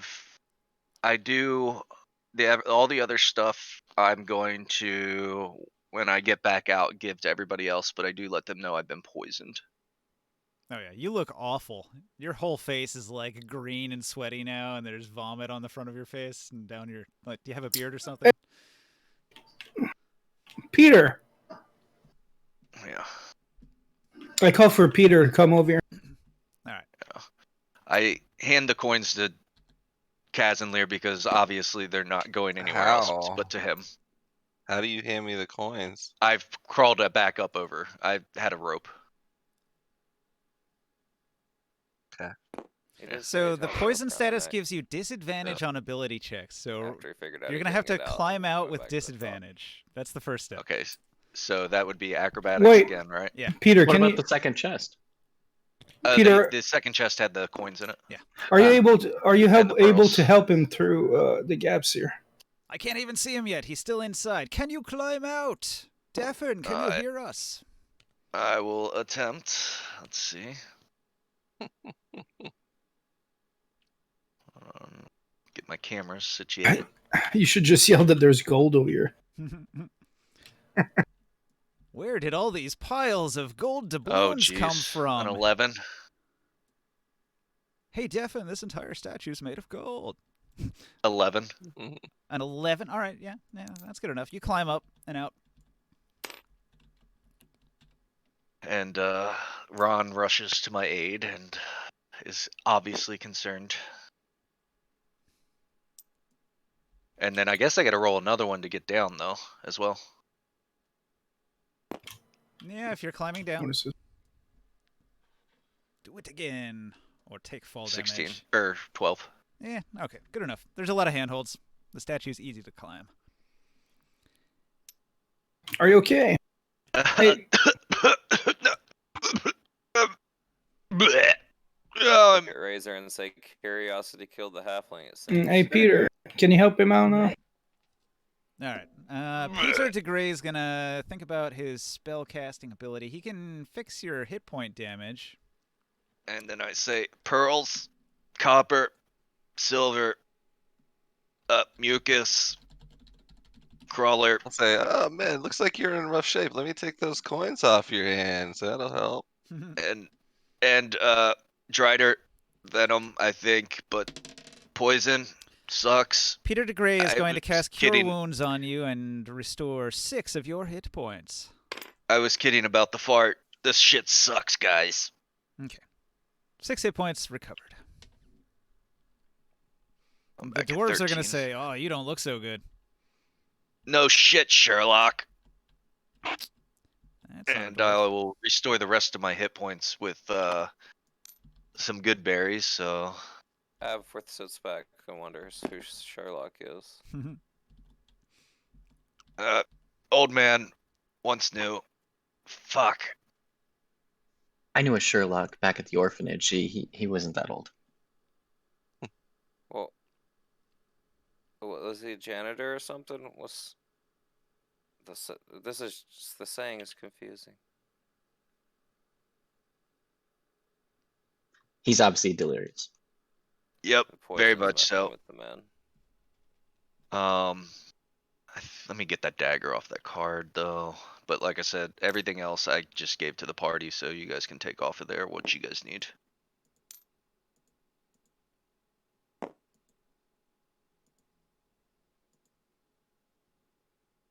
You got some wyvern poison here, labeled wyvern poison.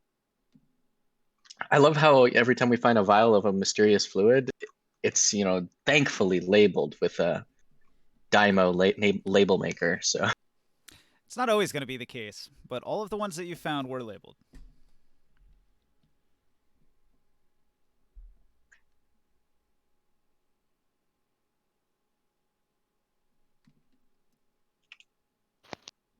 I'm just waiting for the day that we go to use one and it was labeled incorrectly. A lot of the potions that are generated by my generator have a race tag, which means that like the label is written in the language of that race, and if you don't speak it, you can't read the label. So that's sort of how I'm doing that. I just think it's funny if like, someone pockets that dose of wyvern poison and we go to use it like on a boss one day and it's like, haha, it wasn't poison, it actually cured him. But these are human cultists, so all the potions here are written in common. And then I'm kind of like still coughing. I'm like, does anybody know shit about poison? Is this shit gonna stick with me or like, what the fuck? Shit sucks. Peter DeGray is going to make a medical check on you. Let me look this up real quick. Medicine check. I think the DC is probably 15.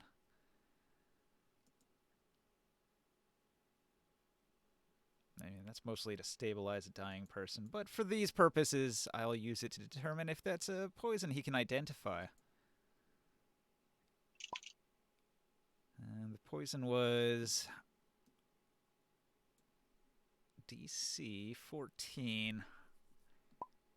Yeah, he cannot identify the poison with his medical knowledge, unfortunately, so he has no idea how long it's going to last. I would do one as well then. All right. So based on your symptoms, you think that this poison probably will last at least 8 hours. Maybe if you took a long rest, you'd recover. 8 fucking hours. That's gonna be great. Oh jeez. It's gonna be in for a long one, boys. You might want to keep an eye on me. Suppose you guys don't want to take another rest, so we either keep an eye on me or we keep pushing forward. It's up to you though. If only should my be beloved healer was here, her magical powers could fix you of your poison status. You'll be fine. Tiffany Epiphany, such a lovely healer she is.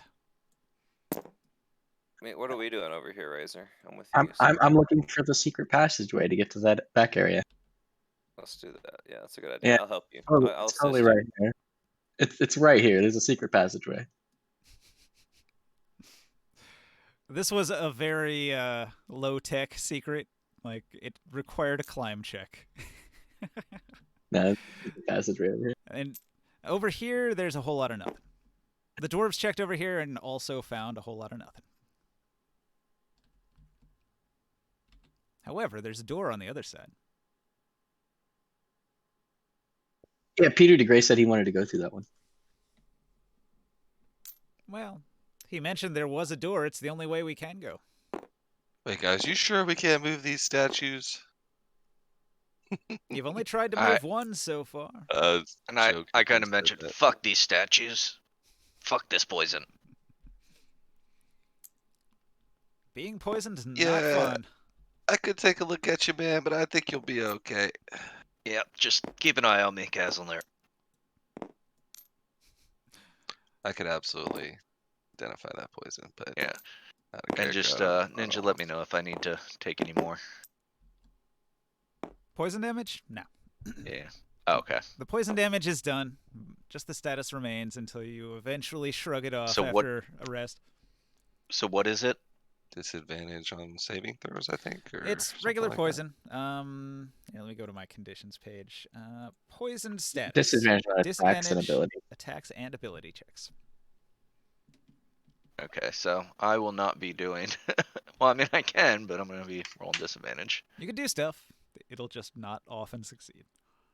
No, I'm talking about like a lot of my perception, checking for traps and shit. So Distracted by poison. Well, my dwarven friends said these statues were, molded out of the brick floor, so say we just move on. What the Sure hell? is a pretty hallway, though. So that was Where the hell did- costly, but the treasure you got by doing it was probably worth it. Oh yeah. Yeah, it was a decent amount of money. I will take that. I am poor as shit. Even though I hold all the coins, they seem to disappear somehow. Where the hell did the other two go?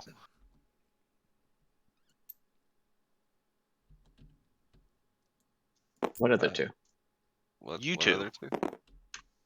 Right next to you. Right Like here. literally right Oh, next to you. My screen couldn't see you. All right. I will inspect the door Okay. for like traps and shit. Give me your best roll. Shift 2. Oh, it's I like to A think Devin. reinforced wooden door with a doorknob. so. You like I what? like to think that you Okay, failed your perception check for us. Dude, I'm so cursed tonight. You do not see a trap on the door. It doesn't even look locked. I Fine. try to open the door. All right. You open the door. I'm going to roll initiative now. You're in combat. Jeez. All right. What you see inside is a prison.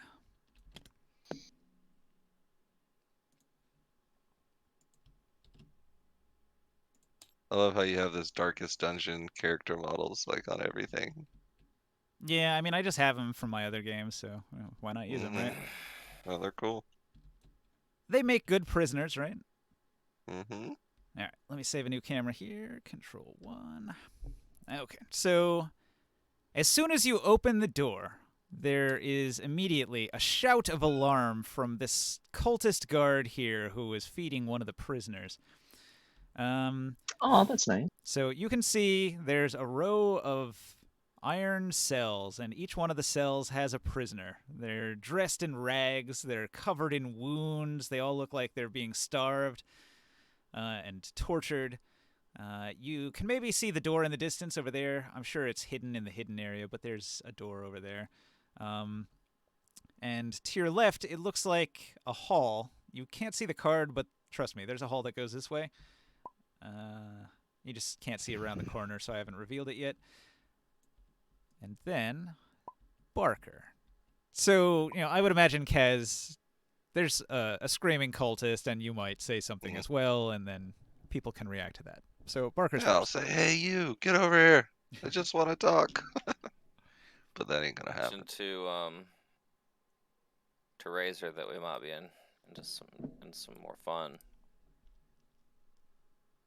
And might want to get ready for some combat because it looks like shit's about to hit the fan once again. You are in the lair of a powerful cult of undead worshippers. Can a man just explore dungeons and not have to fight all the time? Well, people like to move into those dungeons. I roll a half-hearted stealth check in this well-lit room, walk into this corner and shoot a bow at this guy. Hang on, Barker. When you get to the end of your Okay. move, you see this. Oh, well. You thought it was a corner. So It's What I thought actually was a a corner. side. you can see that there's a torch and there's a bunch of bedrolls and there's two other doors at the far end here.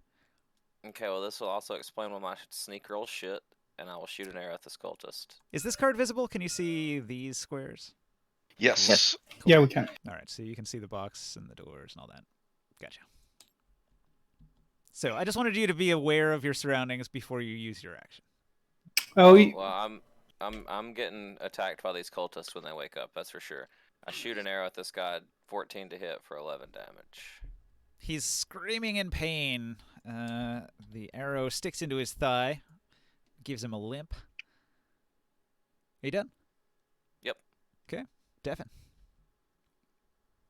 I don't think I have enough movement to get in place. Let's see, 5, 10, 15, 20, 25.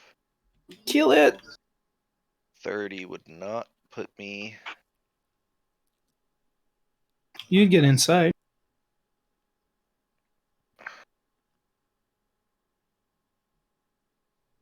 Maybe not. You get to the door where. Oh, what's your movement speed? 25, I think. Yeah. Yeah, you're just short, I guess. So 5, 10, 15. It'd be like 40 to get on the other side of the door, 20. I think. I'm going to occupy the same square as Casimir, so I'll just kind of put it so I don't mess his token up too much. So that's I'll like be right there. 35 I'm gonna tell movement? Ron. Yeah, and tell Ron to hold fast. I'm gonna do like a kind of a semi-dash to get right there. Okay. Yeah. And I'm gonna. That's all I can really do. So. All right. So, reacting to this invasion, the cultist is going to. He's going to see Dr. Abforth run in here.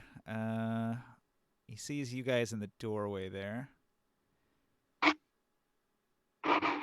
He yells and he says, "Wake up, you louts! They're here!" And then he runs over this way. He goes 5, 10, 15, 20, 25. He's going to use his interaction to unbar the door. The door is barred on this side. He's going to kick the door open as like part of his like free interact. And he's going to yell into that room there as loud as he can. And then he's going to dash. So he uses his last 5 foot of movement for this, and then he goes into the dash. And that's going to be 5, 10, 15, 20, 25, 30. And he starts booking it as hard as he can in this direction. And then a whole bunch of stuff happens in here. Oh, shit. He just let something out. My God. My God. Okay. A bunch of noise erupts from that room over there. Over here, these two cultists do not wake up right away. They slept right through that shit. Good sleep. They slept right through that shit. That scream It's a good sleep. did nothing. Perfect. Easy kill. So he needs Sounds to run like over you, there and Kev. he needs to run over there and kick one of them, but he might not make it past the group because it's now Krios' turn. Gonna have to slick their throats. About to go down. It's going down.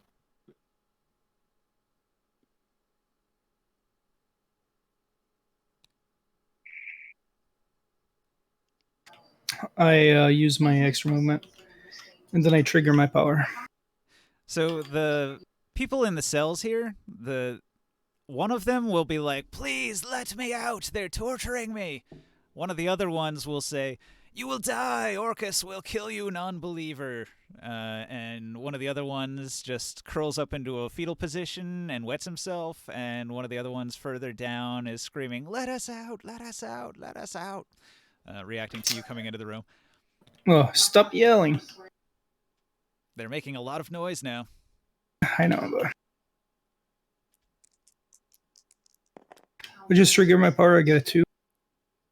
And that's the end of my turn because I used that all on movement. Okay. Professor. Well,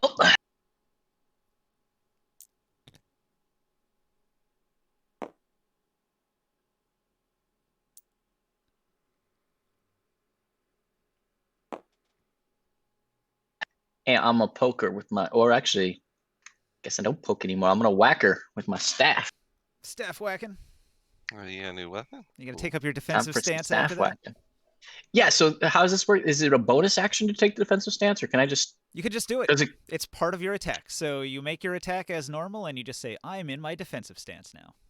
And what's the downside? Like, why wouldn't I do it on a turn? Okay, if the cultist runs away from you, you get an attack of opportunity. You would make that attack of opportunity at disadvantage. That's the downside. Any attack you make until your next turn will be at disadvantage. Gotcha. Okay. Okay, that's cool. That's neat then. Okay. Yeah, that's pretty good. So yeah, I get +1 AC, but I get disadvantage on attacks of opportunity. Mhm. Awesome. Okay. I am going to whack her with my new staff. Critical I rolled failure. a nat Wah, 1. Amazing. wah, wah. New weapon. I'm not used to it. Yes. Bro, I've rolled 3 nat ones tonight. New weapon, who dis?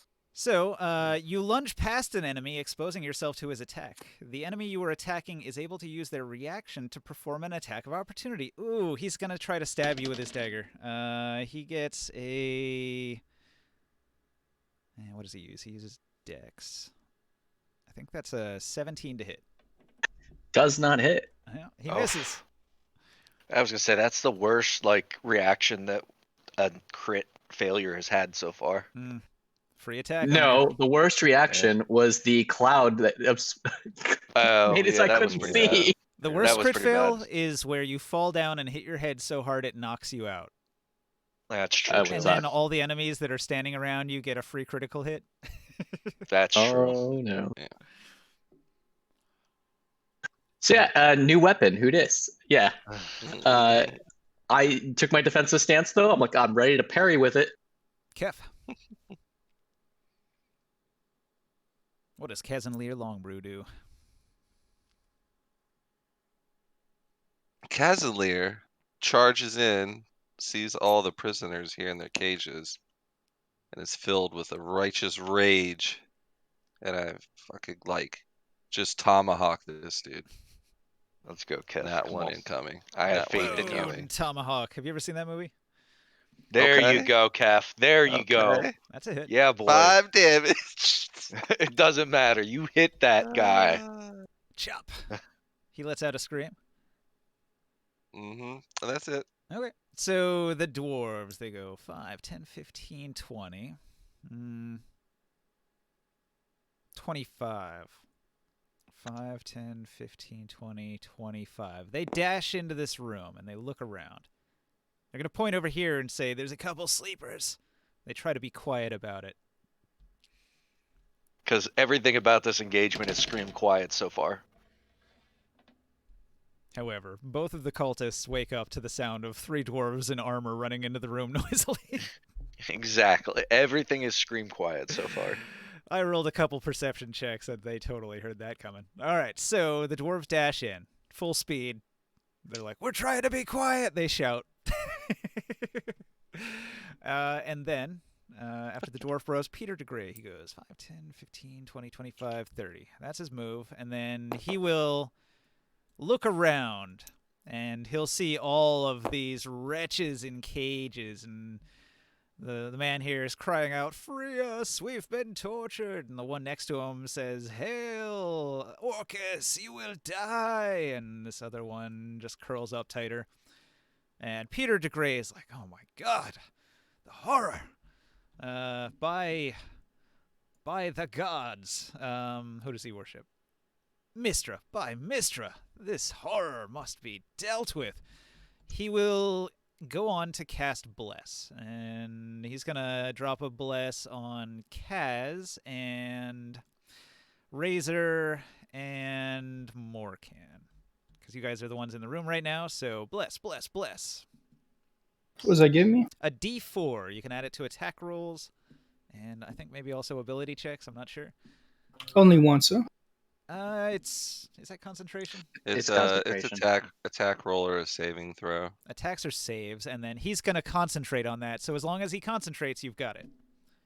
Oh, But if he shit. takes damage, he might lose it. So hopefully he doesn't get hit. Protect your healer. Huh. +4 attack. Plus a D4 on attack rolls. Damn.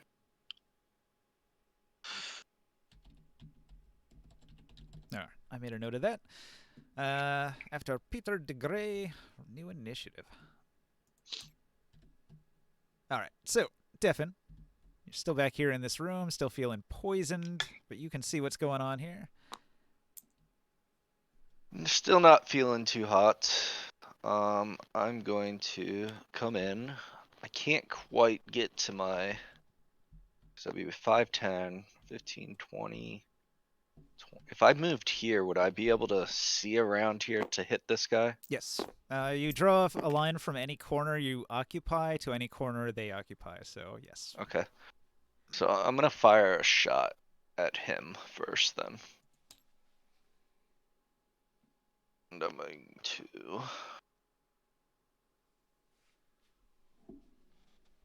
Let's see, make sure I got up my roller. Attack with disadvantage. And it Pretty still good hit. Yep. Still did 12 damage. Hang on. Let me double check something here. Unconscious. On the one sleeping you shot? Yeah. Nice arrow right straight into the head. Okay, they Good haven't. morning. They haven't taken a turn yet. They haven't gotten up out of being asleep, which means it's an auto crit. So roll another damage. I'll just roll it with. Okay, that the answers same my roller. question. I was gonna ask, why the hell would you attack one that's asleep? Yeah, Because easy hit. easy hit. That's where the. Technically, you're supposed to have advantage on the attack roll too. But I'm poisoned.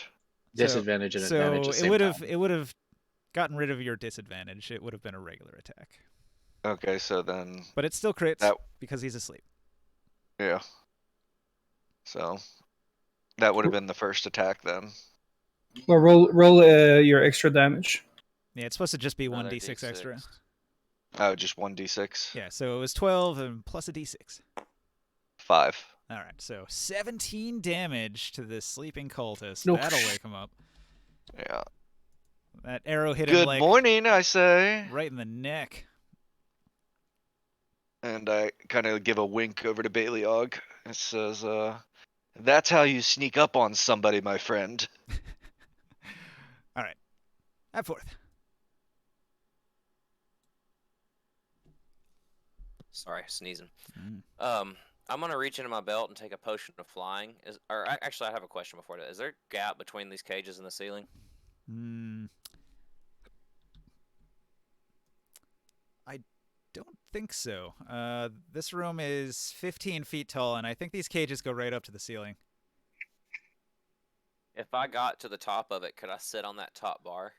Right there, Yeah, because in of the between way the the gap. hook on the ceiling connects to this round part, and then there's this. There is a little gap you could stand on top of. Okay, I'm gonna take a potion of flying and fly up to here, stand on top of the cage, and shoot this cultist that's in the room with Kaz in there. All right. All right, Obi-Wan. So hang on, the potion 15 to hit. was the potion on a bandolier, and then you drink it as Yes, bonus it's action. on I have a utility belt. And that He's hits Batman. for 12 damage. He's Batman. He's Batman. Okay. Do you want to No, I describe how actually you just take have him out? wings now, like real wings, not just a cape. Yeah, as I land on the top of the cage, I'll brace myself between two of the bars. I'll line up a shot, see Casimir in the way, adjust up just a touch, and loose the arrow. And it flies right over Casimir's shoulder and beside his ear. All right. Hits the dude square in the chest. So the screaming guard was coming running back from that other direction where he opened that door, and you just peg him with an arrow right in the face. He just drops in a heap, dead. All of the people here let out a gasp. The one that was screaming "Hail, Hail, Orcus" lets out a shriek. The one that was crying "Save us" lets out a cry of happiness. The one that was in a fetal position looks around anxiously. Some of the other people on this side are screaming and shouting and pointing towards the door. What about the one that pissed himself? Like I said, he's the anxious one. Wait, did you say one of the prisoners said "Hail, Orcus"? Yes. Yes. Yeah. The fuck? He's Yeah. tortured, man. He's out of his He's mind. getting brainwashed. That's their Yeah. brainwash Brainwashed. center. That's how cults work, right? They capture people, they Mhm. turn some of them to cult members, and they sacrifice the other ones to Orcus. Nightingale syndrome, man. Come on. All right, yeah, makes sense. How do you think they got so many members? This guy used to be in a cage just like that. Yeah, but now he's not. Now Nope. we're beating him to death. Puts the lotion on the skin. Okay, so after Abforth gets the drop on him, the cult's gonna go. So he's not doing anything. This guy took a critical hit. He's gonna use half his movement to get up. And in tremendous pain, he's going to reach into his cloak.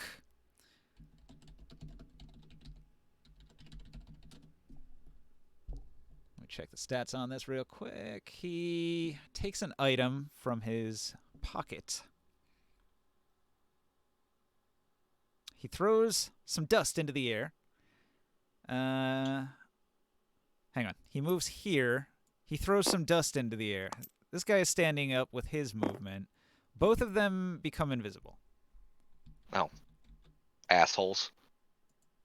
All right. So you Bought don't some of that not too long ago. you don't know where those guys are currently. They are both invisible, and they're going to Even move. with passive perception? On your turn, you can try to listen for where they are, and if you have a really good roll, you might have a general idea. But currently, they're invisible and they're on the move, so you're not going to know where they just moved to. However, the dwarves saw them disappear and shout, "They're invisible!" Okay. So let's see. That was the cultists. Let's see, how much noise was made? The dwarves are making a bunch of noise. So from this side room, both doors open. Oh, jeez. Fuck me. 5, 10, 15, 20. Well, I don't know. Probably just 15. I'm going to open this door. He's going to stand in the doorway. This door is going to open. And 5, 10, 15, another Phantom 20, Knight. 25, 30. No, wait, he can go diagonal from there, so he'd get here. All right. So Shit. the dwarves are confronted by one of the other Phantom Knights, and the Phantom Knight tries to attack Olaf and ignores his shield and lands a hit and does 5, 6, 7, 8 damage to Olaf. Olaf lets out a shout because his shield usually blocks everything, and he's freaking out. The Necromancer, meanwhile, sneers at the group, and you know what? He's actually going to take that movement. So, like, 5, 10, 15, 20, 25, 30, 5, 10, 15, 20, 25, 30. He runs around the corner and down these stairs. We might have a problem over here, boys. Crazy NPCs. From this other side room, I think zombies only move 20, right?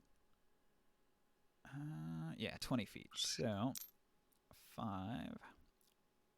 10, 15, 20. 5, 10, 15, 20. These two zombies come charging from the other room with a dash, and then skeletons. Skeletons can move 30, I believe.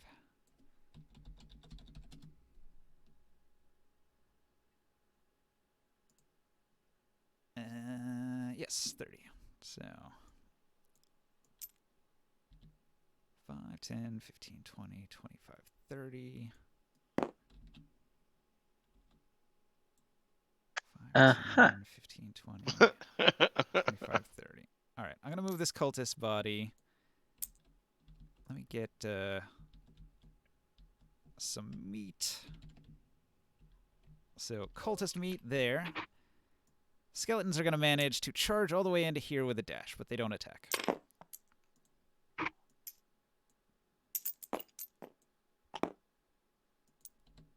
They're too wide. All right. 5, 10,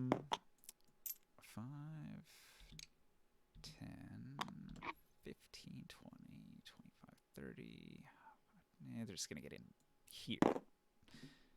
And last but not least, 5, 10, 15, 20. This zombie back here, on the other side of this door here, is a weird-looking zombie. Its head is off, and the head is glowing. It's going to raise its glowing head up, and it's going to point the glowing head at both of these zombies. and this skeleton that are all blessed now. That is a zombie cleric. Dun dun dun. All right, so that was a whole lot of shit that just happened. Professor. Oh man, none of these are cultists. I want to kill the cultist. They just opened their undead room, and all of their undead are pouring into the room to attack. These were the Man, I wish I abominations had an we hate. AoE. These aren't even They were controlled created by the undead. These are cultists. wild undead that will attack anything living. Oh shit. Mine. That's why he was running away. I guess I'll start. Hey, Barker, aren't you glad you didn't go in that room? Yeah, I can't believe we were just one curtain away, whispering. Let's talk quietly. I If hinted a streets- couple times. I was like, so do you check out the other room yet? It's dark in there. Do you want to Yeah. go inside? Yeah, I can tell. I know your cues, Ninja. Don't you worry. All right. I know when you're trying to get me killed. I guess I'll whack the skeleton right in front of me.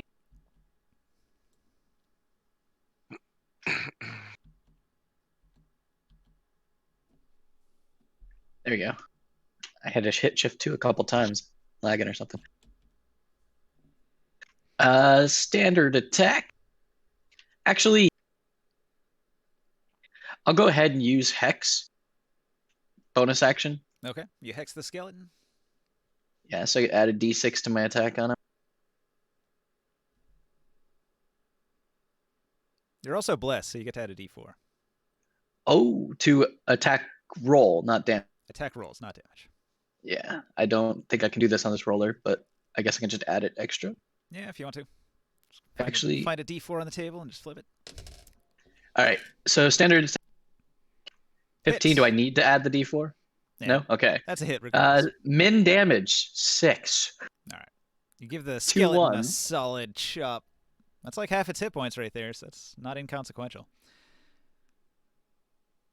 And I did that and then assumed a defensive stance. Cool.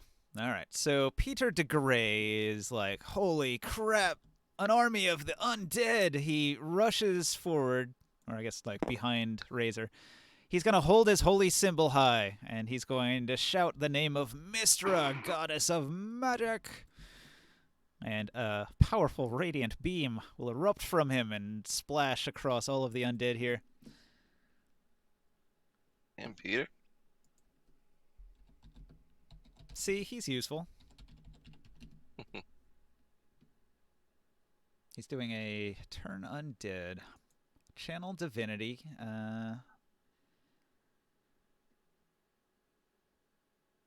Hang on.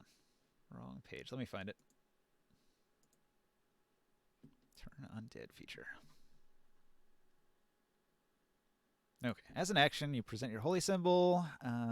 Every undead within 30 feet. Let's see. 5, 10, 15, 20. Yep, that's all of them. So every last one of them gets hit. They all have to make a wisdom saving throw against his modifier. His modifier is 13, so it's a DC 13. Otherwise, they are turned for up to a minute. All right. So I'm just going to do group rolls. The skeletons fail, the zombies fail. Everyone failed. All of the undead are now turned. Let's see. They have to spend their turn trying to move as far away from Peter de Griff. Peter. I was gonna do De that, Grey but as he's they got like could. AoE version, huh? Well, that's just how turn Yeah, undead is. basically It he's- affects everything. Basically, he's better than you. Yeah. All right. I think that's all he can do. So he moved. He did his action. He doesn't have a bonus action to use, but that's definitely going to repel the army of the undead and prevent things from getting too crazy. So, after Peter de Grey, Chris. Give me a second here. It's a good thing you thought to bring a cleric. Yeah. Mm-hmm. Razor, Casimir, how are you guys doing on your side? Swarm of undead. We got some from both sides. We're fine. It's a pincer maneuver. You guys are getting pinched. Well, we can hold the line here. I mentioned that a necromancer ran off on our side. Yeah, we have another phantom knight, another knight, ghost knight on the other side. Man, I want to fight a ghost knight. Got these stupid skeletons. I'll shoot on the phantom knight. Okay. You turn around and let loose a shot with your bow. Flies through the Fight air. skeletons anywhere. It pings off 13. his half plate armor harmlessly. He's going to let out a bass laughter. Did you get blessed, Chris? Yeah, it's added on. Sorry, that's kind of meta. 13, no? No. Wait, that's how did you add cool. blessed to your roll? I can put a check mark on this card, and it's adding the additional roll. Yeah, the little scroll one has all those options. Like, bless is on there. Oh man, I didn't even see that. Yeah. Awesome. I missed. Okay. Yeah, not quite. Armor class 17. I'm gonna stay in this. Problem is, actually, like, you can use that bless, I think, when you want, but like now it's consumed, or is it? No, it's a concentration. No, it's a concentration. As long as Yeah, Peter doesn't You're- take a damage and loses concentration, it's Yeah. gonna last. You're thinking of bardic inspiration. That's right. used once. That's right. Okay. The 1 second. I'm just gonna move here real quick. Gotcha. All right. Let's see. Olaf is going to try to use his shield to disarm the phantom. Ooh, he rolls a 17. That's really high. He knocks the phantom's weapon from its hand. And then Eric is going to chop it with his sword and miss, or not Eric, Belial. And then Eric is going to attempt to stab it with his dagger, and he misses as well. But they have knocked it prone. Oh, actually, because it's prone, that gives advantage. So, sword. Oh, look at that. That sucks for me, though. With advantage, because the creature's been knocked prone, that advantage roll was a 20, which is a crit, which means his sword is going to do critical damage. 9 damage, not bad. Well, if it's prone, I can't hit it now. Yeah, it's harder for you to hit, but it's easier for Eric to hit with his dagger, but he still doesn't with a 13. All right, that was the dwarves. They're not going to move from their spot. They're going to hold the line. So what does Kef do?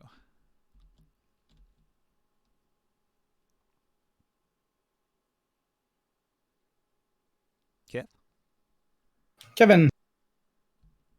CFK? Oh, sorry. There. Yeah, I'm gonna use a bonus action to cast Divine Favor on myself. You're gonna notice like a divine kind of light come over me.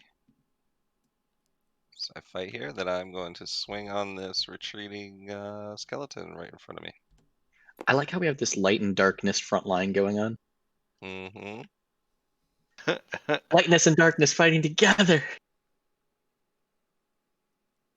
26 to hit for 6 damage. Nice. Oh wait, sorry. I forgot to add.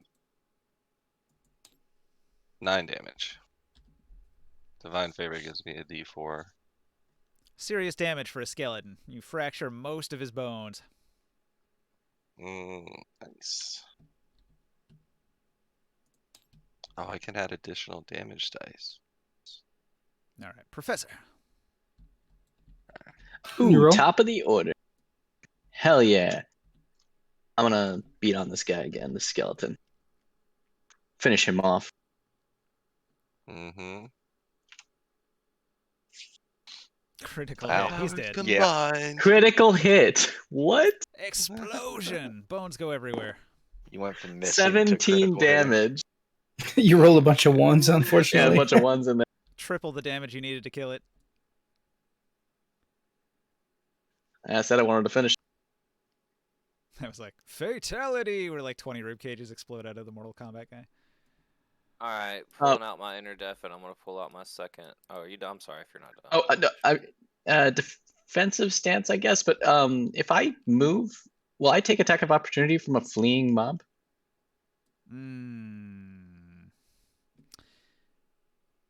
Their backs are turned right now. That's what I'm wondering. Like, will this skeleton that's kitty corner to me attack me if I back away? turned undead cannot take reactions. Sweet. Okay, so I would know that. I'm assuming maybe. Either way, I want to attack the phantom guy. All My right. character. So you So head he's gonna towards run that way. the big Yeah, bad. I got this. Bunch of skeletons and zombies. This is nothing. There you go. I'm over here, and bonus action. I'm gonna reapply my hex to the guy instead. This guy. The phantom. Got it. Yeah, he has hex on him now. All right, Barker. What do you do? Bada I'm boom. gonna pull out, yeah, the second bomb arrow that Devin gave me a couple weeks ago that I haven't used yet. 'Kay. And fire an arrow at fella. Choose your target. Oh, I'm gonna shoot this guy right here. Okay. Center skeleton. Collateral damage will be everyone. Careful. 20 unnatural for 20 damage. That hits me too. Bro. All right. So this skeleton it? explodes. Yep. Yeah, you could have aimed at one of the back ones, and that would have been I okay. thought it was a 5 It's all right. foot. I 10. thought it was 10. 5 foot. Oh, It's 10 fuck. foot. It's fine. Whoopsie. I wasn't gonna Yep. say anything. You 'cause pulled a that's- deafen. You pulled a deafen. That's insanely pulled a meta to deafen. say something. That was an Whatever. official deafen. What's the 46? It's 20 total.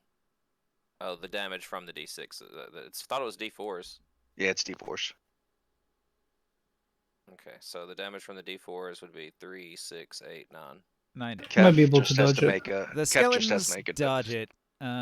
This one still Sorry, dies. This Kev one made the save though. Yeah, I still take 10 damage, right? No, you take 4. this one 4 takes damage if you saved. 5. And both the zombies take the full 9 damage. I thought it was a 5 foot square. My bad. It's fine, man. No worries, dude. So why I didn't say nothing? It'd been really meta to say something before you shot that, so just let you do it. Did you fail the save? No, you made your save. Yeah, no, I he made passed. You only took 5 damage. Or 4. 5 or 4? I think it's 4. 4 because you round down. You round down on half, Yeah. don't you? All right. So the skeleton also has 4. Okay, so big bada boom. Did Nothing you want to but a move from your spot or scratch. do you stay there? I'm That's good. all That's right. all I can do. He made the proper quote. He said he was channeling his inner deafen and he pulled a deafen. Okay, Chris. I pull one of my oil tipped, like with these alchemist tips, arrows, and I shoot to this zombie here. Sure.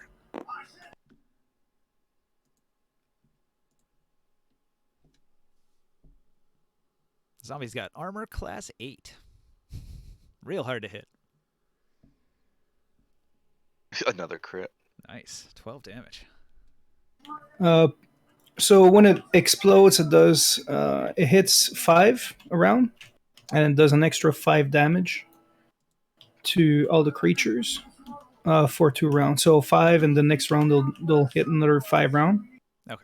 5 damage. So I did 14 damage plus the 5 fire damage to this zombie, and then the ones around they get hit by 5 damage.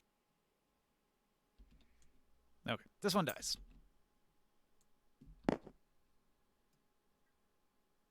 And they're on fire. They're caught on fire right now in this area.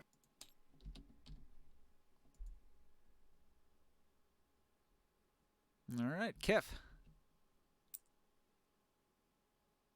You gotta be careful, Kevin. If you walk in their square, you're gonna catch on fire.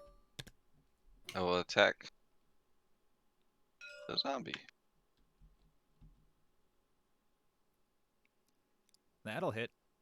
He dies. 22 for 11. Just cutting Nice. down my entire army just like that. Bam. Yeah, you sound so disappointed. This was supposed to be like a real terrifying zombie rush because there's a lot of them. It was. It was at the beginning, and then Yeah. like, I don't know. We geared Peter up, man. Gray I came was- up and turned all of them back. Turned them. You only have yourself to blame, Ninja. Yeah. I was more petrified until that necromancer ran off. Well, it did force Peter DeGray to use his turn undead. He only has the one, so that's it for the Yep. day. If he needs to do that against a different undead, he won't be able to. Yeah, there's still quite a few rooms in here. And that ends my turn. However, to him, that seemed like the right time, because that was a lot of undead. So I Yeah. moved and I attacked. I can't use like a bonus action to dash after that, can I? Oh, Hmm. that's a rogue thing. Nope, you're done. Right, okay. Devin. You can, yeah, if you've used an attack, yeah, that would be your main. That's what you'd have I'm gonna to use take- to move Yeah, down. I got it, yeah. One step up. I'm gonna attempt to see if I can't locate these guys real quick.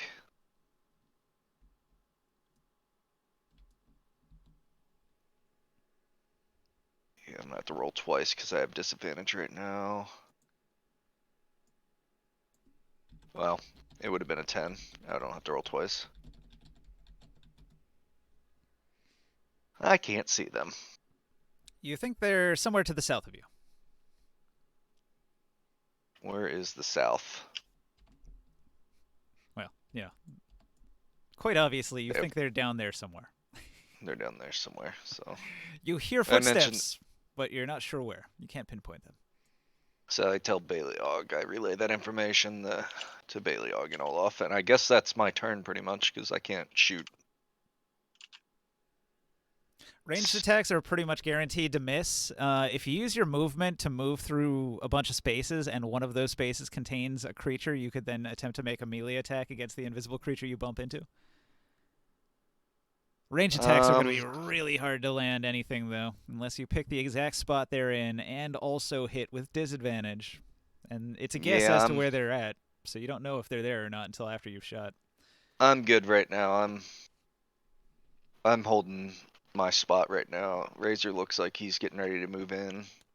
There's a lot of unknowns right now in Would this you like fight. to ready an action to shoot an enemy when they become visible? Yeah, I'm ready to action. We're holding ground right now.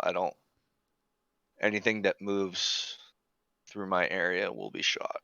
All right. Well,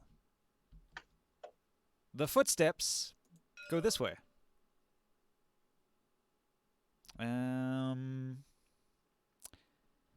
Much I can do about that. Let's see. The Phantom Knight is going to go. It's going to pick up its weapon. And then it's going to move here. Oh, great. Fuck me. Hmm. Let me see here.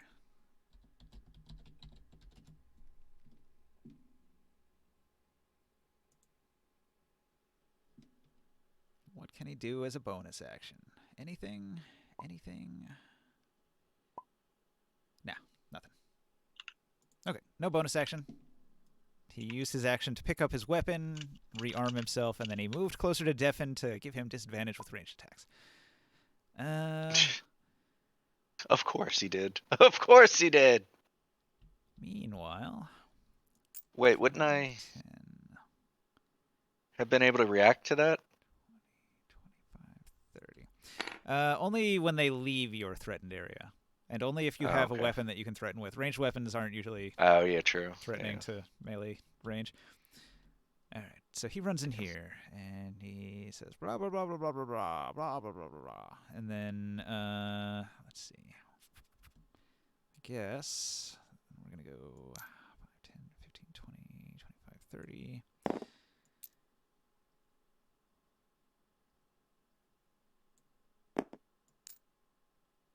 And there, and there. Then a giant green dragon comes out of that room.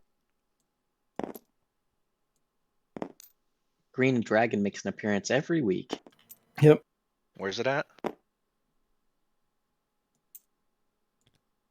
right, cult's on the move. Puff the magic dragon. The zombie cultist steps into the room.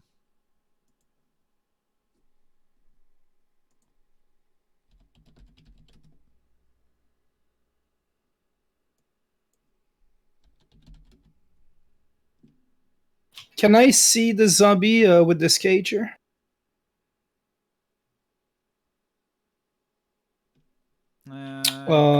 Probably not. No. I thought it was Peter the Great for some reason. That's right in the way. Same frame. You can see through the cage, so you'd be able to see him.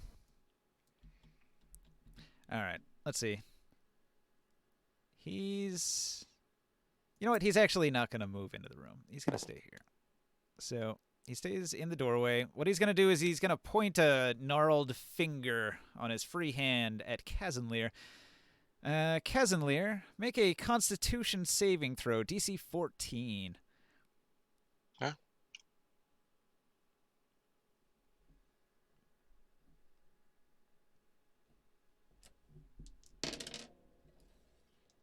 $18. All right. Evil magics wash over you. You resist half of it, so you only take 3 points of necrotic damage.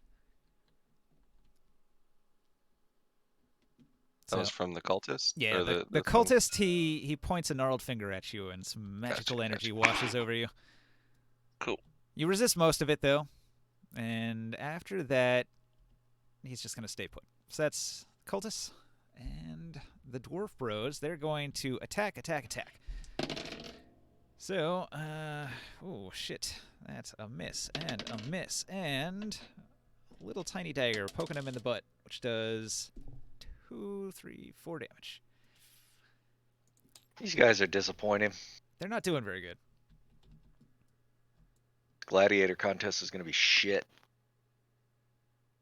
Let's see. Peter de Grey is going to run forward and pull out his silver mace and swing it on the skeleton, and he's going to crit fail. Look at that. Oh, there's still a skeleton left? Yeah. It's caught on fire, though. You lose your footing while attacking and fall to the ground, bumping your head. Roll a DC 10 con save. I rolled The blessing is 4. gone, guys. Everybody, The one you just said. Everybody loses bless. Peter de Grey falls down and is knocked unconscious. Uh-oh. The one he said. Everybody? Hey, like, No, he's just letting Peter. everybody know. Like this, you literally were just saying that's the worst one, and then you did. Yep, that's the worst one, and I rolled it. Devin, what do you do? I really do not want to be hit by this guy. But if I disengage, I am screwed. Kinda. You got it, man. I'm still going to attempt to move out of his... I know it's going to give him an attack of opportunity, but I still have to attempt to move out. He misses. Alright. And I'm going to take an attack on him.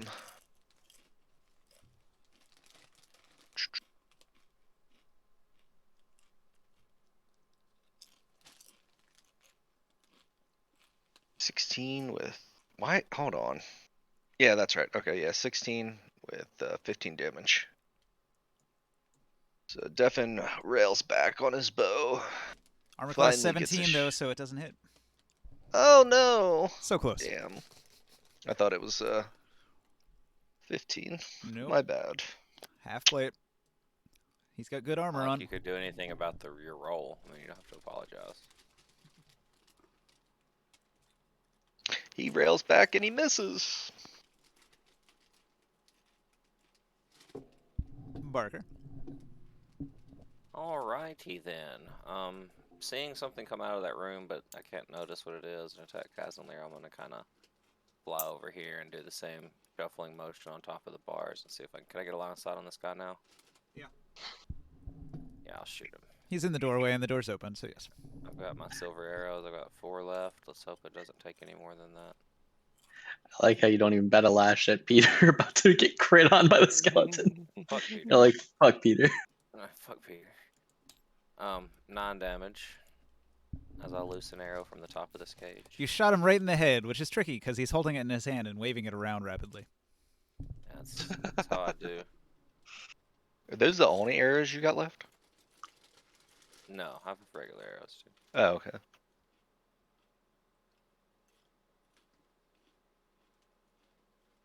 Is it a new round? Yeah. That's it, yeah. Oh, okay. It's weird because it didn't seem like the roll, the order changed. It's very similar. It did. Is it my turn? It is. Yes. Yes, it is. You're after Barker. I'm gonna turn it back again, and I'm gonna shoot at the Phantom Knight this time. The skeleton this round should be taking 5 damage too, but it stops at this round. Oh yeah, I'm gonna roll again because this thing it gives me another 20 here. Do I hit with a 16? Against the Phantom? Yep. No. Armor class 17. Okay. Okay. All right, Professor. You can see your enemy. He's got some wounds, but he's not going down easy. I see him. The evil spirit of an old 100-year-old cultist. All right. Come on, staff. You can hit this guy. 17 ain't a lot. It's kind of a lot. Kind of a lot. This is actually one of the hardest ones that we've had yet. Yeah. You should see if you He's can not match. prone, right? No. Should see if you can match the head that you have in your bag to that ghost. Maybe after he's on the ground. All right. Come on, new stick. Hit him. Picks off his armor with no damage done. The worst part is we're all like within 1 or 2 of hitting him. It's not even like right. It's close. Really bad rolls. It's just like close rolls. Yeah, I guess that's it. Oh, you're not rolling blessed, by the way. I rolled blessed. No, nobody's Not blessed anymore. anymore. He's unconscious. Oh fuck, you're right. Yeah, you hit his end. So you might actually need to re-roll that. Technically. Just take 4 off of it. Yeah, I mean you wouldn't hit it. No, anyways, it just so. just Or remove even less. the 3 away. 4 less is definitely a Yeah. Yeah, miss. it would have been 3 less. Definitely. It would have it would have been a 12. Yeah. Yeah. Okay, so Kef, what do you do? You're pretty I close. charge 220 right here, and I'll swing my axe at the cultist. Nobody gives a shit about Peter. Fuck Peter. Skeleton just Nine stabs to him in the hit. face. Does the 9 hit? Mm. No. The zombies have armor class 8. A 9 does hit. Ooh, 7 damage.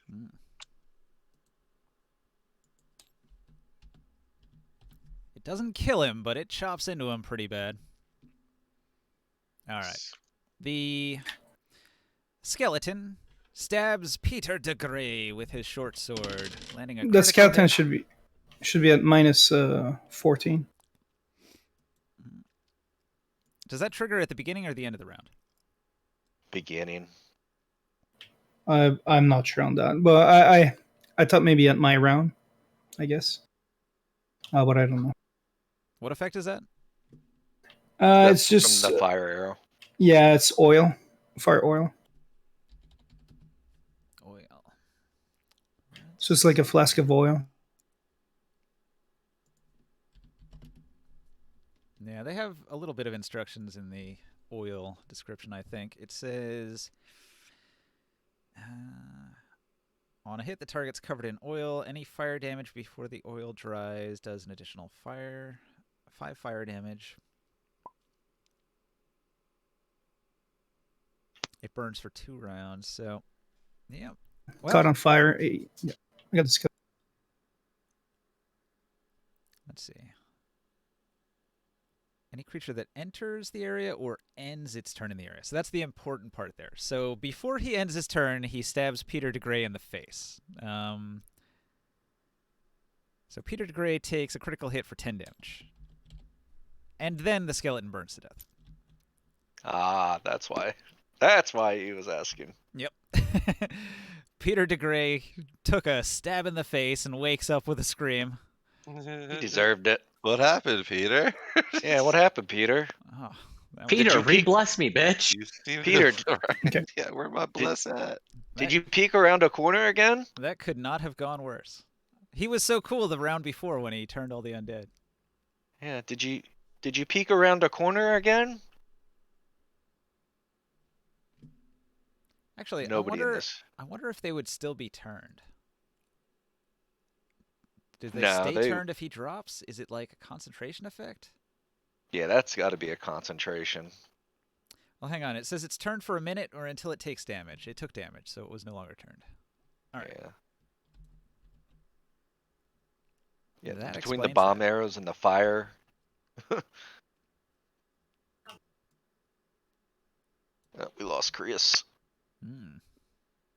Nope, he's back. Hello. Yeah, Welcome the back. internet.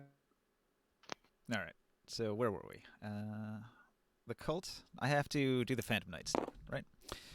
The Phantom Knight is going to aim at. Let's see. He's going to aim at Olaf because he can ignore his armor. He likes attacking people with shields. So, flail attack. Oh, he hits with a 19 natural.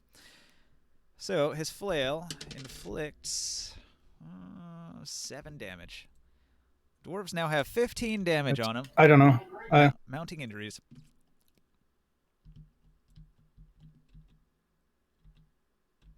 He doesn't even see me as a threat. I'm a failure. Razor's got a lot of inner monologue, personal, like just No, it's not monologue. It's actually inner dialogue. lot of You guys issues just don't know. a lot of issues going on in that head right now. You don't have a shield. He doesn't have any advantage to hit you. I have reloading. a shield on my back. Thank you very much. He went after me with a bow. All right. I put my shield away when I saw he had a flail. So, after the cult, the dwarf bros, enraged by all the damage they've taken, are going to attack in a combo sequence they've practiced. So, knockdown attempt fails. Sword chop, follow up fails. Dagger attack from the side fails. The dwarves couldn't God, do these it. guys. More practice is needed. Kaz and Lear, man. This gladiator contest, man. Costco Come on. Paladin. Show 'em how it's Costco done. Paladin's gonna have to pull through, man. All right. Peter de Grey is unconscious and does nothing. And Goes Creus again. This internet's giving him problems. definitely. Yeah. Well, I look at Razor and I'm like, it appears that me and you are gonna have to finish the job here. It's I haven't hit much, but let's give it another shot. So Dude's wearing plate armor and hitting him with a wooden stick. Like, come on. I'm hitting it with wooden arrows, my friend. It's not doing much either. So I kind of give it the old take an arrow out and I kind of lick the feathers a little bit on it and Gross. give it the good old ranger try and give it the good old 1-2 and give it try a little bit harder on this one, I say, and wail back on it a little harder. And that poison, man, I don't know what's going on. There we go. It's a 22. A hit. 15 damage. He already had 13. That puts him at 28 damage. He felt that. Hi! Finally! Something. Alright. Creus isn't back yet, so we'll hold off on his turn. Barker. There he comes. Is that him? Yeah. He's got to You're reconnect, though. gonna give him a chance to join in, or you may just go ahead? Yeah, just go ahead. And then we'll cut back to him right after. Alright. I'll kind of leave the cage and hover mid. Oh, no, fuck you. I don't. You can lay back down, bitch. I'll fly over here. I'm in the air still, but I'm gonna put my guy down, and I'll shoot an arrow over through the doorway over Kazmaler's head. Okay. The towering zombie cultist waves his head in the air. Hitting a moving target will be hard. It sure will. Well, a 9 still hits, like I said before. Armor class 8 on a zombie. So, 12 damage, finishes him off. Blech, he keels over. Yeah. Yeah. Many of the prisoners will cheer. Some of them will boo. Others will cry. Well, the ones that boo, too bad. gonna Peter have to get rid of DeGray 'em. says, I like to imagine when we're all done, we're gonna release them all from the cage and be like, okay, now who here likes Orcus? And everyone who raises their hand, we're just gonna kill them. Right? I'm gonna insight That's check how it them works. all. I'm fine Yep. I'm fine with that. I think I am too. I don't know if they're I- capable of being Eh. saved or all not. right, when you guys That's one of those sketchy lines, man. defeat Yeah. the last of the undead from this room, this pile of giant skulls is gonna turn to dust and collapse, and this magical effect is gonna go away. Hello? And only Yes. Casimir sees that. Can you guys hear me? Yes. Yes. Welcome back. Nah, yeah, I don't know what's going on. The internet is doing weird shit. Mm. Yeah. Let me try to get back in. Welcome to my life. Hmm. All right, so after Barker, we're gonna go back to Creus. Creus, what did you want to do on your turn? Do you want to attack the Phantom Knight? Yeah, attack the ghost, dude. I don't know if anything moves, so. Okay, you're reconnecting. And I have the +2 fire damage. If you guys roll the thing. Well, you're here, so I'll just let you roll it. As soon as your stuff finishes loading. Yeah, it might take a minute. Good luck.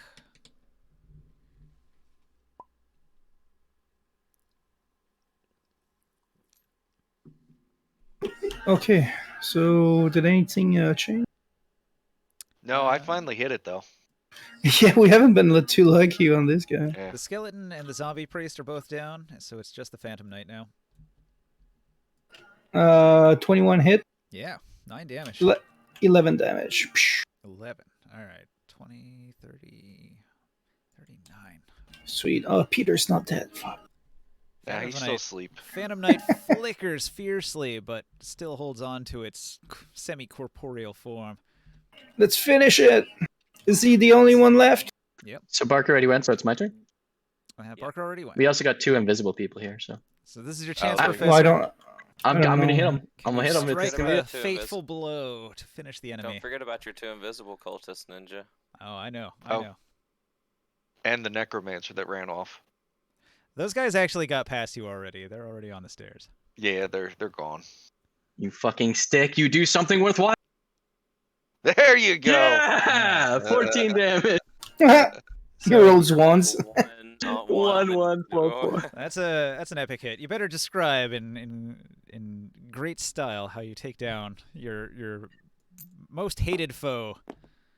At anger for my past 3 misses against the same guy, I lift up my staff and the shadows on it like kind of start to, rather than their normal gentle like flicker around my weapon, turn into basically like black flames, very aggressive looking, building up around the staff, and I just hit as hard as I can, Bam! right at his neck, And he dies. and he falls over. He turns to ectoplasm and his armor collapses. We miss for 3 rounds straight, and then in 3 consecutive hits, we just take him out. It's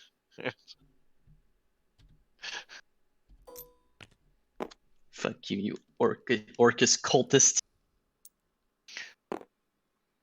Living past death.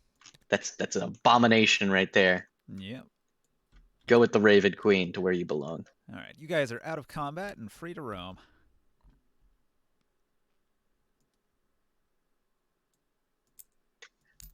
I'm gonna go ask every one of these prisoners who their true god is with insight checks. Hmm. Like to see if they tell the truth or not.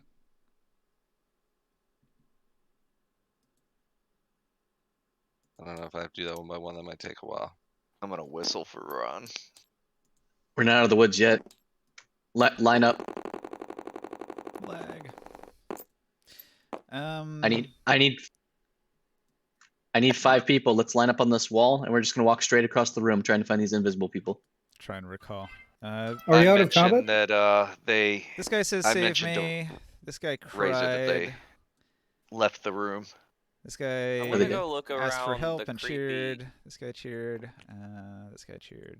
I wanna go So look around the creepy skull room. the ones you'd want to Yeah. insight are this guy and this guy over here. Yep. Okay, I'll start with the one I'm at then. Yeah.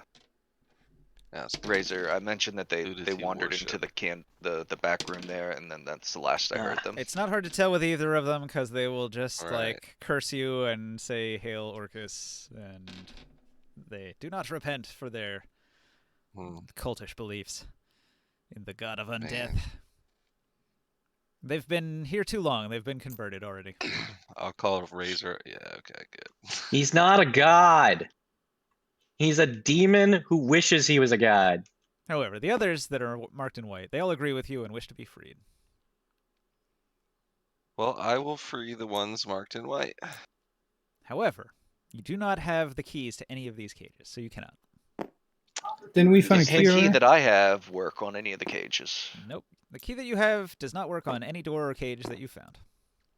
I'll turn to Razor and say, I think these two are beyond saving, my friend. It pains me to say it, but It's so hard because they're obviously been brainwashed.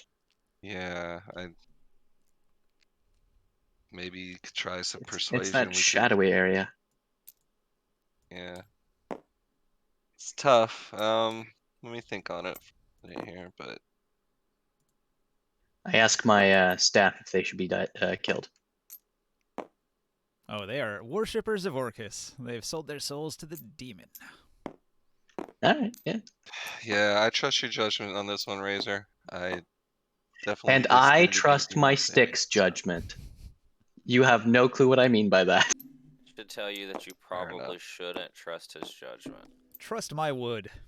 No, I tend to agree with them. Like, I've tried talking to them, and they've just scowled and spit in my face and talked about Orcus. And at this point, they'd have to know that, to repent would be to save their own life. And if they're not willing to do that, then they're beyond hope. Yeah.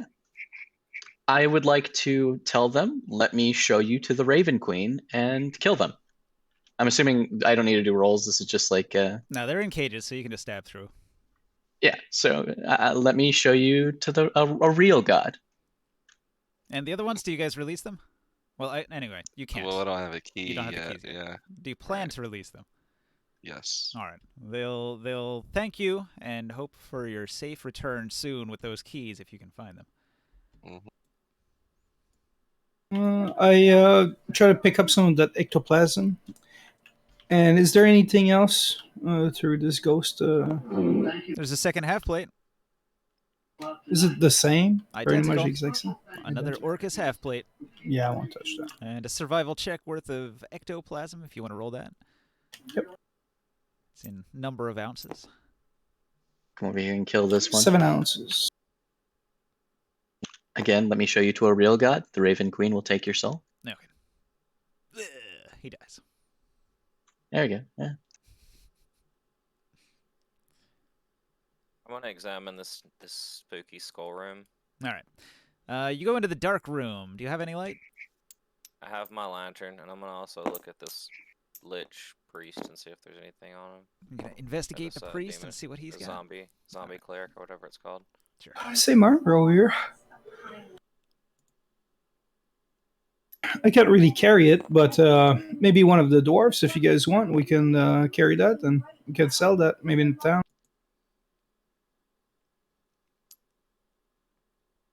I go over and I poke Peter and tell his lazy ass to wake up that the dwarves over here need a little bit of healing. Hey, Eric and Olaf and Beliag, any one of you want to carry this armor back to town for us? Hang on a second. I'm looking at something.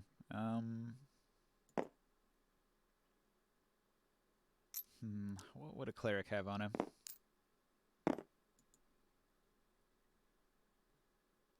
That's a tough one. Let me go to my generator for a second here. He would have whatever his holy symbol is, which would probably just be a skull on a stick or something. Nah. His arcane, his own skull. like his holy symbol was his head. Yeah, I was just thinking that was probably his skull on the stick. It was his own skull. Priests of Orcus are called skulls, And the high priest is called the Skull Lord, and all of their holy symbols are skulls. He just went to the next step and used his own skull as a holy symbol. Yeah, that's actually pretty interesting. Yeah. He's got a bunch of apothecary bags on him, so he's got goods. I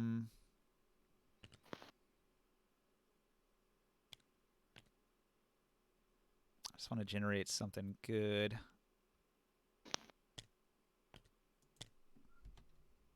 Something good. What would he have? 379 live sheep. Wow. Okay. For sure. Yeah, he definitely has those on him. In the room, maybe. 781 pounds of pork rind. Nice. These just keep getting better and better. Instead of brains, it's rinds. Be right back. Wait, I can wait. See what. Is that actually true things, or is? No, I'm joking. I was about to say, because I see cards down here with words on them, and I hope you're not actually doing that. 646 pounds of cannabis. Yes. I'm running low on stinky dinky furry feet. Oh, it's super stanky. Was that something that you generated as a character thing? Yeah, it's pretty cool. What's he got? Not that. Does he have that? Yes. I peek inside the room here. See what can I see now? You're gonna have to wait, motherfucker. Oh, you guys are not gonna. The undead priest had several pounds of amber incense and 2 burnt othar fumes, which are a noxious poison, in his apothecary bag. Scoop that shit up, and It's probably in the pile of skulls. Weird. That was weird. Went into the Alright, hidden yeah. area, just the I'm corner just of gonna it. act like this didn't exist here. This never happened. Nobody knows that this ever happened. And as for the rest of the room, all you're going to find is bones. Thousands of pounds of bones. I'll let everybody know that room down there is pretty gnarly, and they probably shouldn't go in it. There's definitely anything good in there anymore. They must have been killing travelers for a long time to have a pile of bones that big. Can I search this cultist here that was feeding the prisoners, hoping that he has a key to the cages? Sure. Yeah, he has the standard loadout for a cultist. I can put it on a note card if you want. Yeah. So, like I said, I kicked Peter DeGray to wake him up from his slumber, tell him get his lazy bones up, and Bailey, Ogoloff, and Eric look like they could use some healing.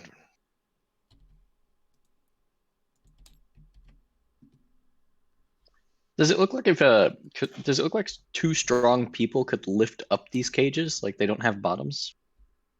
Or are they like bolted down?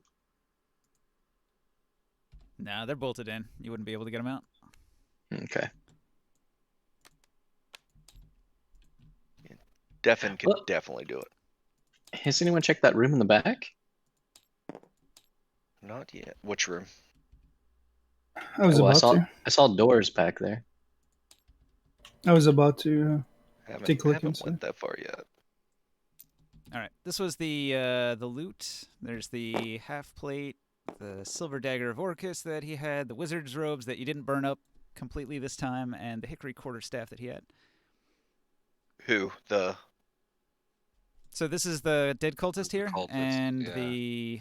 the Phantom Knight. Yeah, I don't want any of that.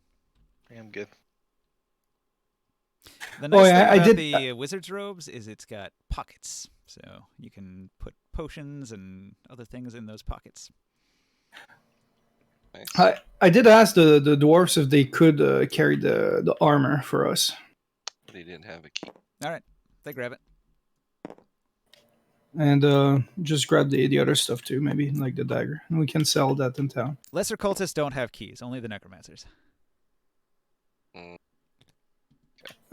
I peek inside this room here. Oh, well, the necromancer went down the stairs. But that's now meta, because we wouldn't know that he would be the one with the key. Well, some of you saw it. I mean, he came out of the Is- store with his phantom, and then he took off running while the phantom fought you. Yeah, the necromancer went this way. Is In this Peter room, willing to? you find thousands of candles, many partially burned. Okay, so the room is pretty quiet, huh? Except for all the candles. Hang on. Western Chapel. A necromancer and his guardian, Phantom Knight, are praying to Orcus in this dark shrine to undeath and murder. The room contains, on the shrine, 2 gem-encrusted undead eyeballs, 50 pounds of cannabis, 6 clay urns of ashes, a truth serum, and the keys to the prison cells. Well, I'll grab those things. I know. I grabbed know a those hobbit things, that might be interested in the cannabis. and then said I found a key. Anybody interested? You found a key?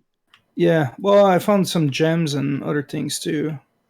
But there's a key over Oh, there. key to prison cell. This is the keys to most of the things in this dungeon.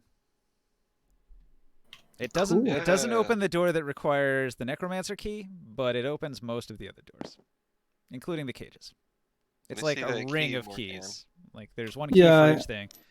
I give you the key. All right, I release the prisoners, and I tell them all the way out may or may not be clear, so I'm not sure what they want to do. If they want to wait here for us to exit the dungeon, we can escort them out. Nah, they're gonna take one of If these not- torches and they're gonna head out. Okay, cool. Well, Cavalier Longroo's the name. City Watch with Askelhorn. As Make long as sure you spread the I word. don't know. Do you show them the map? Barker's got the map.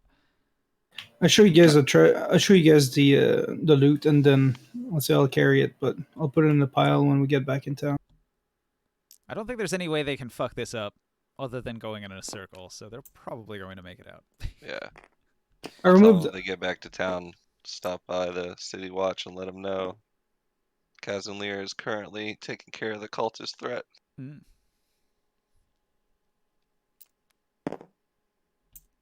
All right, big hero saving the day. They're very thankful as they leave. Yay! And there was much rejoicing. Yay. All right. Didn't you guys ask something of the dwarves a minute ago? What was it? I was just asking if Peter de Grey could get his lazy ass up and heal them. All right. Or So Cavalier. Peter de Grey has almost as much damage as they do, so he'll use his last 2 spells to heal himself and them. Rip. I'm getting you to save your stuff, Casimir. I'm trying to get Peter to waste it on I people only that have are a little bit 15 more health. used. All right. Yeah. So he heals the dwarves for 10. He heals himself I could for have used that 8. cure wounds more than the dwarves probably, but you know, it's all good. Well, So you have your own stuff for. Maybe. I'll hand you 5. Well, you are hurting, right? 15 out of 22. Yeah, it's not great. I'll give you 5. My last good berries then. Oh, you don't have to do that yet. Just hang on. No, I'm hang going to on. give you 5 of my good berries. You Well, take them. I can heal. I mean, I can heal Take myself. them. Okay. You stubborn ass. Thank you. I just don't know what's gonna happen. I don't care. Kind of a It's spell horror with my spells. I don't really use them. hey, that's fine. I say, and I've been hurting myself, and it's better to be safe than sorry. So All right, I'll use lay on hands. Nope, Deafen's full. I can't. Okay, I can't do anything about the poison. Never yeah, mind. no, it's fine. It's just a minor I'll tell inconvenience you at what this it point. is, but No, it's save what we got. We're fine. We shall push ahead and thank you, my friend. Is everybody okay to keep on going, or should Yeah. we rest? Or no, I feel like we need to keep pushing forward at this point. There was a necromancer in that group, and there's 2 cultists that seem to get away, and I feel like we need to track them down. Well, there's a staircase right there, says the dwarves. And, well, we should keep an eye behind us because I don't know where these cultists went. And yep. They last I heard their footsteps, they were in front of us. So They had turned invisible, says Baliog. Yeah, they definitely did not get past me or Razor, so they are definitely this way. Okay, let's go. Yep. All right, who's taking point? The dwarves will either go near the Casimir front. or yeah. You know who's taking point. Yeah. Peter DeGray will hang near the back. I'll be somewhere in the middle. Tell you what I'm doing. That right there. Pretty good stealth check. All right, when you get There's- down where Casimir is, he can see down the stairs. And when you start descending the stairs, you'll get into a lower chamber that looks something Can I throw one of like these this. bedrolls? Can I throw one of these bedrolls in my bag of holding? Yep. Each one of them is a mundane bedroll. What are Sorry, Up near the these? ceiling at the back of the party. Oh my god, look at this fucking room. Was trying to grab my piece, kept grabbing yours for some reason. Stop grabbing my piece, man. Who?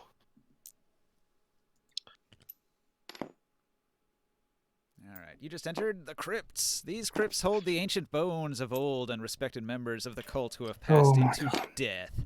The walls are There's stocked so with many. bandages and embalming fluid in jars and numerous tools for embalming and preserving a corpse. Oh, that's awesome. There's a couple of doors leading north out of here. Both of those doors are kind of identical. Reinforced wooden door. Both of them are barred on the inside, so you're gonna have to break these doors down if you want to get out of this room. The cultists have fled and barred the doors behind them. Wow, so this is all like alchemy stuff in there? No, not alchemy stuff. This is No? an embalmer's room. This is where they make mummies. So here you will find an abundance of bandages and embalming fluids and the utensils for embalming a mummy, but you're not going to find any other alchemy stuff. But if you want to take embalming fluid, there's as much as you could possibly carry here. Like Or- there's a... Or bandages. So I'd find like the jars and all that stuff. you can pick any number and attach it to bandages or embalming fluid.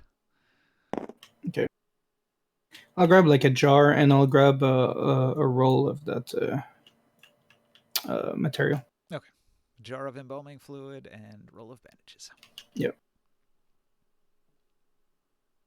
So, much like those other tombs that you found on the upper level, each one of these contains the corpse of a cult member. There seems to Say be we burn them all. a building off in that direction, and then like this little room here with that door, or this door. So, several options on directions you can go. You guys can see this card, right? Mm-hmm. Yes. All right. And I guess you can't see anything up there. So the dwarves, Actually, they come down the stairs. oddly, They're gonna hang out over here. Oddly, what? I can see that card. I just can't see anything on it. No, that's good. But That's I can good. see the card. I want you to be able to see it because there's like a room that's not blocked. You can actually, like, if you get through the door, you can actually just walk this way. So It's just weird that like a tiny little block was making that last card invisible, and this one, there's a whole block is on it, and I can see it. it's a Hey. height thing. I can manually raise and lower it.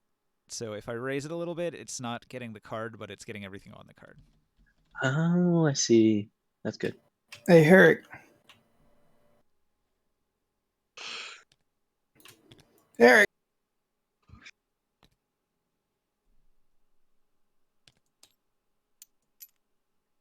I mean, here's more cultists. Them doing, Say we burn them all. Keep them from being reanimated. yeah, they're trying to reanimate them. I doubt these are because of the number, and also there's no like fancy statues. These seem like probably not to make those guys we just finished fighting. These probably just normal mummies or zombies or something. But still, we should probably destroy their bodies. Yeah, I agree. All right. So you spend time opening each one of these and burning the body. It's going to take some time, but you can do it.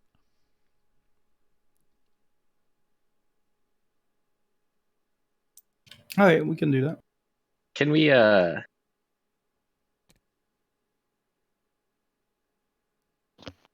Morkan, like you're an alchemist, isn't there some sort of like a mixture of can we use some of these embalming fluids or some of this without starting a fire in enclosed spaces? Can we like disintegrate these bodies with some sort of solution? No, the embalming fluid will only preserve them even longer. Yeah. Not the embalming fluid, though. Is that all that's on this wall? Yeah. Yep. It's a lot of embalming fluid. Yeah. It's all materials to make these mummies. Mm-hmm. Man, need something acidic. This place is a mummy Yeah, factory. we're not gonna find that. Someday they would have had a powerful army of mummies, but they hadn't gotten that far along yet. Would the bat guano help? Bat guano is a flammable material. It's got a bunch of sulfur in it. Before we burn like this last one, okay. Is it possible to examine how they process the body before the embalmment? No, I don't think so. No, Do you want to be a mummy? There would probably No, be I just wanna information understand. about embalming in some of their holy books, which you found earlier. Okay. Yeah, I'll take note of these things. Sure. Speaking of holy books, did we find any like specific books on actual necromancy? No, they were mostly religious texts about the beliefs of Orcus. Okay. What about this room? Did anyone take a look in this one? Not yet. There's a curtain blocking the entrance. I just try to, with my sword, try to move the curtain a little bit just to be able to see on the inside. All right. You peek behind the curtain. You see a plush carpet and a steaming bath. That's cool. Anybody wants to come in here and see with me? There's like a bat in the back of this. I mean, It's I'll gonna- go with you. Yeah. It's kind of Devin's cooking a in bit here. freaked out by all of this. He's What's going on in here? Muriatic unsettled. acid. Looks like they dissolve all the skin and meat of people Yeah. in here to create a skeleton for reanimation. He's not 100% comfortable with this area down here. He's not feeling it. Is there anything that we can see in that liquid? Except for like Uh, a skeleton, I guess. Yeah, you see a skeleton at the bottom of the liquid. There's nothing else in there. Nope, it's a clear liquid and it's just bubbling. Yeah. Hmm. That's might, cool though. yeah, it might be part of the process for whatever they're preparing over here. Well, absolutely. You know, she need a skeleton to make a zombie? No, I wonder though, like, what the hell were they trying to do here? This is a lot of tombs we found. Yeah, They they're might- animating skeletons into zombies and They spent a lot of undead and they spent a lot of time and resources and all this. I wonder what they were trying to achieve here. I mean, I think the main thing is everlasting life. yeah, an We saw- army we- of undead. Yeah, Well, but what are, Not just undead, but undeath completely. Like the guys we've fought 2 of now, and there's probably 2 more since we found 4 shrines and 4 coffins. Like that's Yeah. their true goal, to animate themselves. They practice on other people with these skeletons and zombies and all this, but what their end game goal is, when they die, they want to come back to life in No, but- control. The I other almost thing feel is, the other thing is they're all about war. So yeah. what Orcus commands them to do is to build an army and then use that army to conquer their plane in the name of Orcus. Well, we should, if we can, we should try to keep one of these necromancer alive, and get some information from, because they're close to the town. They're building an army. I don't want know to what- eliminate every single one of them. I do Well- want to question one to find their leader and who's doing all To- this, but that'd be To the find only the reason next I'd keep on. outpost. Well, Exactly. we can question them, and I found I found a potion in that room over there that could help us with getting a little bit more information. Cool. So we should Sounds try, good. if we can, try to get, maybe not a cultist, because I don't know that a cultist will know anything, but one of the upper rank or necromancer or The Skull Lord himself. Is there anything Well- on the map that tells us what else might be down here? Orcus appears in the next room. Yeah. Everybody. Looking at the map, it indicates a room to the northwest and then a long hallway running east. Well, we got a few doors here. We can try and see what's and keep on going. But before I go around here and I inspect. I do an investigation in this kind of back corridor, inspecting the walls, trying to see if there might be like a passage or whatever. All right. Just 7. Unfortunately, you find nothing. Yeah, You do a lap and you find nothing. yeah, I found my way around. I didn't see anything when I went around. Yeah, barren stone walls, an uninteresting corridor. Is this door unlocked? Both of these doors are barred on the other side. The only way to get through them is to break the door down. Uh-huh. I feel like our dwarven brothers might be well prepared Somebody or say suited for break that. a door down. Yeah. Yeah, it needs. The dwarves will go over to this door and they'll start wailing on it. In fact, they'll take the stone slab off this tomb and they'll use it as a battering ram to just batter the door over and over again until they break it. Yeah, I was gonna say they I wish we had the They need- ballista. they need the practice after their fighting tactics the last fight. The ballista would have been pretty helpful. I'm gonna tell them though that if their fighting skills are any idea of their other skills, let me do a perception check before they start wandering forward. Oh yeah, they break the door down and then they stand back.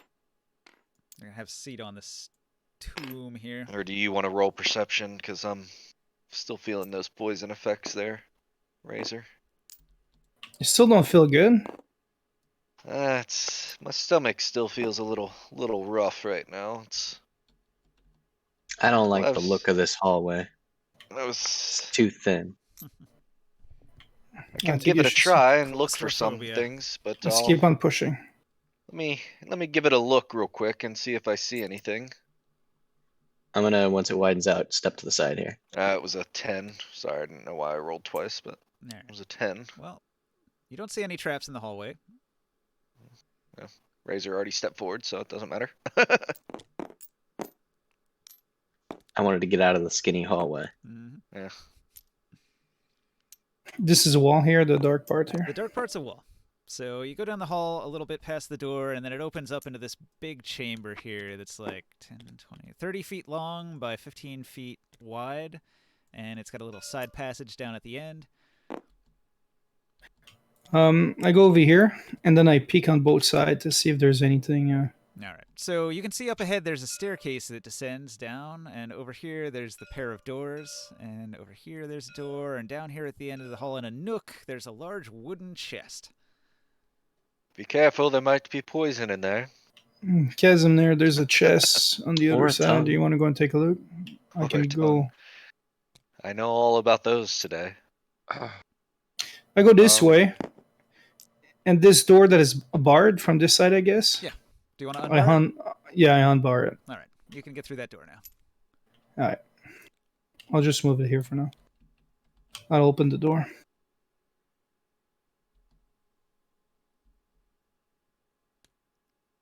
And this door, is it locked? That When door I t- appears to be locked.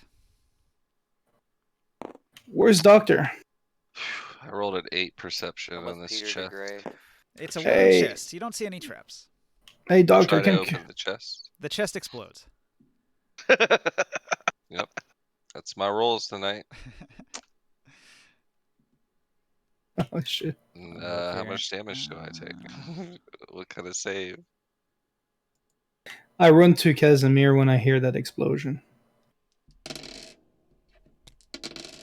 Thanks for telling me to open that chest without inspecting it first, Morgan. Oh man! I didn't tell you to open it. Everybody within Yeah, you 20 did. feet of the Yeah, chest. you did. Everybody I said within take a 20 look. feet of the chest takes 20 points of exploding damage. I wasn't there, but Chasm. You Casimir serious? goes Yeah. flying back, bump, ba bump, ba bump, bump, and skids to a slide in the middle of the hallway here, practically Yeah, knocked that- unconscious. He is My head unconscious. around the corner. He's literally dead. He's Yep, at I 0 died. exactly. Oh damn. No, you're Knock you're the unconscious, fuck you're not out. I'm dead then. Bam. you're not within 20 feet. Well, you have to make a death saving throw, and somebody's gonna have to help you out. No, this Yeah. would be 20 feet here. Close. Send the dumb dwarf to look for traps on the chest. That's what I Am, get. am I within range? Nobody Yeah, but you him should was be in fine. range. Okay. Fortunately, he Okay. was the only one close. I'll drag Peter along and make him stabilize Casimir. I rolled real high on those damage numbers. Yeah, I see that. Peter, we need some help. Shit. And I'll come around the corner like, what happened? Defin, do you have some of those berries? We need this Fall now. out, my friend. We lost Casimir. We lost No, the you tank. get 3 death saving throws, bro. Yeah, I know, but that doesn't. What if I fail all 3 I'll of those? bring Peter over and see if he can stabilize you, and then I give you a health potion. Hang on. Peter de Grey runs over and says, I have just the spell for this. He casts Spare the Dying. Huh. You are stabilized. Spare the dying. After he stabilizes you, I pour a potion down your throat. What is it? The D6 one? So I think it's This is Ninja's solution to us looting chests. 4d6 healing, Kev. I think the basic How potion much? does 2d4 plus 2.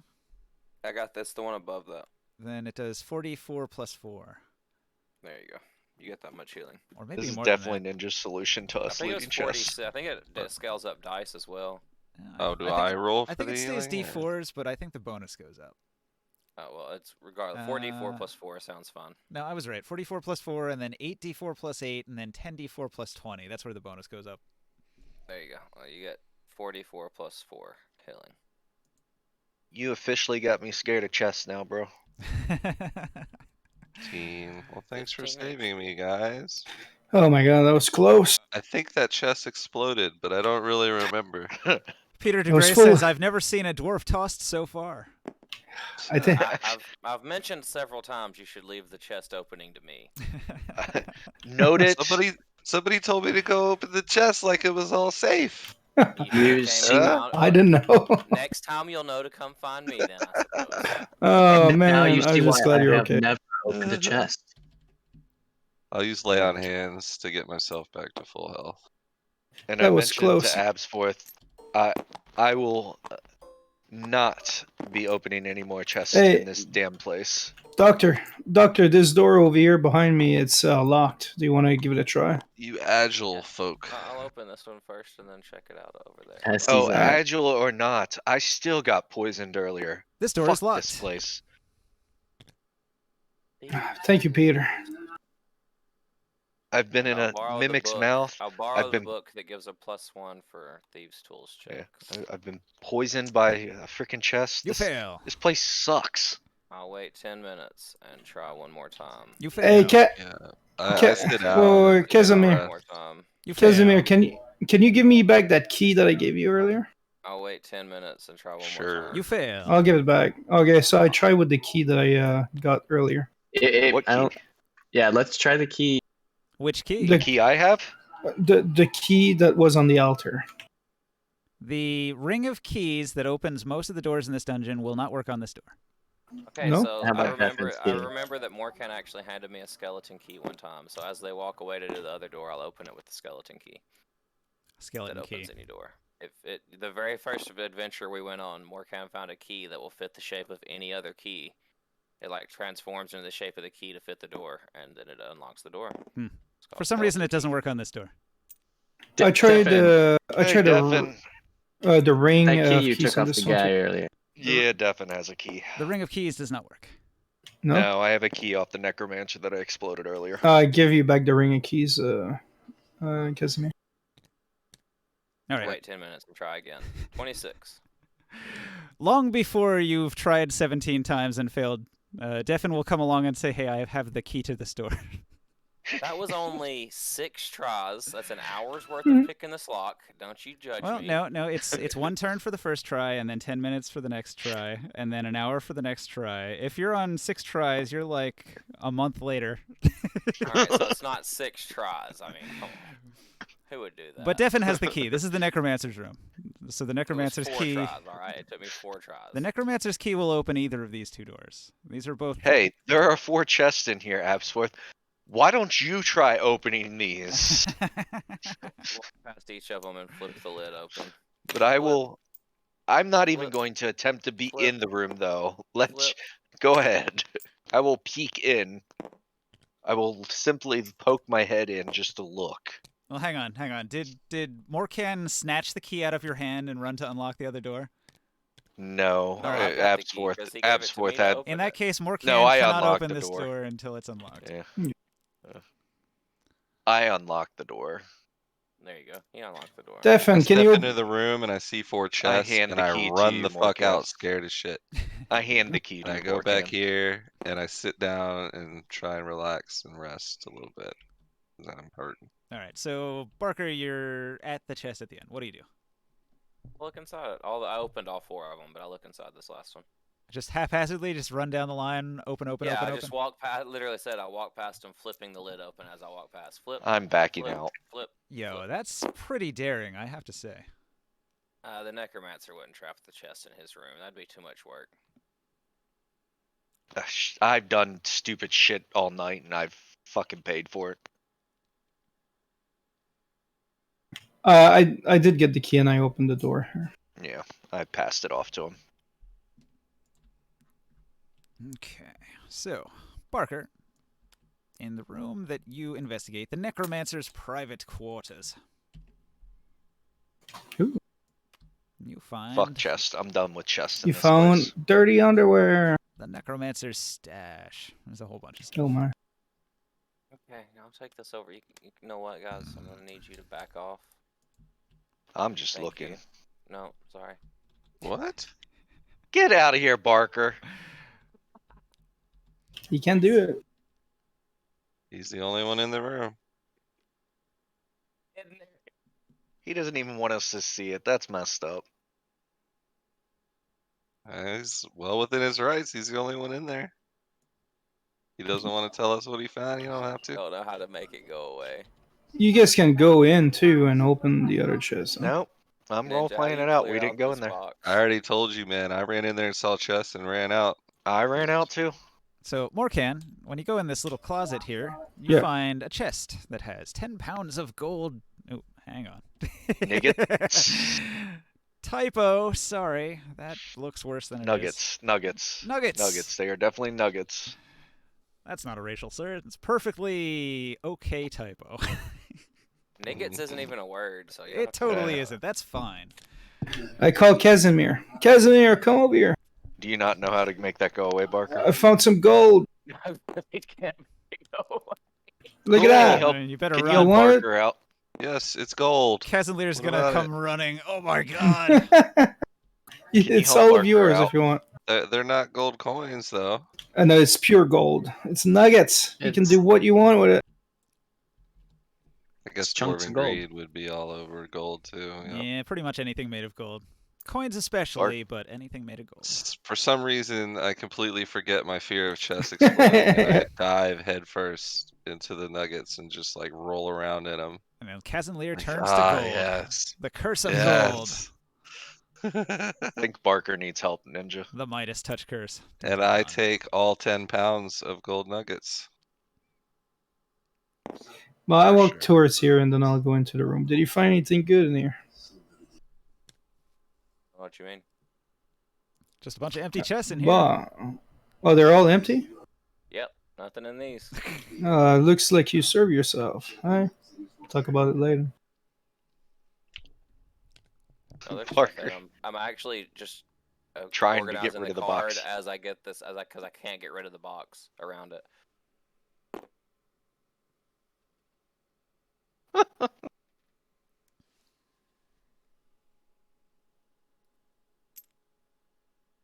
He needs.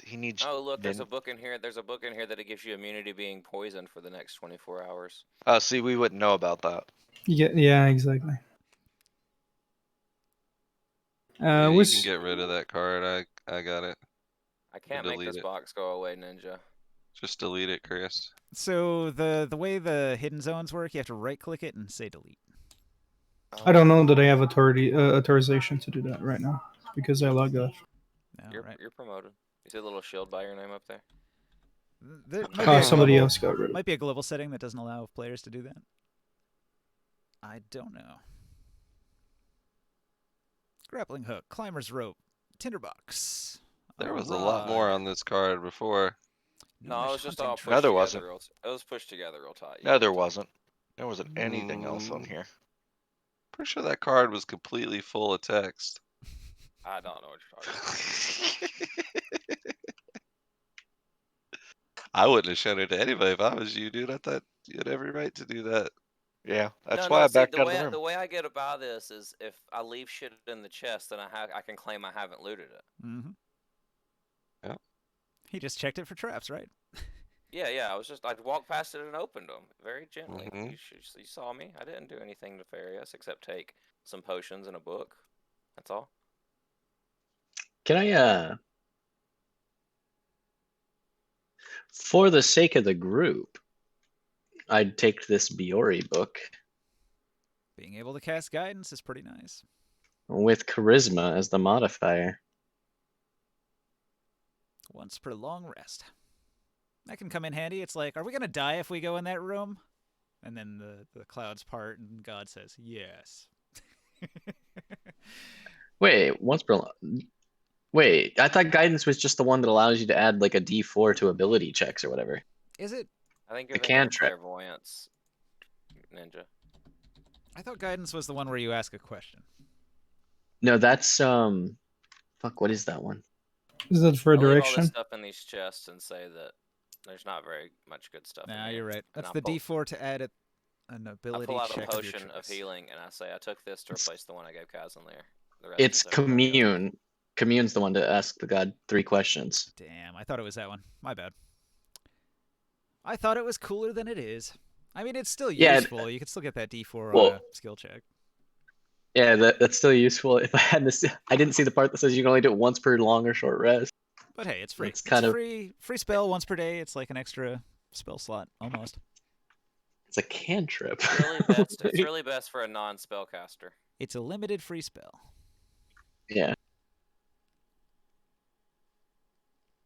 A spellcaster can easily gain access to that. A non-spellcaster, that's like a huge boon to have. Mm-hmm. Only clerics can get it naturally. You know what I'm Which saying? is what. It's weird that it makes charisma the modifier, which is why I was like, I'd take it just because I have charisma. And 3.5 wasn't charisma the cleric's stat? Nah, it's always been wisdom. Always been wisdom? Yeah. It was the paladin stat, charisma. Did you check that chest in there, Chris? No, you told me there's nothing, and then I told you it looks like you serve yourself. No, and this I left. one in here, I haven't checked that one in that room. These Yeah, four I was talking about. there was a paladin that jumped into that one. Oh yeah, I give a bunch of gold Yeah, to I the was paladin. getting some gold nuggets for a little Yeah. bit. I give a bunch of gold The to. Nuggets, I remember. Yeah. Gold nuggets. Add an L to that sentence and that word, and you've got problems. I know. Yeah. Yeah, Casimir had fun in that room. Well, I ask if anybody wants to continue exploring. I'm There might feeling be more much that we better haven't now. found. Much better now. Let's continue to move forward. It appears that we still haven't found the necromancers or the. Yeah, we Alright. can. I'd kind of like a little break if we're gonna keep playing. It's getting a little late. I need to.